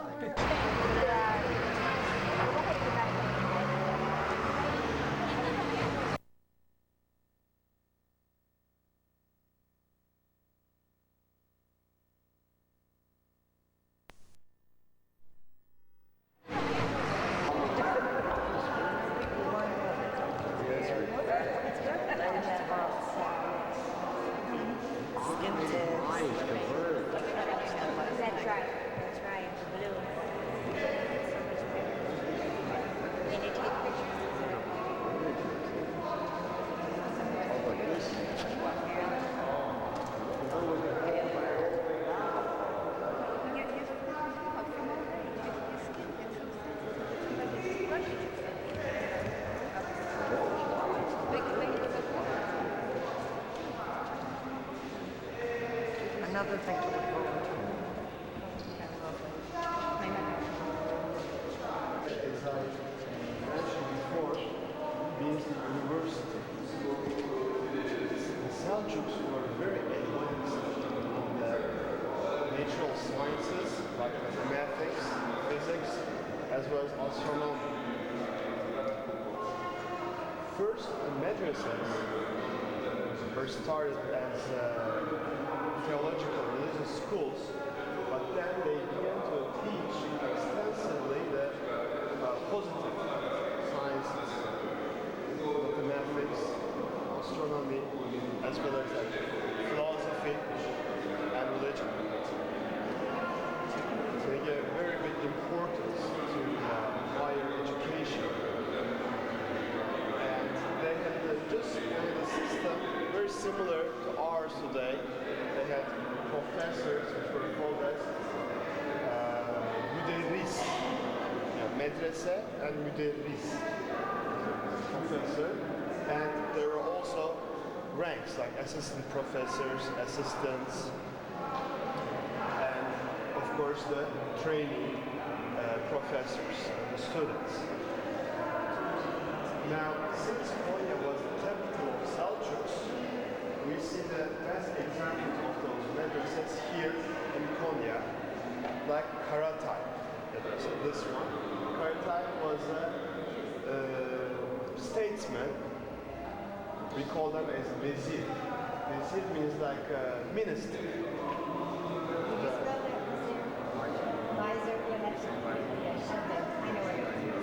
You say visor? Yeah. Like those viziers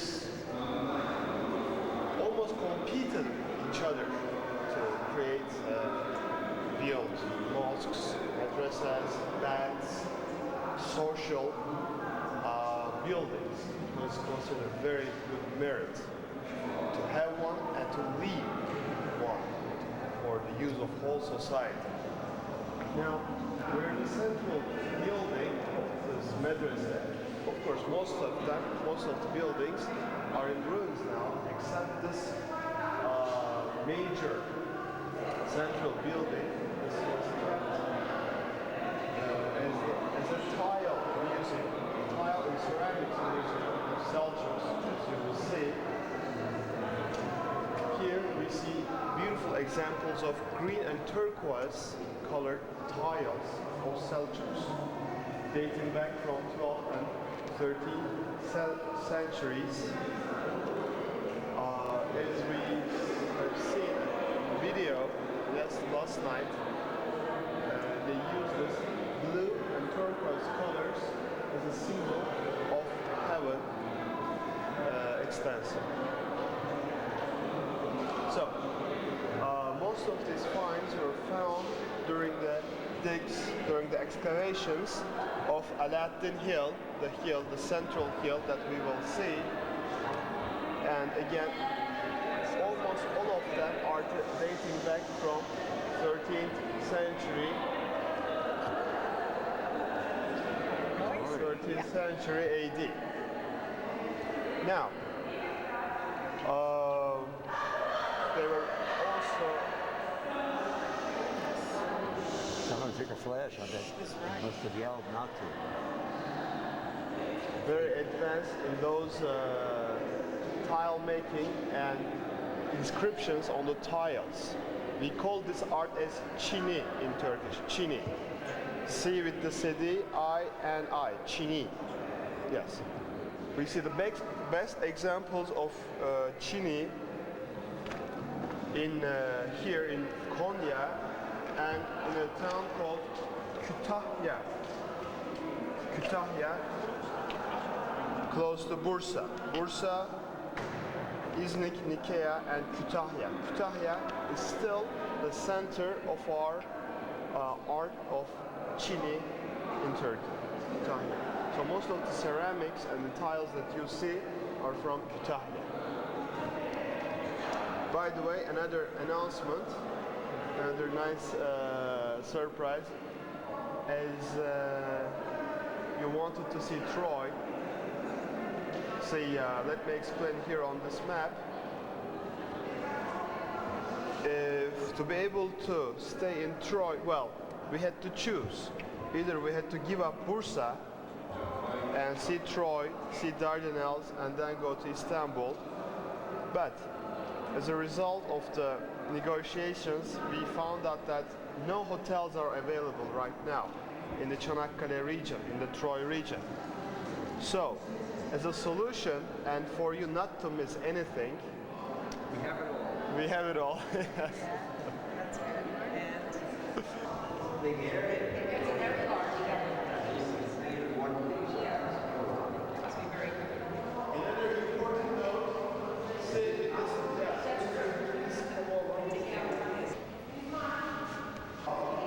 You see, maybe you wondered why there's a pool right in the center of the hall. Well, this hall, this was like the school of astronomy. And as you notice, there's a hole on top of the dome. So, of course, they didn't have telescopes in those times, those years. So what they did, they would fill the pool with the water, and at night with the reflection of the suns, they could watch from the reflections on the water, they could watch the movements of stars and the planets. And the hole was, this opening was done at a certain degree of inclination.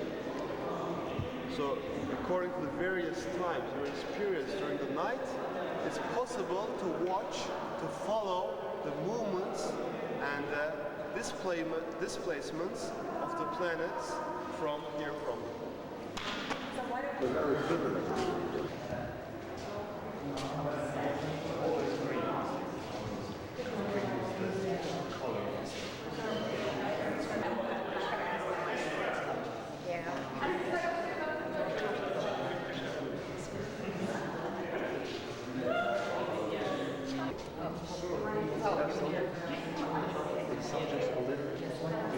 Before they conquered. They weren't.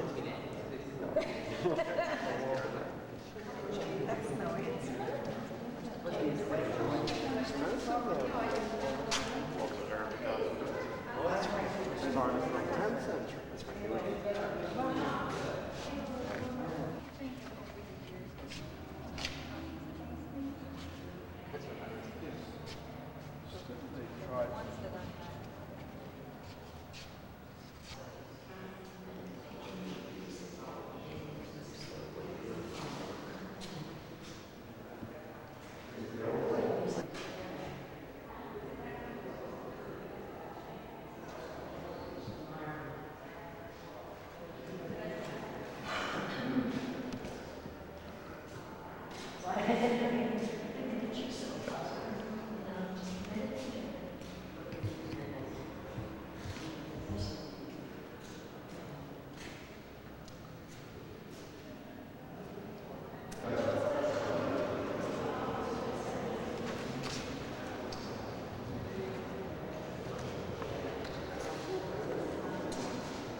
mention that it was struck by a lightning.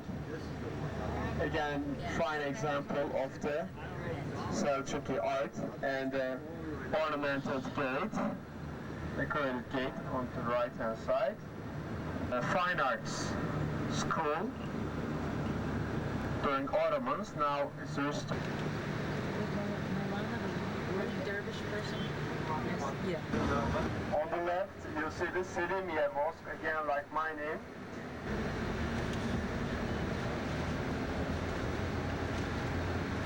Underneath, under the tomb, we'll visit.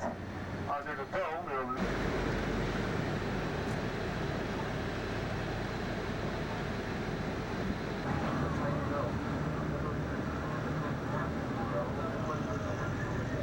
Baş tarafa bakmıyorsun, arabalar ne dönemiyor. Buraya gelip de yeri karşılıyorsun. Tamam abi.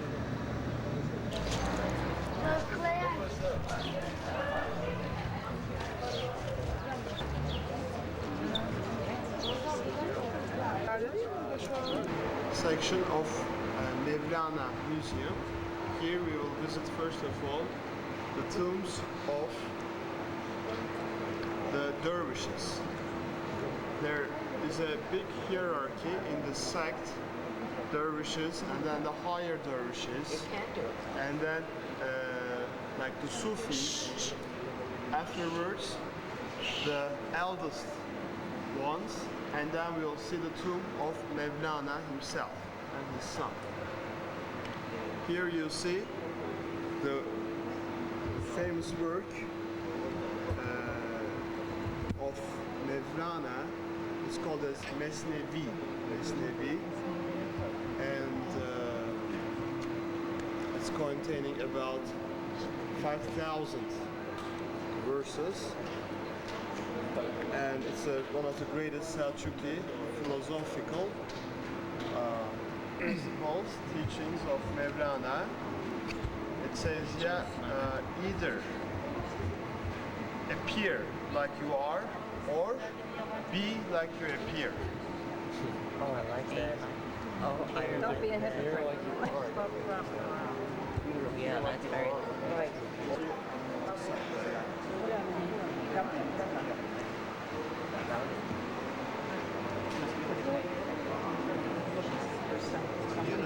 You are what you are. Be what you Lots of people, are. yeah, lots of people. Don't be what you are not.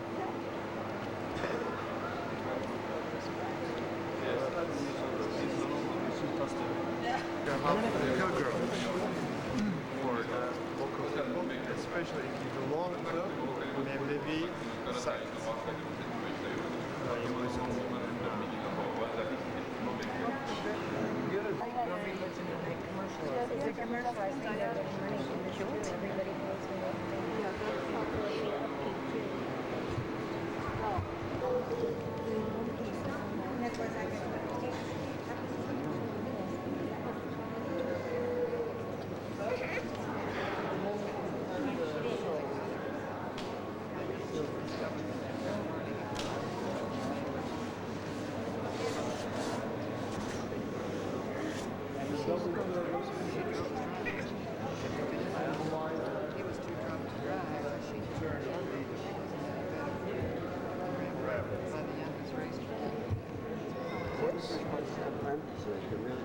These are all two tombs, side by side. See, 1, 2, side by side. If it's a scholar, then the turban is white.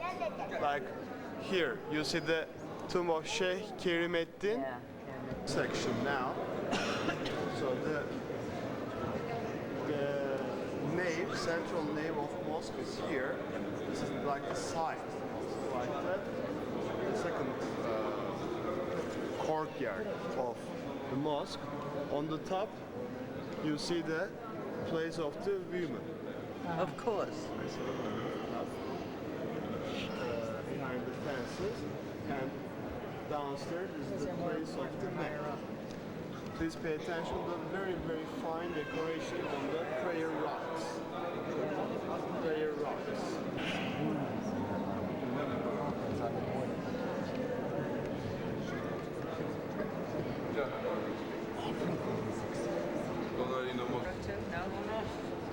It's a very big. Yes, well, it's still in the size of the prayer. Oh, it should be small. Yeah, smaller ones. Yeah. Yeah, prayer.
All woven here in Konya.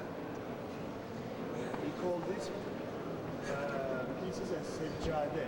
Seccade means prayer rug.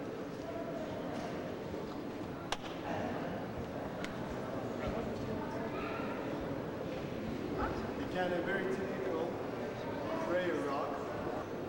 Are these special doors? Shut.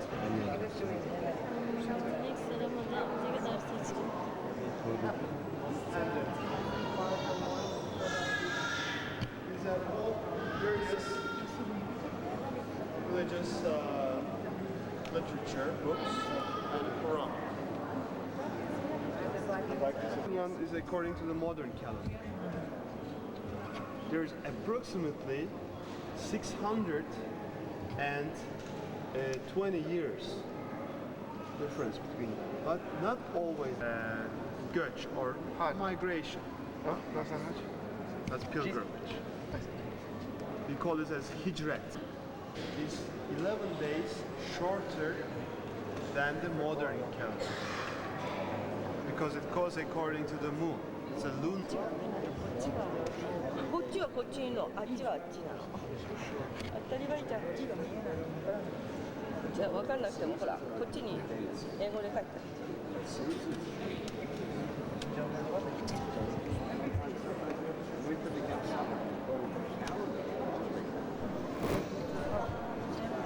Bulgaria. That's And Russia's yeah. Yeah, that's really all the Slavic countries right east except for Czechoslovakia and parts of Yugoslavia. This is an interesting one. For some years now, since I've been to Russia, I've had a little tractor that was used for shoes in Russia. Can I do the eulogy?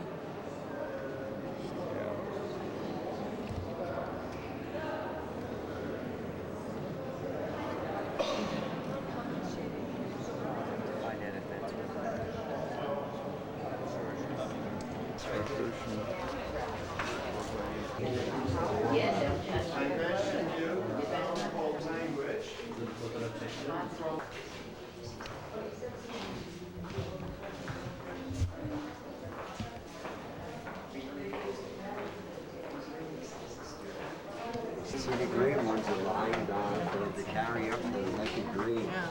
See?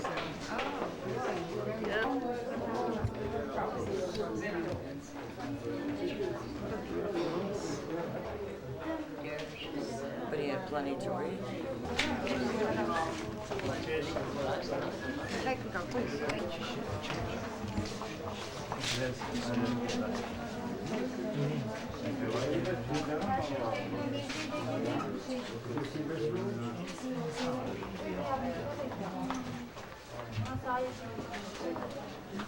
Spinning.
I'm so glad you're better.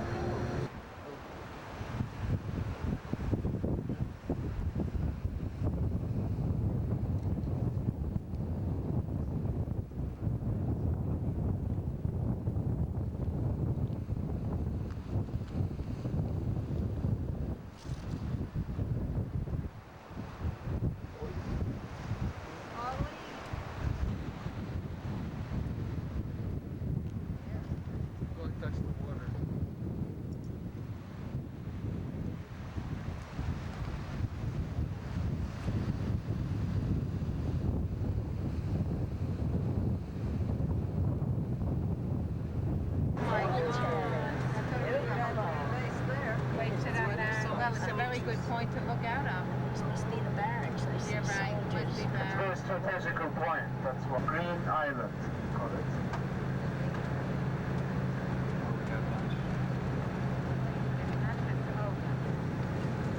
So we have, from now on, we have a drive about, maybe you heard too.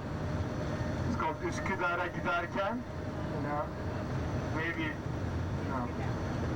Üsküdar'a giderken avluda bir yağmur. You know this? No? Üsküdar'a giderken avluda bir yağmur. Katibinin setresi uzun, eteği çamur. Katibinin setresi uzun, eteği çamur. Katip uykudan uyanmış, gözleri mahmur. Katip uykudan uyanmış, gözleri mahmur. Katip elinden katibin eline karışır. Katibime koyul da gömlek ne güzel yaraşır.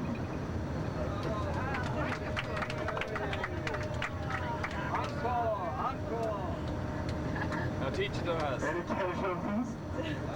Any casualties? Of her handkerchief on the ground. It means that, like, I got a crush on you, like this. So, you will follow her, you know? And we call this gentleman as Katip. Katip actually means clerk.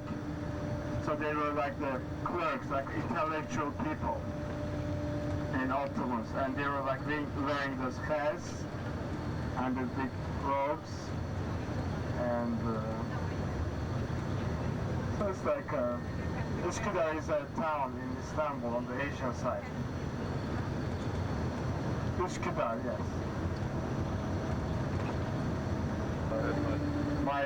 My katip, it's like my guy, you know, woke up and his eyes are like, you know, he's still asleep and I'm his, he is mine, so who cares, like this. Okay, so let's hear songs from poet who was exiled to Russia because he was a socialist. And he died in Moscow.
I think they slipped. We have good choreography.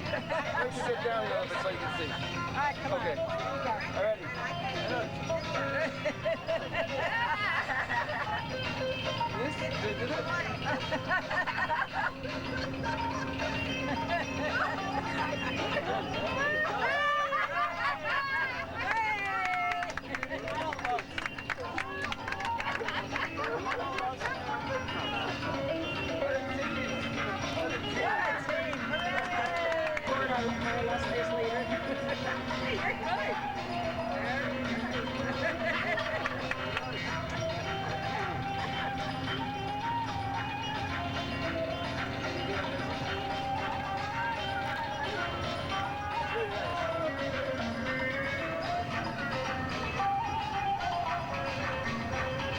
Shoulders.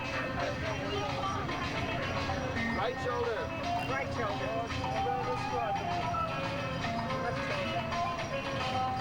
Let's get our footwork. Footwork. Ready? Footwork. Right. Left. Right. Left. Right. Left. Right. This is tight spaces. Right. You can't kick in tight spaces. Right. You got to work with what you have. Right. Kick. Lift. Kick. Left. Lift. Kick. Kick. 1, 2. Start. Woo. Both feet. 1, 2.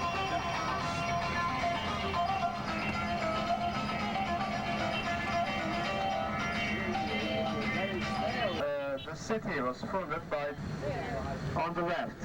See?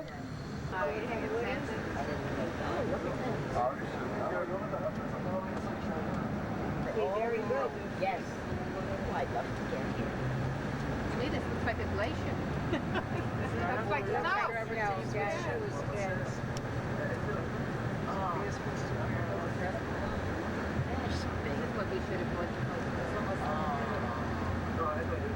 Restaurant, bar, and just.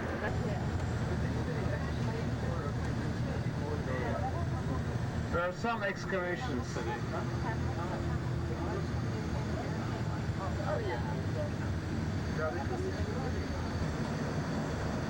Here you see the monumental entrance gateway to the city, the Hierapolis, all limestones.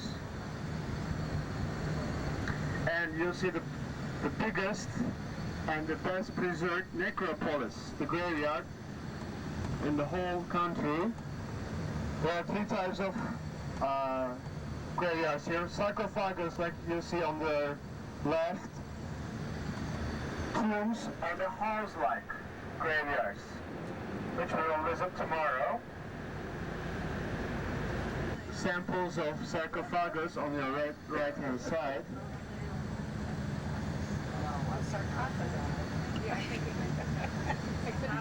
So they're, of course, most of them back here, so they're really clear. You want to reconsider your... That's obvious, you know. But they didn't put that in their advertisement. Some of it, yes. Sounds like. Say the more.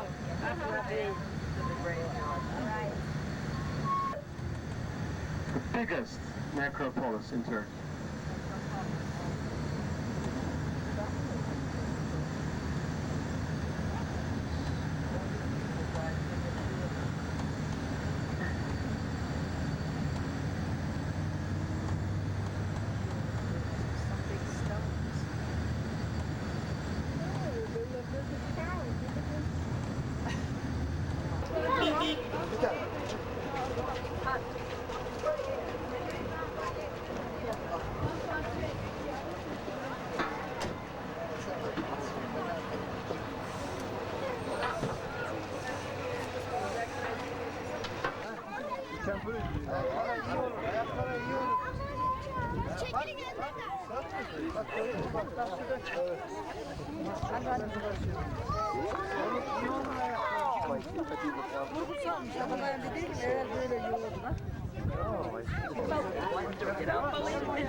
Belki işe kadar atlaşmak lazım.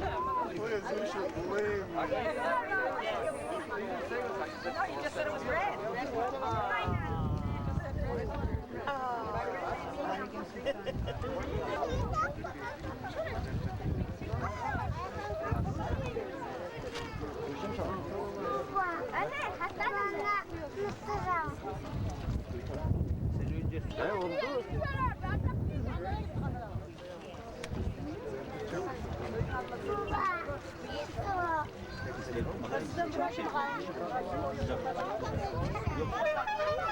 Çok tatlı değil mi? Ben içiyorum sen. İçtin tatlı deme. İçecek mi? Ha? Yalan ya.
Nice to see you again.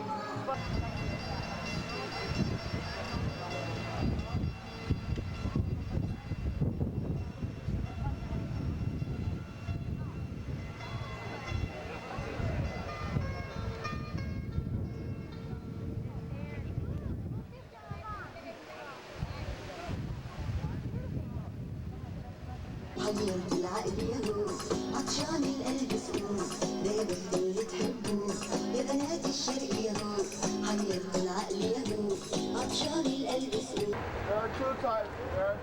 parts of a major city. One is Acropolis, the high city, the city of the living people, and the Necropolis, the city of the dead people. So the reason why the Necropolis, the graveyard, is so big here, as I mentioned yesterday, It's because they go to the healthy springs and then they die. They soak it. The cure is worse than the water. disease. The water is so powerful that they die immediately. Second thing, They go to the eternal resting the place. city had a big population anyway. The third reason, also the people also will to be buried here. So that's the reason. Roman kingdom, which we'll also visit, and the 2nd century, and then was willed to Rome, Roman Empire, after his death. Once the city contained a large Jewish population, and then after the arrival of Saint Philip to the city, and after he was martyred here in 80 AD, a large Christian population also began to live here, this site. Now, there are, according to the architectural features of those days, there are 3 major types of graveyards in Necropolis here that we will see. First of all, again, it's like an extension of an earlier beliefs.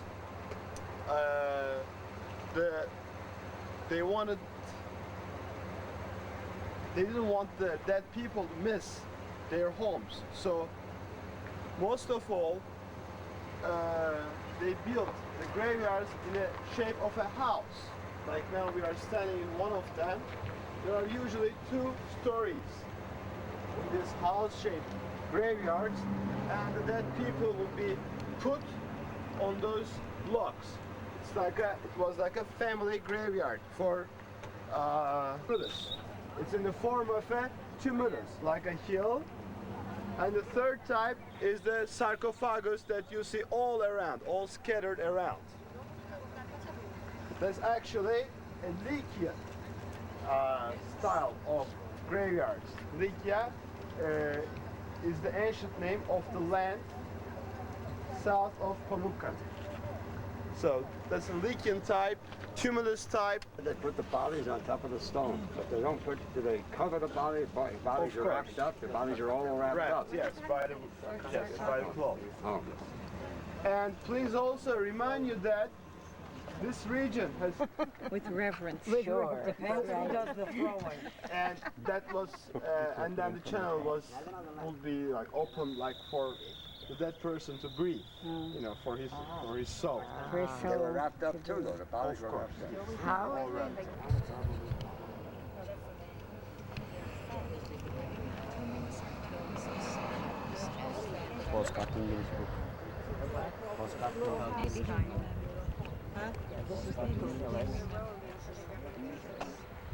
Yeah, but I just don't know what they Built beautiful baths here, and it was a perfect site.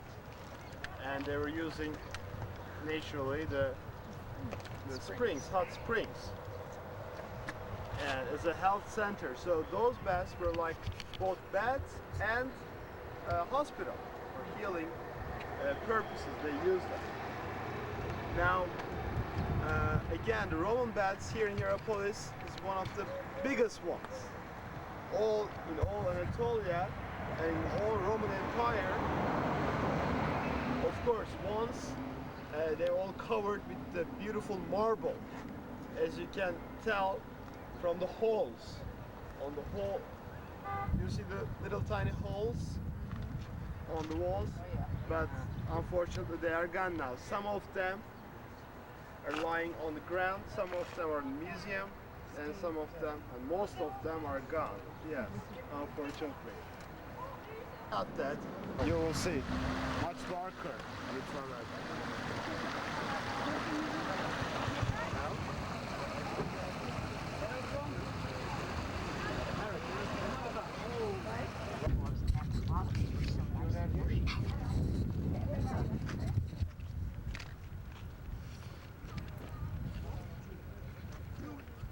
You got the poles? Ah, bak orada varmış. Day.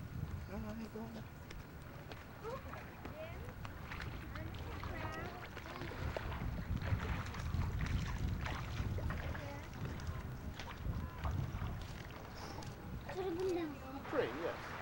But what happens, actually, our nature tells carbon dioxide. All right, thank you. Thank you. Here, I've got to come down. CO2. I got it. So there's a calcium oxide, and it's still calcium oxide. I knew there was something I had to pick. Calcium, like calcium oxide, it's all calcium. Of course, Taking a picture of feet. thousands Taking of a picture of feet. What?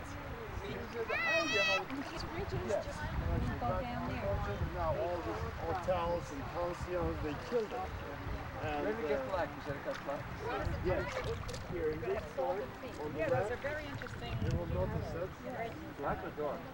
Darker. That's what I was putting. Control the flow for certain. Onward and upward. Elaine! Let's have a look at the picture. Make it like they're dancing, can't it? Yeah, then I get their backside.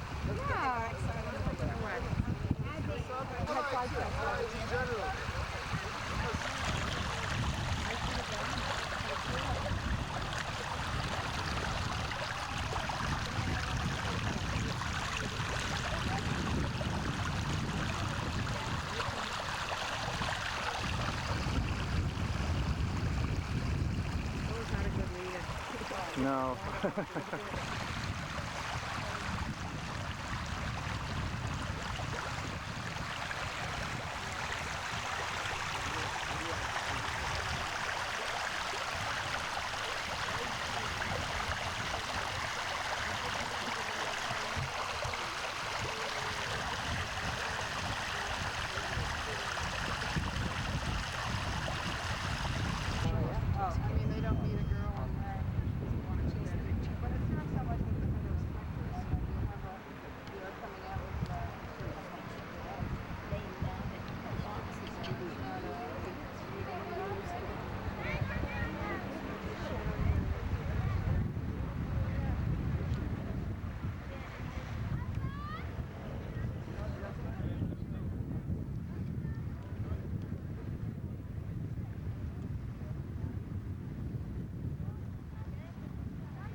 Then take off to go back further.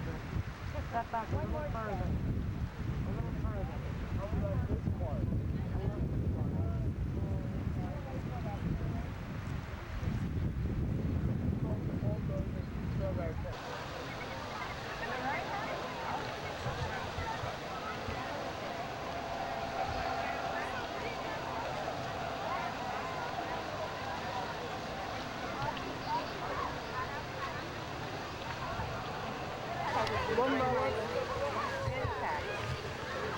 They came too suddenly to the bed.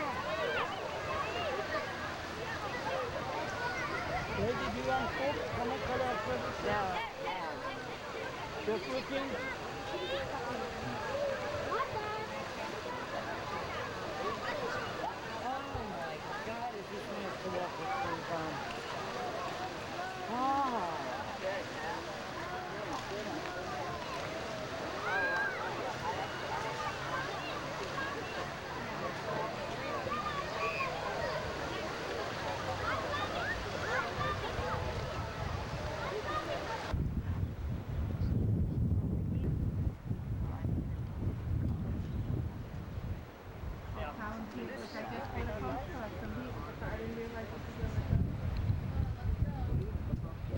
flowers. What? Look at all these things if you want to rock it. No, no, no, no. I'm not interested. That's entirely different. Look at it. Oh, the puppy doesn't have to adjust? Jacks. I don't know if Jacks was the same way. Yeah, thank you. But, it's an ancient site, but it reached to zenith during the 2nd century AD. The city became the center for sculpture, because the mountains over here are very rich, and they're very, very rich marble quarries. And they were like exporting marble from here, especially the marble with the white marble having the blue like veins. Veins, yes. And there are big artists, and they became so advanced in the production of those statues. They were like producing as mass production. So they were like on order. They were like making the body part, leaving the head part, and shipping and to be made in situ. That's why Aphrodisias is one of the main schools of sculpture. And also it's very important. It's very important. One of the it's one of the main centers for of philosophy and medicine. And it's of course the center of the cult of Aphrodite, the goddess of love. So the people who worship to Aphrodite always come here and gather here for this mass worshiping. And by population wise, we have like a formula to estimate the population of the ancient sites. We generally multiply the capacity of the theaters by 4 or 4.5. And the theater here in Aphrodisias takes about 10,000 people. So you can imagine about 45 to up to 50,000 people lived here in Aphrodisias during the Roman times, like 1st, 2nd centuries AD. But when we come to a stadium, it's unbelievable. The stadium has a seating capacity of 30,000 people. So it's much, much more than they needed. Oh, it's more than they needed? 30,000. So we conclude that it was like an Olympic center. And in the stadium, all the people coming from not just from Korea, but all over countries around, and they were like, yes, Olympic Games. Now, Aphrodisias is a center, typically center of Caria, the ancient country called as Caria. So, both Pamukkale Hierapolis, which is on the other side of the mountain, and Aphrodisias, they were the most important centers of Caria, and once it became the capital of Caria, but then the capital was shifted to Halikarnassos on the Aegean Sea. Now, during the Christian era, of course Christians tried to stop those activities, those worshippings, in the forms of making love, in the name of goddess Aphrodite. So they even tried to change the name of the city from Aphrodisias to Stavropolis, which means the city of the cross. But the people never accepted this name. Stavropolis. Stavro means cross. Stavro, the city of cross.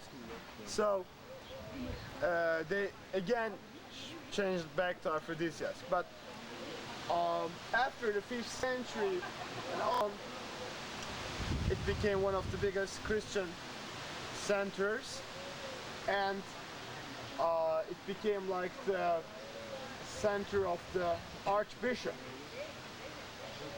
We conclude this because we found, the excavators found lots of very important finds about this archbishop center and his palace and the complex of buildings.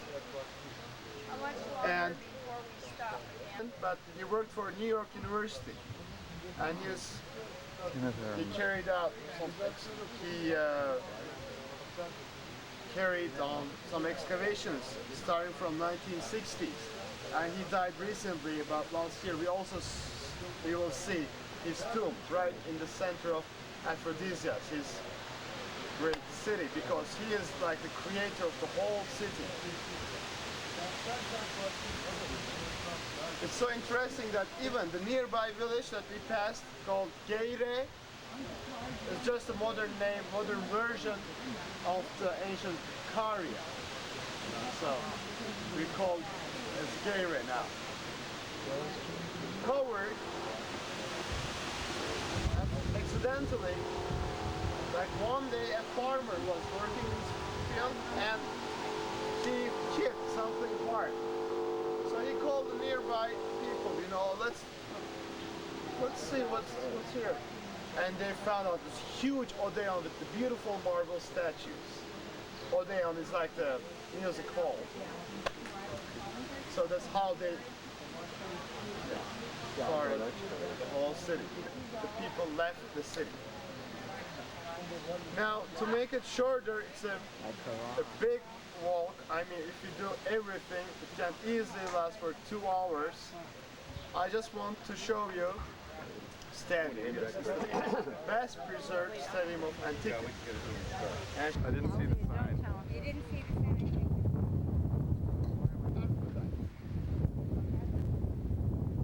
Because the center of the cult of Aphrodite and the style of worship.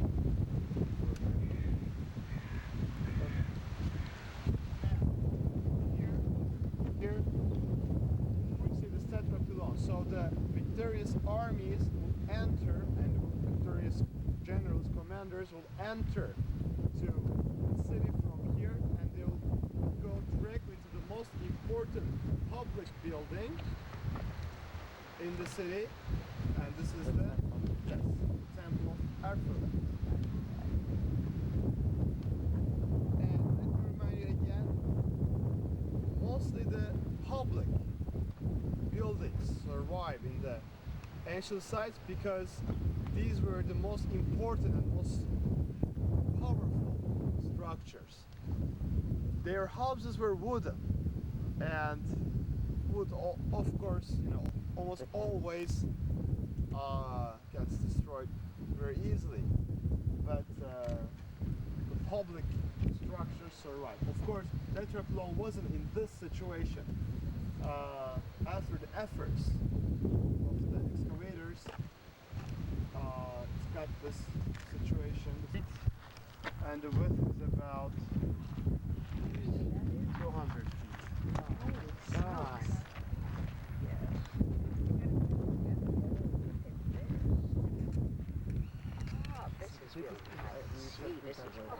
Antiquity, yes. Oh, this is just for and best preserved. Is this the biggest one? The best preserved. And seating capacity of 40,000. And they use the arch type of structure extensively. See?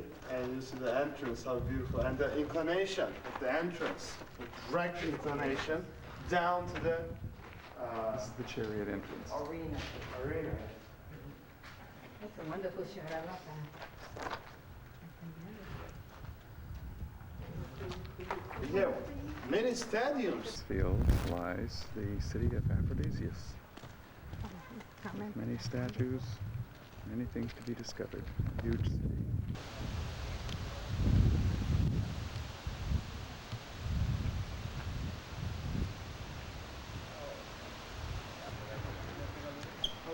No flash in the museum. Statues of gods and goddesses mostly. So that was a religious art. While in Romans, they began to make the statues of statesmen, politicians, emperors, as well as the aristocrats. So that's one thing that strikes us, that we differentiate. The other thing, the details in the clothing and the expressions. So much more detailed work, because as anything, as all the, in every art you can see, in Romans, they were using more advanced tools, advanced techniques, so they were able to create advanced details like here, as you see, very refined. Another thing, the rich marble quarters. It was available here after this. It comes right here from 1 mile away. Work of artists. Another thing, as I mentioned before, it was like a mass production. So, according to the desires of various cities, they were making just the body part of commander, general, and they were shipping that to the heads to be made over there. That's one thing. I think one of you have asked me that why always the heads are missing, because this neck part was the most fragile part. Overburdened in the soil for centuries.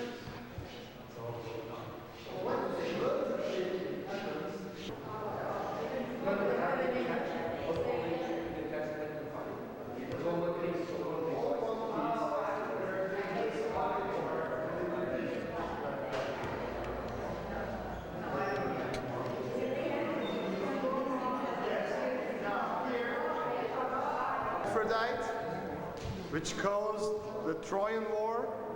If you want, let me tell you, in the Trojan situ, and Paris chose Aphrodite as the most beautiful woman in the world, and she promised him the most beautiful living woman, human being, and that was the Helen of Sparta. Yes.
dressed up in his royal garments.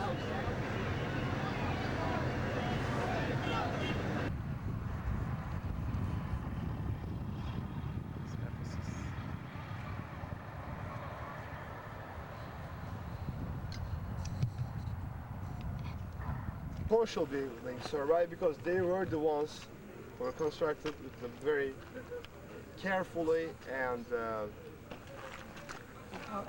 they were very sound structures. So the houses, which were mostly wooden, are gone now. But during the recent excavations, the archaeologists found what we call as the terrace houses, the rich houses of aristocrats, decorated with beautiful frescoes and mosaics, just like today on the hillside overlooking to the city. And at the same time, while visiting Ephesus, I really demand your imagination. The whole city is there, but if you also include your imagination, the picture will be beautiful. And join to the main channels, and those channels carry the way.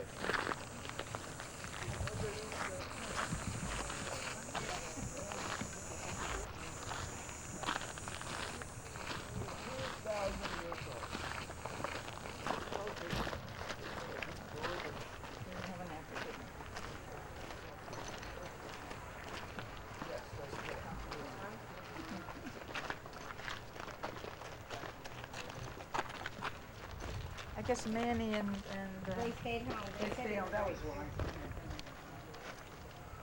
In the Odeon, as the name implies, Odeon, you know, about hearing, music hall. But of course, it wasn't used for music and concerts all the time. It was used for all kinds of performances and the meetings of Senate, because they had a sanitary system.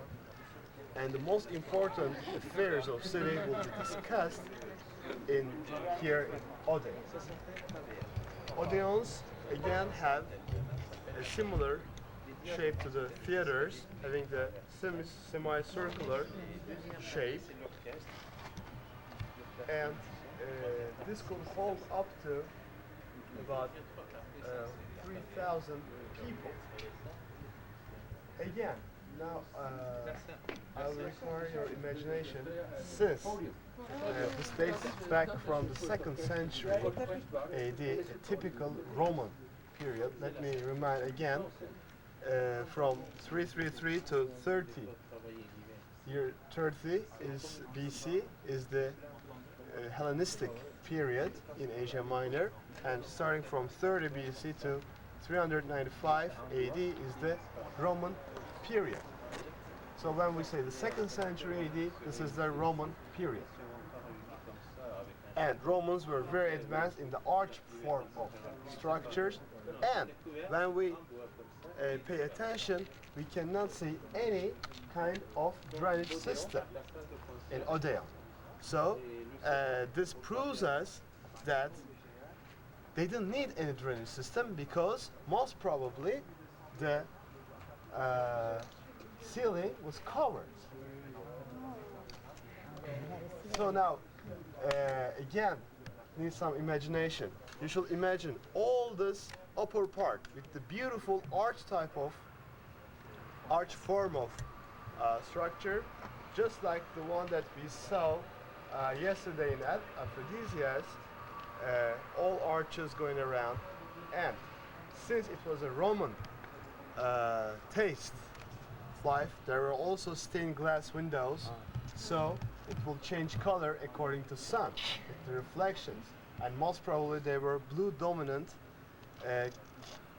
glass windows. So from the sunrise to sunset, with the reflections and the refractions, there's all this like a color games in Odeon. And all covered, and just the light will come from the small windows inside. So the beautiful scene for the concerts, performances, as well as political meetings. And since it makes a big sense, because it's located right next to the state agora, according to one philosopher and one visitor, he said that I heard Ephesians giving promises to them and lying each other at the same time in the same state agora. Nothing is new. Yes, that's right.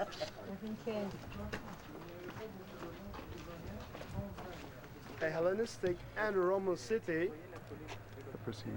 this is the town hall, but a little bit different than the town halls that we use today. It was also like a guest house for the very important VIPs. And here burned the holy fire, an eternal fire, and that was a symbol of the eternal life of the city. So Ephesians wanted to symbolize it. As long as this fire will burn, our city will survive. And because of this reason, the curates, the legendary keepers, caretakers of this fire, the street is called as the Curates Street.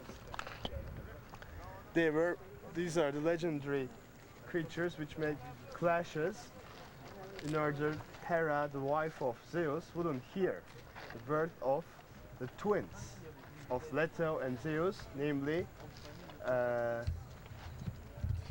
Apollo and Artemis. So, and over here you see a beautiful example. Cherry. I hope he gets going. There's mobs of people coming. So just like today, there is a main upper parts of the city, all white, and the ships are coming and leaving the harbor. Very big activity, and when there is a breeze, all these nice waves are coming to the shore, and you are a Roman senator or a city administrator walking in the higher part, the political part of the city. Social agora and political agora away from the temples. Okay, let's go now. With this imagination in your mind, you are walking down towards the blue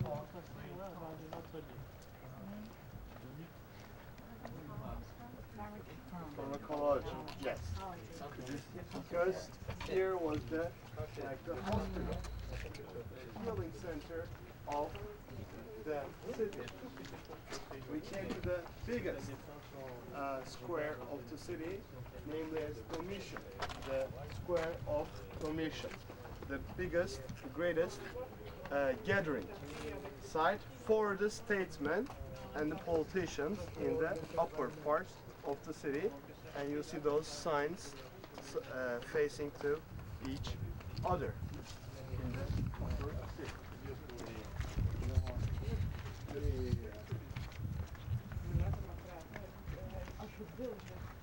C'est la seule artisanat qui reste.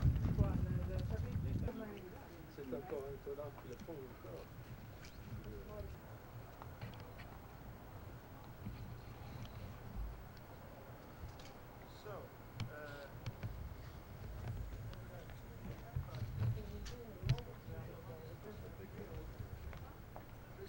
Structures as well as the functional structures of the city, like the fountains. The fountains will always be very impressive and monumental structures.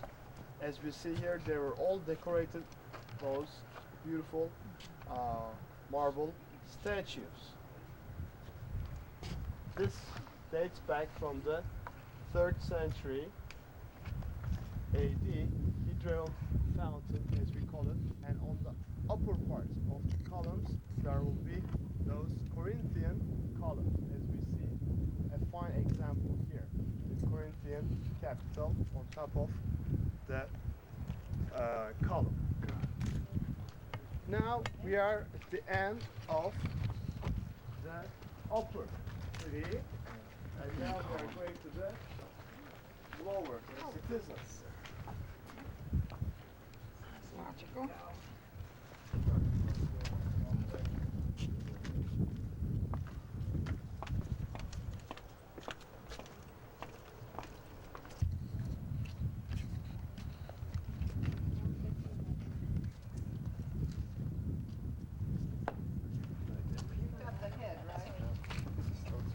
3, the most beautiful street of the city and like a boulevard of city. But before entering to the street, please have a look at those 2 protectors of the upper town.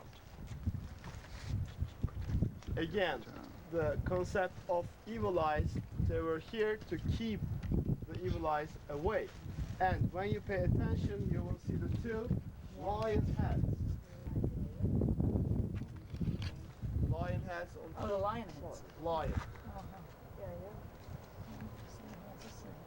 As you know, lion has always been the symbol of strength and power. But they were able to control the lion, see? They are like a very, very of the city. You'll be just like this lion.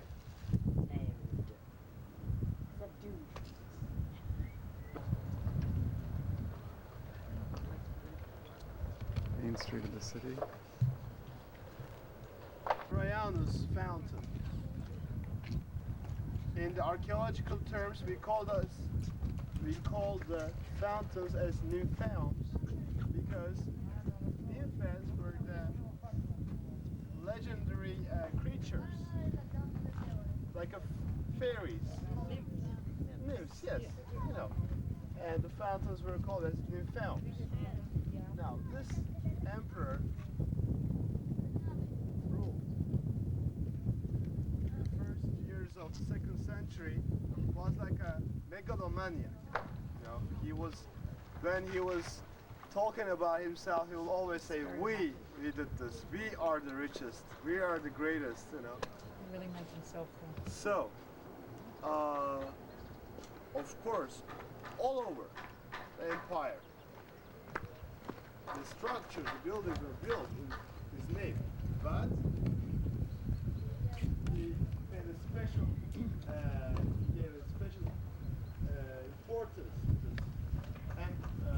the nymph, and this also shows that Ephesus was very important for him, and he wanted to show his eternal power here in Ephesus. The original. There's the Fountain of Tryon, another representation. Oh yeah, it says Tryon.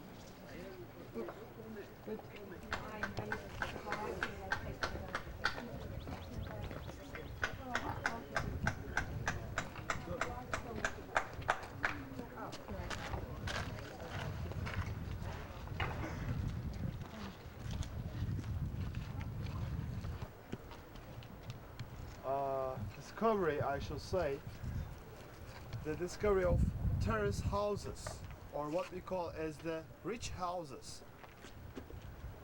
Just like today, in those days also the aristocrats were living on the hillsides overlooking the whole city and whole harbor.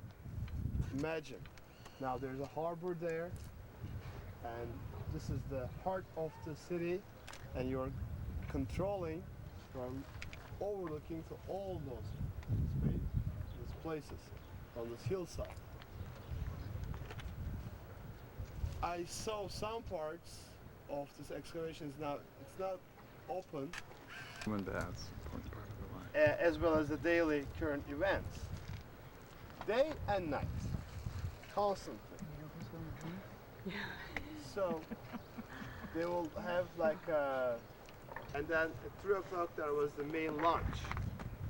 Afterwards they would rest in the afternoon, and for dinner it was always like a big feast. Now, those bats are called as Scholastica bats. Scholastica was the name of a lady who owned them, which is very unusual. And she, in a way, she proved that the women also could run the business, right? In the center of she was an aristocrat,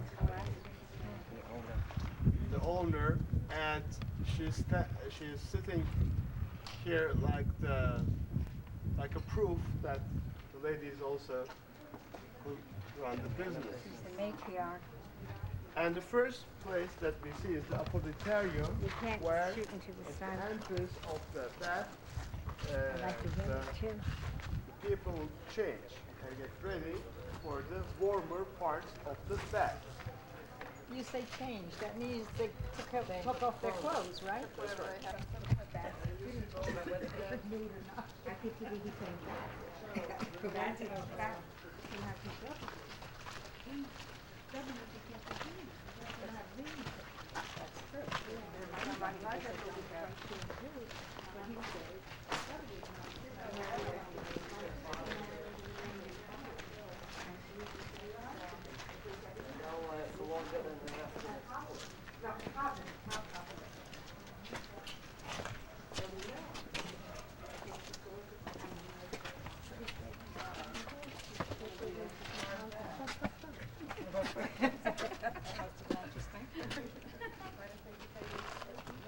He didn't know anything.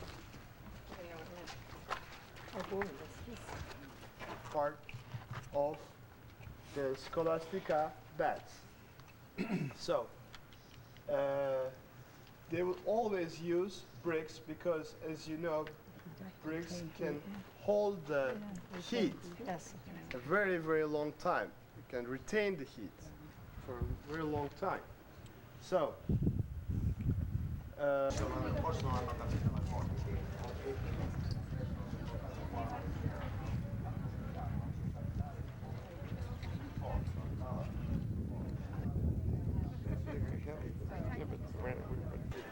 You mean because of the size of us? I mean, the living people. Those cameras.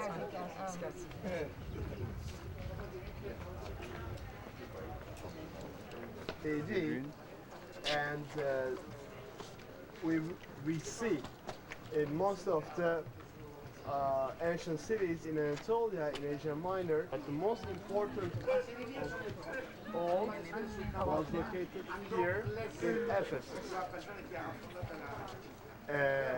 As we all know, the Roman emperors will be divine after they died, but Hadrianus is like an exception. During his lifetime, they built temple. And they began to worship for him. And the same concept, the same ancient concept as you see at the entrance on the arch of the temple.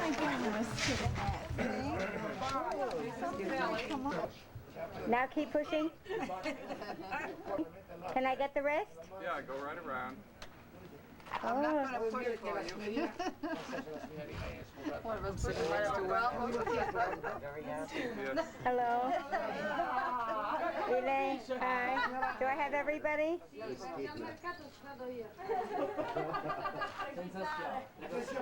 Okay.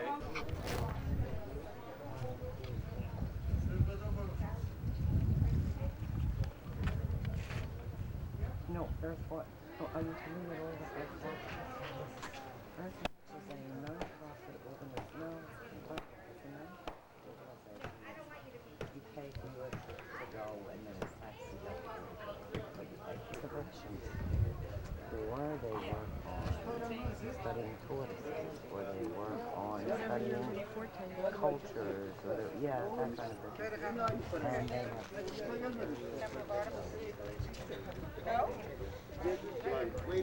Gate, Envelopes. entrance, City, part of the city called Hadrian, Envelopes. and then Celsus Library, one of the most important libraries of antiquity, and then on the right hand side the southern gate to the commercial agora. Now, as I mentioned before, there are always two types of art, and the commercial agora, in most cases they are located side by side in most of the ancient sites. But here, since the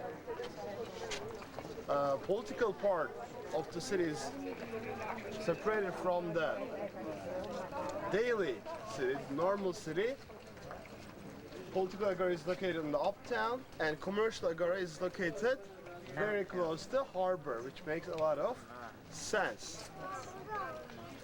So, after the years of painstaking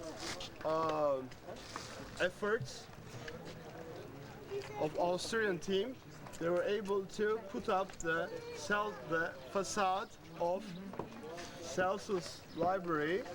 Celsus was the governor of Asia Minor during the Roman Empire times, and he was collecting all scripts.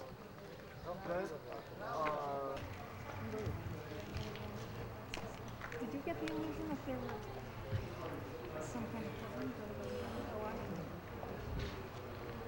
I thought it was kind of a cover while they were working.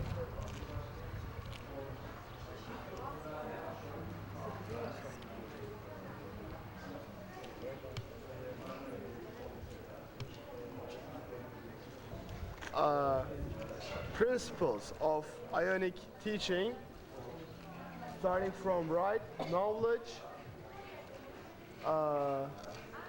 friendship, understanding, and wisdom. The four main principles. And here we see the composite capitals, Corinthian and Ionic. First, the Ionian colonists brought this today, the crane system, wooden crane system, and ropes. And numbering all the blocks one by one, they were able to put them, place them aside.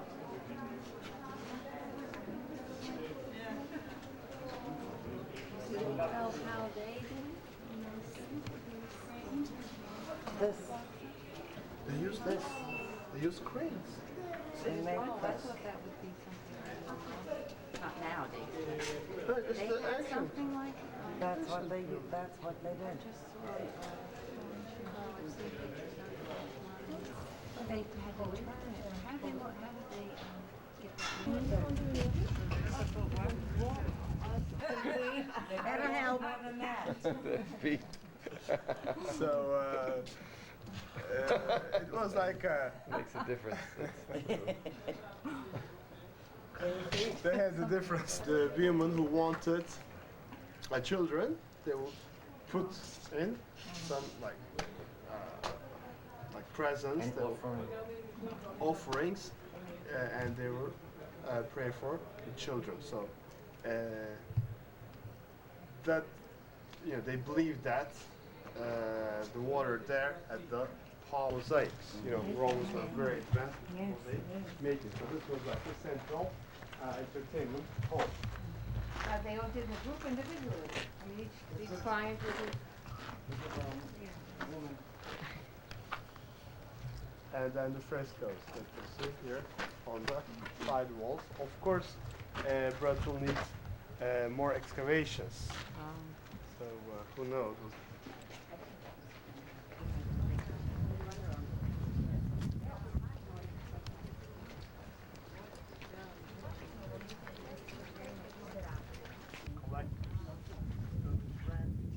Like imagine you are the sailors and you are just coming up.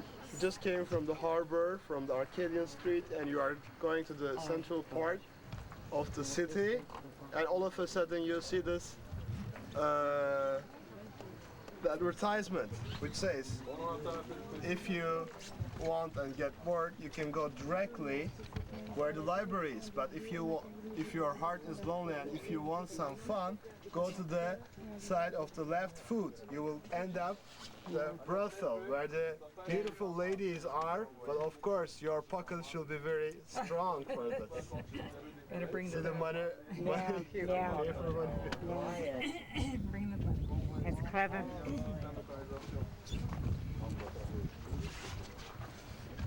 construit design.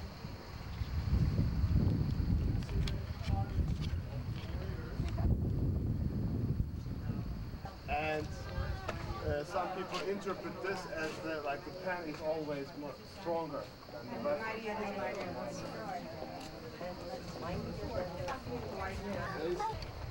Finally, we came to the Arcadian street, that called Leyden Street, which used to go all the way to the harbor. And right when you come to the city, you end up the greatest theater of antiquity. This theater can hold up to 25,000 people. So that's where also St. Paul preached, and that's also where the rebel against St. Paul started, by a jeweler, you know, because they were so afraid that they were losing their business. Make all these idols of goddess Artemis. So great is the Artemis of Ephesus. So St. Paul had to leave the city. Yeah.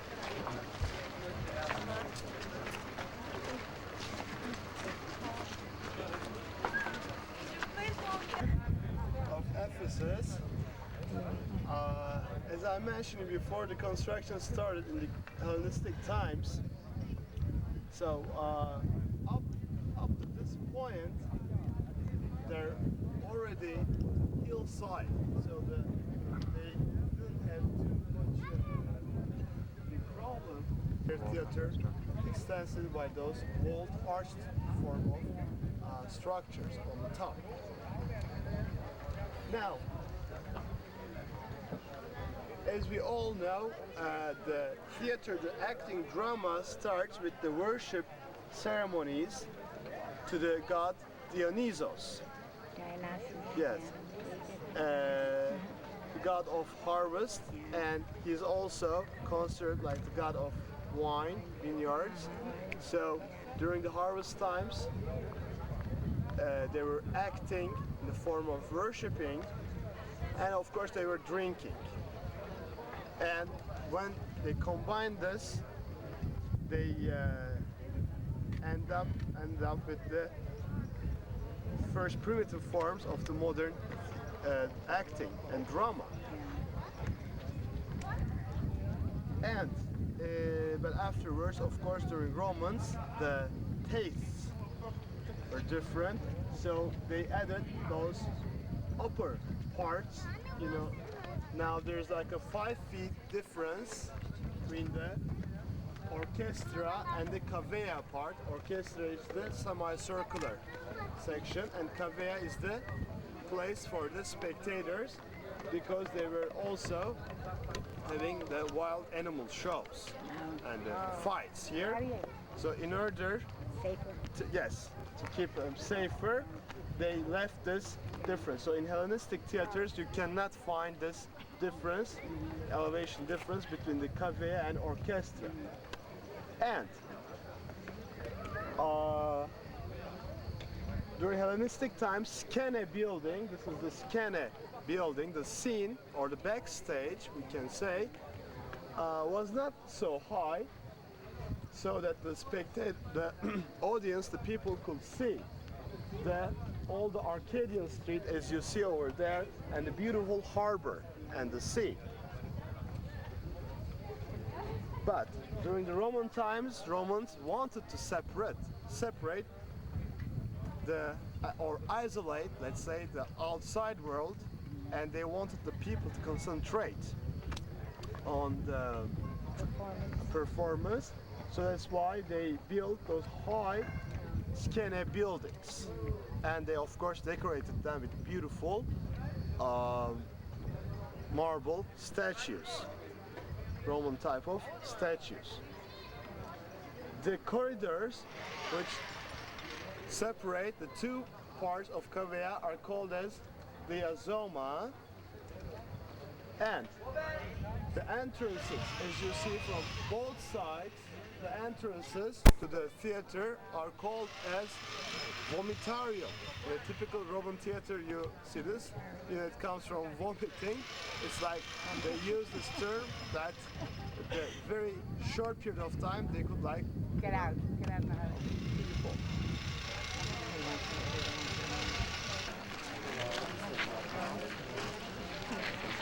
This way, and we went up instead of coming down, which is a lot easier.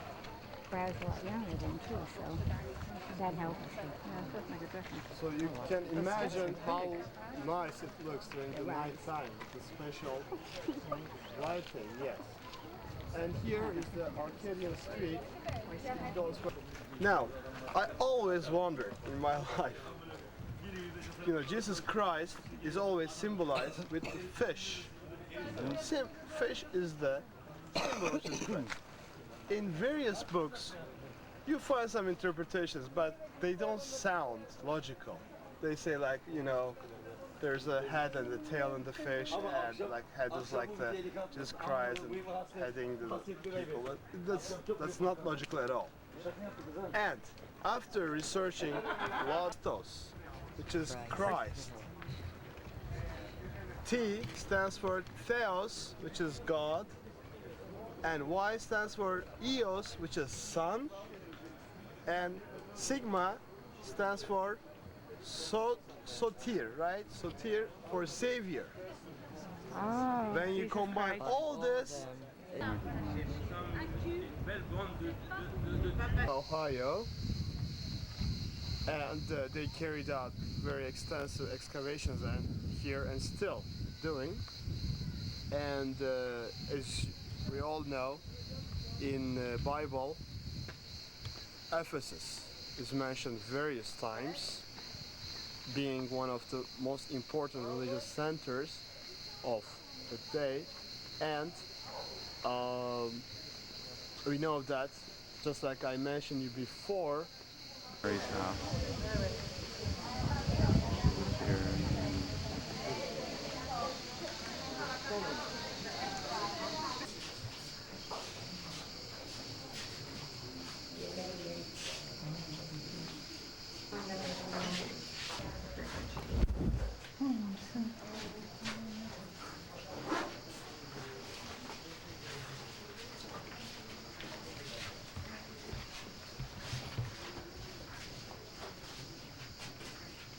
Takeaway? You bet. Yes, it's just a description.